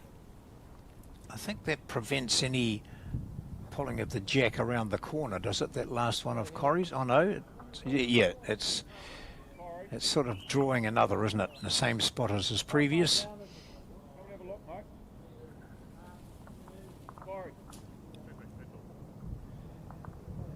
He's asking Corey to come and have a look. I like it. What does his other hand look like? We're playing the forehand. Another look back at what the situation is. So just turn that orange one over. Potentially, yeah. About 10 o'clock, 11 o'clock. Or whatever. Yep. Yeah. Either that or you just end of rank weight through the shot bowl, and you either kill it or cut it down. Or Be interesting. Not sure. We've not seen Yeah. Corrie hit. I think they possibly play a bit safer. Oh, he's and- wide. He's wide. No, he's not. He's perfect. Where's it go? Where does it go if he hits it? Oh! He hits it. Oh, wow. Oh! What a shot. He's made a one. Unbelievable. How? I also leaned to look around Malcolm, which was a futile effort because it's a camera. You can't lean around a screen. But what a bowl that is from Corrie James. Oh, gee, I hope we've got another angle of that somewhere for if that's the only replay we see today, that'll be good. It was delightful. They were 2 down. They didn't appear to have many options at all. And yet, this man, Corrie James, played a bomb. Oh, okay. It's firmly implanted in my mind, and it will be in Corrie James as well. 13-6, 3 ends to go. That was an unbelievable bowl. I'm not sure.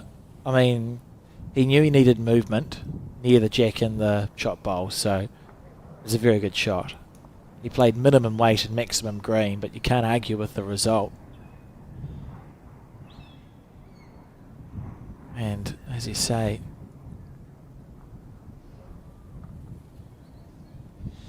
yes, I think it's one of those, if you get it into this area here, you might just see what get happens. lucky, Yeah. because he wouldn't have been able to see. He was bowling blind, probably. Just weight and green, that's what he was thinking about, not seeing an obvious target. So he was there, he played it well, got the result.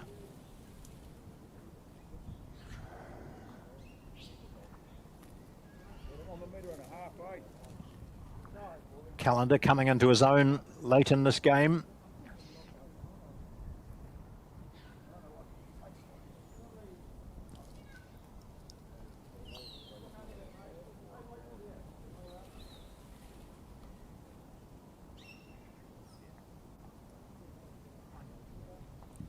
Needs it to hold up at the end.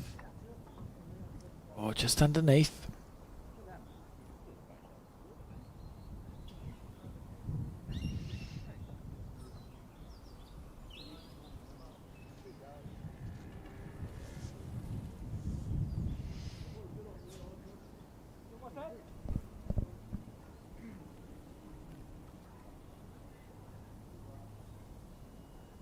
Good bowl. It's just need a hold. Masterton is just looking to hold on. They've done so well.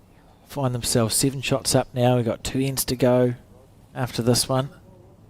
They can score on this end. You'd think that'd be a defensible lead against this Forbury Park combination. And potentially the biggest win in both of these players' careers, Corrie and Malcolm. I want to speak too soon.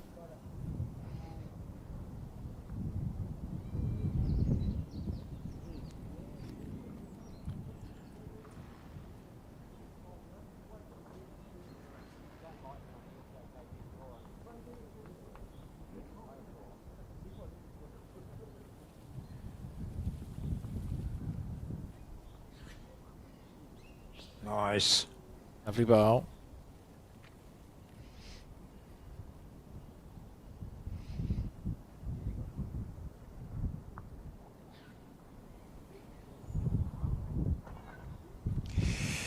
Interesting. Well, if at all Forbury Park were, they wouldn't have known much about this combination. They wouldn't have underestimated them. But certainly they're well aware of the capabilities. And this man here, Corrie James, I thought he looked a bit off the pace early on, but he's played some remarkable bowls. So both these players have shown great weight appreciation. Here's another, tips that over. Another good bowl. It's been impressive, really, because they've not shown signs of nerves as we've got to this pointy end of the game, where you know you're playing a New Zealand player and a very well performed player in Andrew, got to the pointy end, we've not seen Masterton look anything approaching a panic bowl, John. It's been really, really good.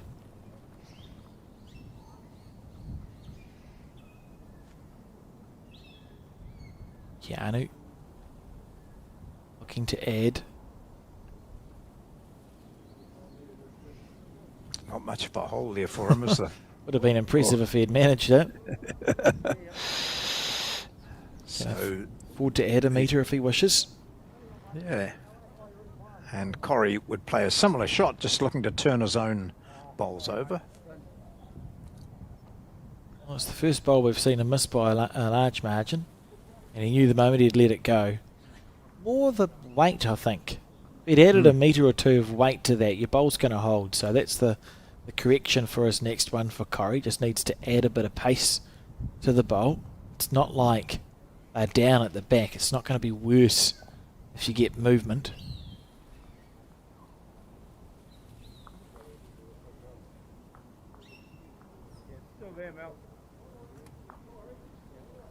Yeah. Just needs to give himself a chance. Clear the front stuff. You'll be close. Yeah, there is. If I get mine square and poke it through. But I'll be positive.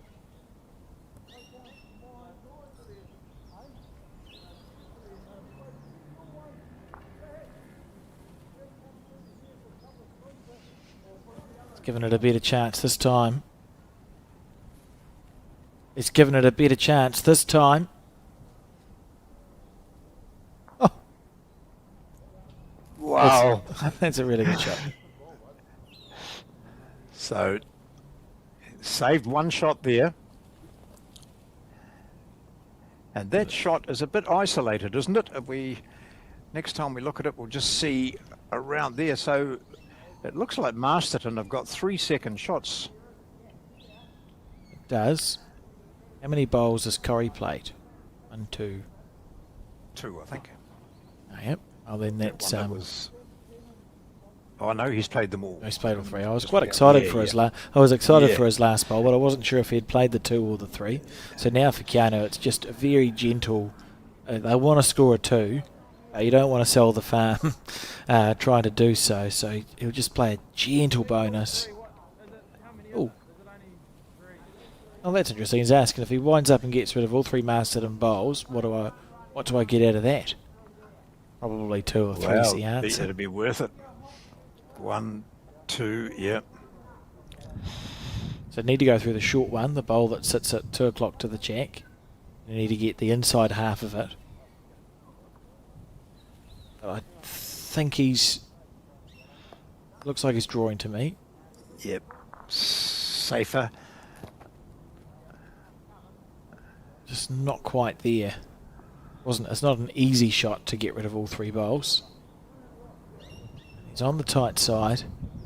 So it's going to be 1 to Forbury Park. 7-13 the score. And there's 2 ends to go.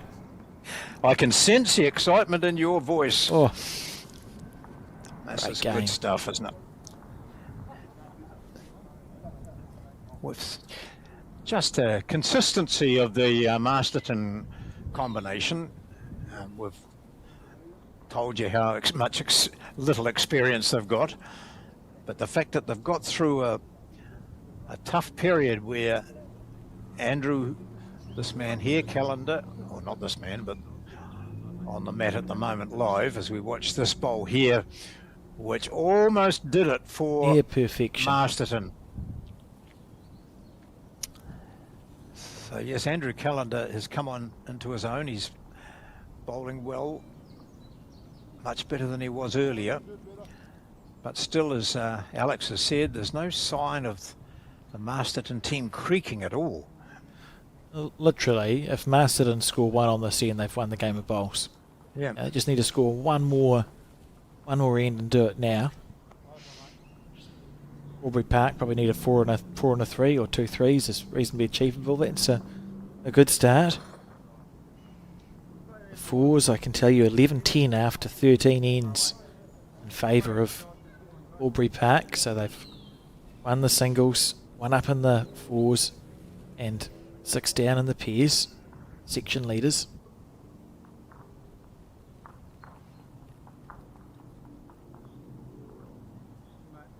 Here he is. It's a very good first bowl again.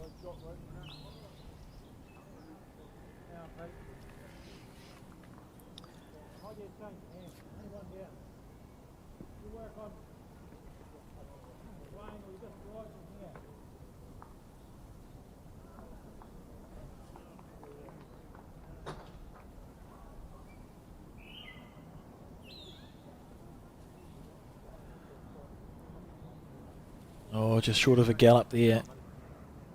Interesting to see if Malcolm changes to the forehand or stays on his backhand side. I was interested that he stayed on his backhand side for the previous one. That's the hand that he's favoured.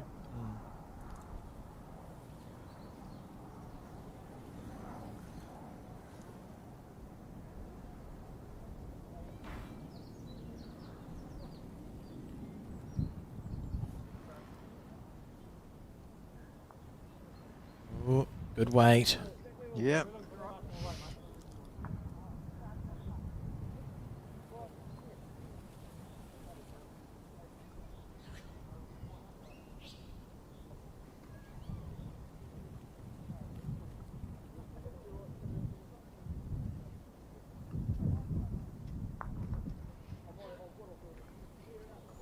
Waiting for it to come back at the end of the track. Yep, handy bowl. Remember, Forbury Park probably looking for a 3 on this end.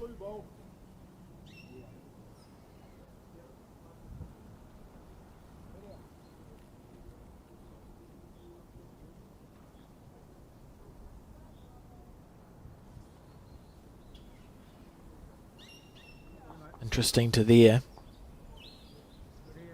Very interesting. Oh, Just, oh, he hasn't, has he? Through the hole. Oh, great shot. that's really good. I think probably one down. Yes. But what a bowl. Like, even if they just drop a 1 here, you're asking, well, you've got a 5-shot margin to defend as Masterton. They've so nearly done enough.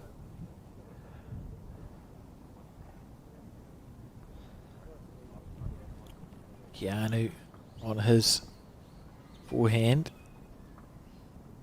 Needs to make a 3 out of this.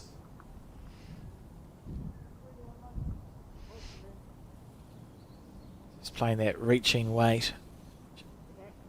As long as it stays up on the paddock, he's okay. Oh, but unlucky to get that snick. Yeah, not ideal. No, so that's been picked up.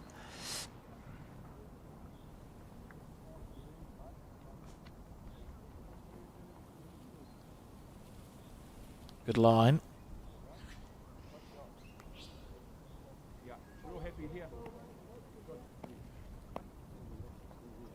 Oh, well played. Very well played.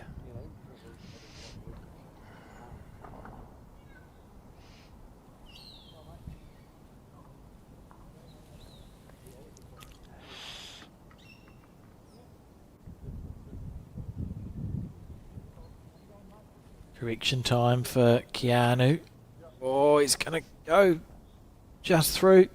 So only holding the 1 Forbury Park. Now I think Corrie can look to draw the shot. 5 years of experience between the two.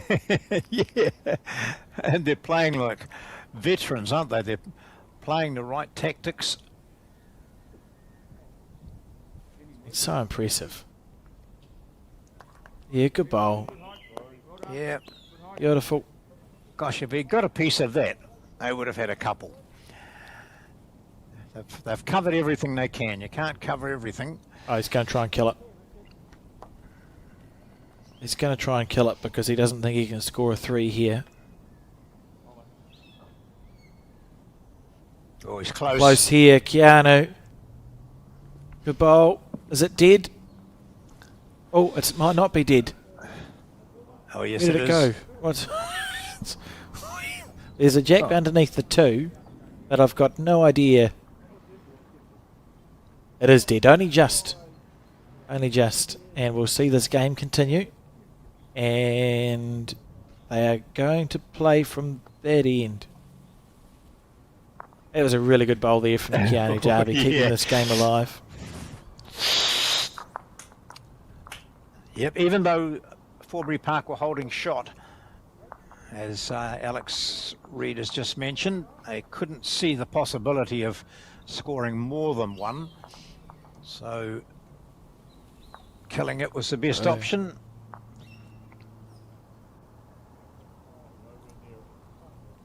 Yeah, good bowl.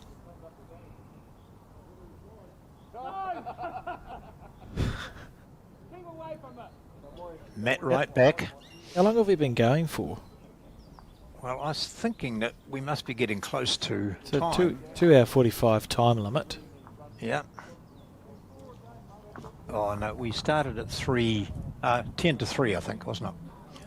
And it's only 5 o'clock now, so. Yeah. Yeah, Okay, so they got plenty of time. They got plenty of time. There you go, Andrew on his backhand. Forbury Park. Yeah, the reason Cannon killed it, they need to score 3 on this end. Trailing by 6 with 2 to go. They need to score 3 at a minimum.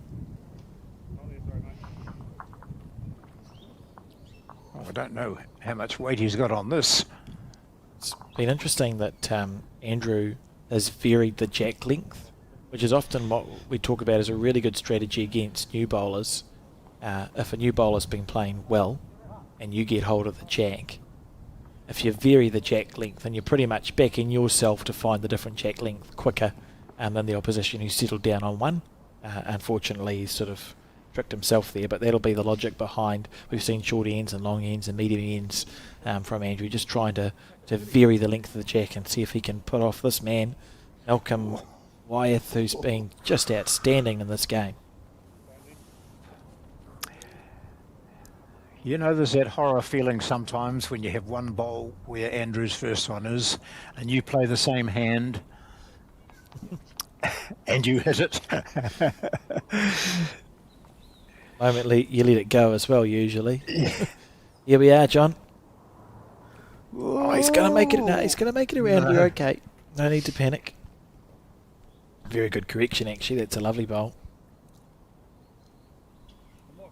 The fours, 11 all after 14 ends. Wow. What a match between these two clubs.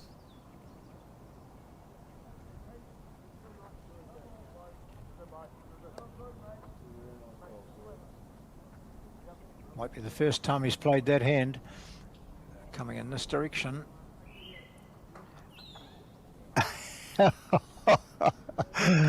Oh, great. Very good. Happy days. Yeah. They must be pleased with how they've played, these two, Corey and Malcolm. Surely I'll look back on this game and go, yeah, we did played well. Don't want to finish it off yet.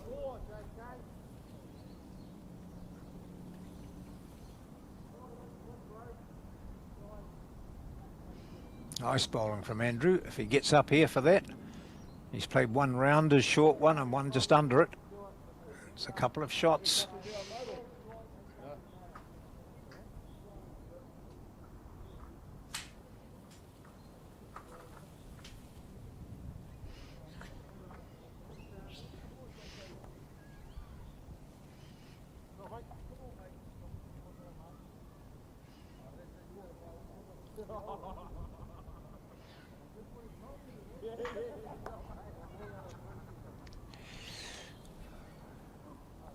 Not this time.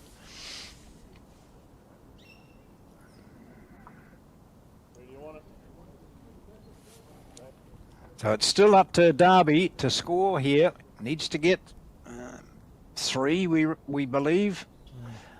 3 or well, I mean, they'd love to get a 4 or a 5 to go into the last end really close.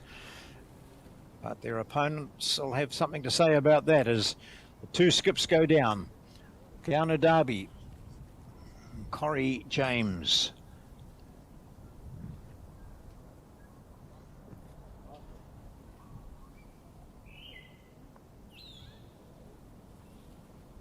Looking to draw a shot here. Full length head. Down to your weight.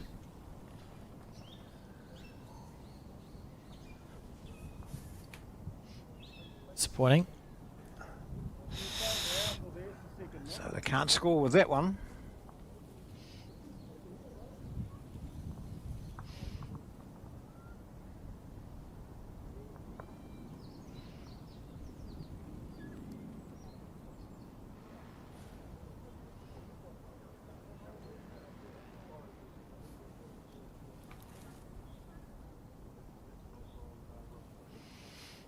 Oh, he's been tricked.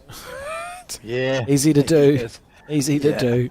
Particularly when you've seen the previous bowl go flying into the ditch, you think, oh, I won't push it too hard.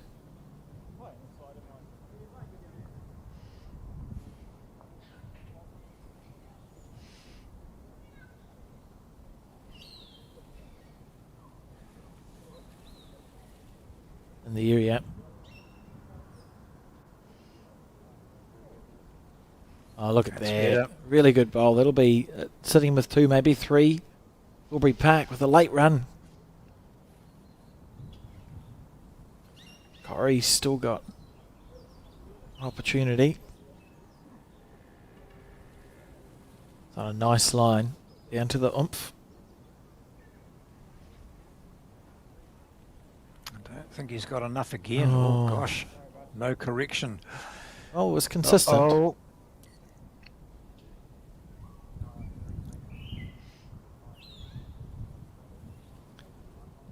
Wouldn't be surprised if we see Keanu chase this ball down. Add a bit of pressure.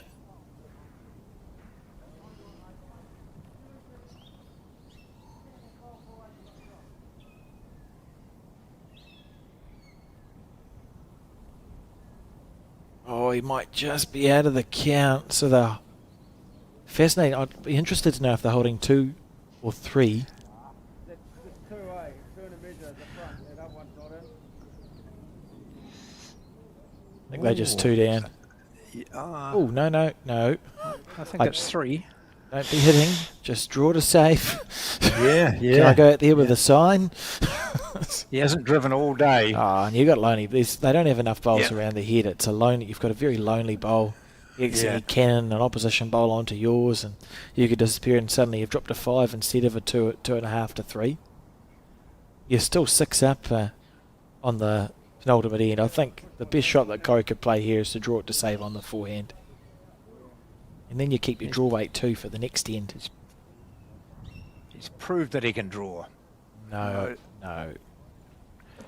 It's a big area there for you, Corey. You got lots of room. I think he's been... Well, he might just play a blinder here, of course.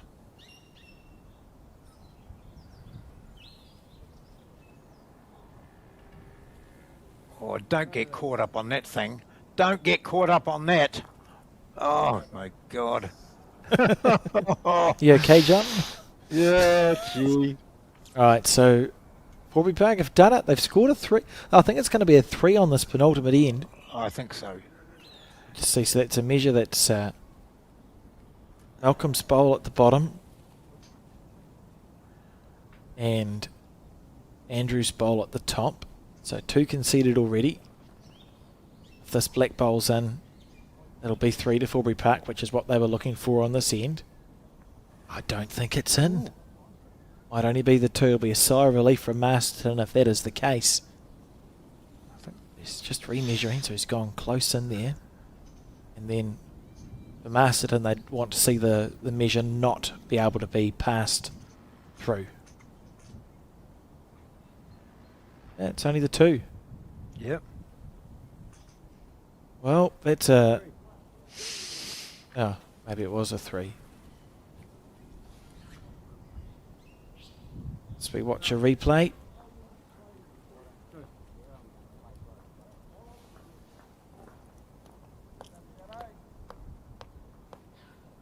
It's the last end of this game. Forbury Park with a late charge against a second year and a third year bowler.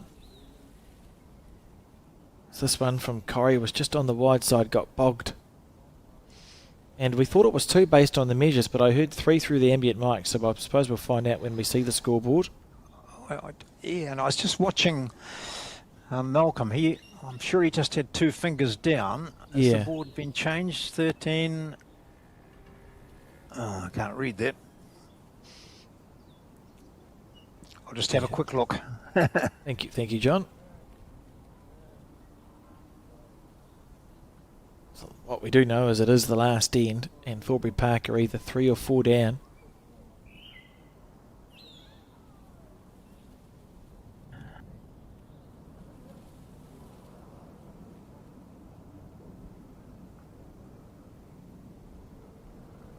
I think the score is 9-13. Yep. Steve Sargent rocked in and just said I've had a look at the board. So yeah, 9-13 it is.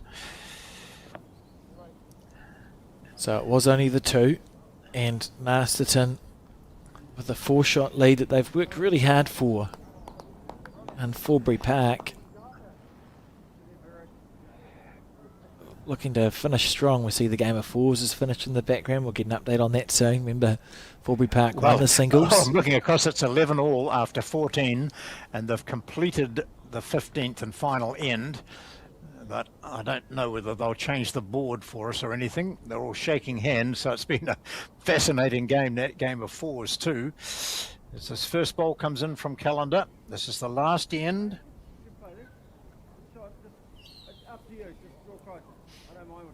Oh, and they've dragged the net right out. I didn't notice that. There was quite a discussion between the 2 Forbury Park players. And they said, righto, let's do this. Let's see if this puts off this bowler who has been all over the jack all day. Well, you would say it hasn't put him off, wouldn't you? I would say that. And I can tell you, Forbury Park have won the 4s 12 shots to 11. Oh. So great game there. And they're going to win the match. They've won the 4s and the singles. You still play for pride and also games won on a count back.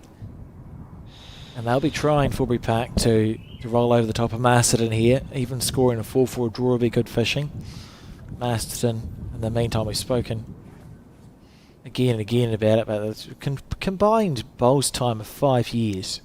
It's just ridiculous. I'm so impressed. Yes, I'm so impressed with these 2. And no matter if they've been playing, twilight competition, which is only a short-term thing every summer, where you can get an idea of how to play. It's only when you become a player playing a lot of the game, a lot of the time, that you should be playing like this after about 20 years. Yeah, it's a big moment in their respective careers, I would say.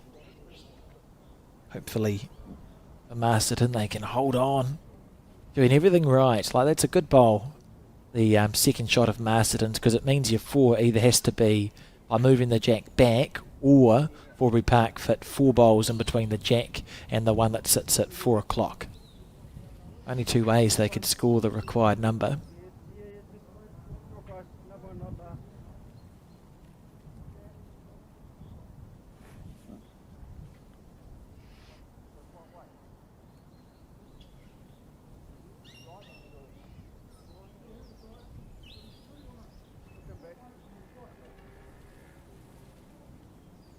How's the weight?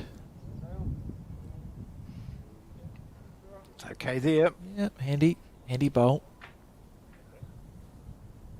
Sort of covering the back.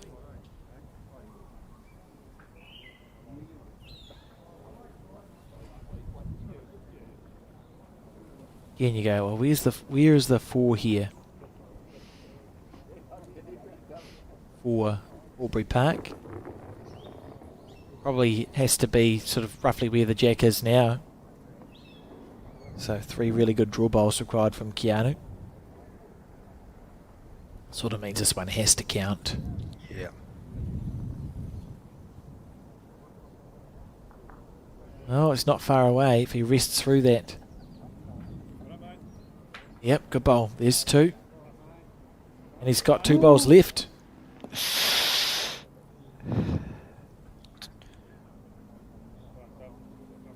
Remember, draws stay draws.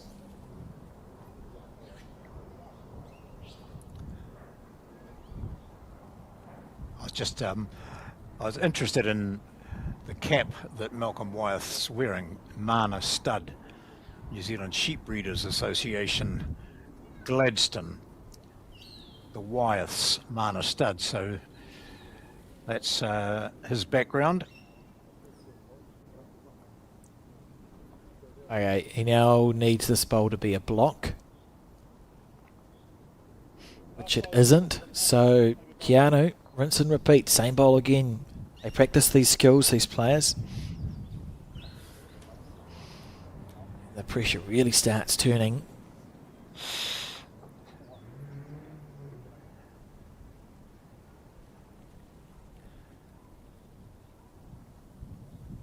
It's in the area.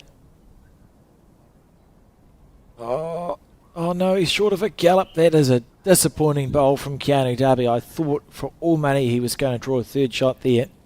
Now needs to find something to make the 4 happen. Probably has to roll up that short bowl. In the meanwhile...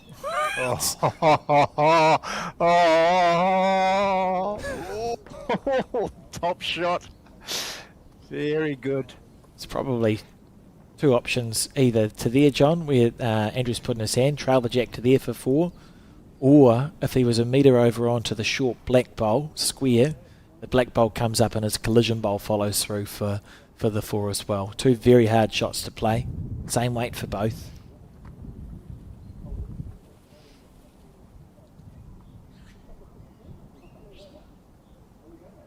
Potentially... Ooh. You were going to say potentially the last bowl? I was. And then he got off the mat.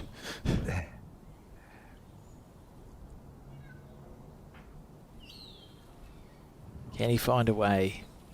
He's tighter this time. Got good probing weight through that front black and collision bowl.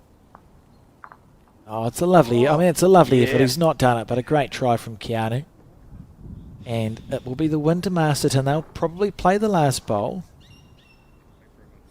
Nope, they're not going to play the last bowl. So 3 to Forbury Park and 12 shots to 13, the final score. And what a scalp for the Masterton pairing of Malcolm and Corey.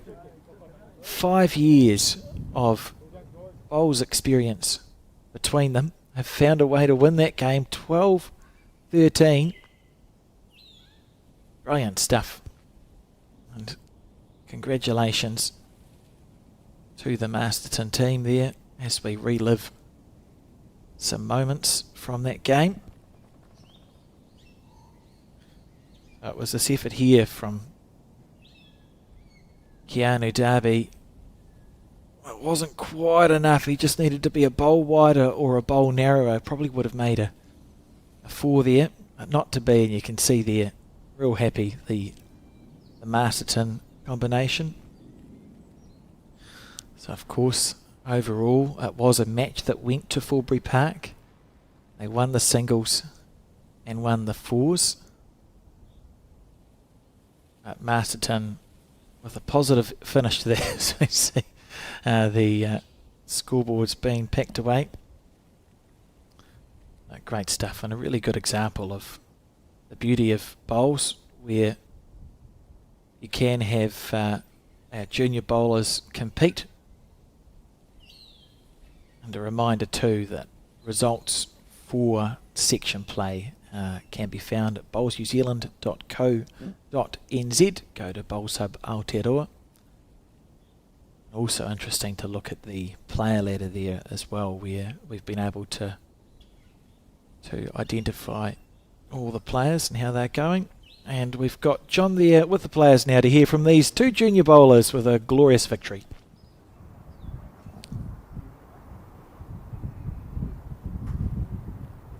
We've been absolutely amazed throughout this commentary at the performance of these 2 players. They've beaten a very strong combination. A second-year bowler here in Malcolm, Corey a third-year bowler. I've got to start with you. Your weight control and your ability under pressure was pretty impressive. I mean, you've got the Mana stud cap on there, so obviously all this hard work you do on the farm and that has made you fit. And you've got a good sporting background, though. Did that help? It definitely helps with temperament, I think, playing other sport. Obviously, bowls is really about temperament as well. So, yeah, and just learning weight control. It's been a big part of bowls in the first couple of years. And he made your life sort of easy for a while, didn't he, Corey? What about yourself? Your background for sport like bowls? Yeah, I was like Malcolm, played cricket and rugby, well, cricket when I was younger, so but now into bowls, so third year. And yeah, Malcolm went really good. Their lead came on the last 6 ends, so put a bit of pressure on, but we scraped home. You didn't show any pressure at all, so that experience we've been talking about comes through. What about playing against, a New Zealand representative as you did today? How important was that, and how difficult was it? I guess it was he didn't run a lot. He showed me just to draw and draw and draw, and that was a good lesson. Like there was one end we were holding 6 and he drew 4 shots, so cut it to 3. So that was, a good lesson for us to learn, I think. Yeah. So it's learning too, isn't it, in games like this? So what about the folks back home? They'll be chuffed, are they? You'll be getting text messages all over the place. Oh, I'm sure, yeah. Mum and Dad will be watching. I think they'll be at the bowling club probably now, supporting, watching. So, yeah, I'm sure they've enjoyed it. Well, you're bound to get an invitation to the most famous 242 junior event at Raumati later in the year, guys. Well done. A big win for you. Congratulations. Cheers, thank you. Thanks, John. Cheers. There we go. 2 top shots here today. A second and third year bowler playing out of their skins here at the Johnsonville Bowling Club today. Thanks, John. And Dwazia, just a great day of bowls. Remember, we're back tomorrow with post-section play from the women's event. It'll be the quarter-final and the semi-final. We're back from Johnsonville Bowling Club at 12. We'll see you then.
At Skin Institute, we've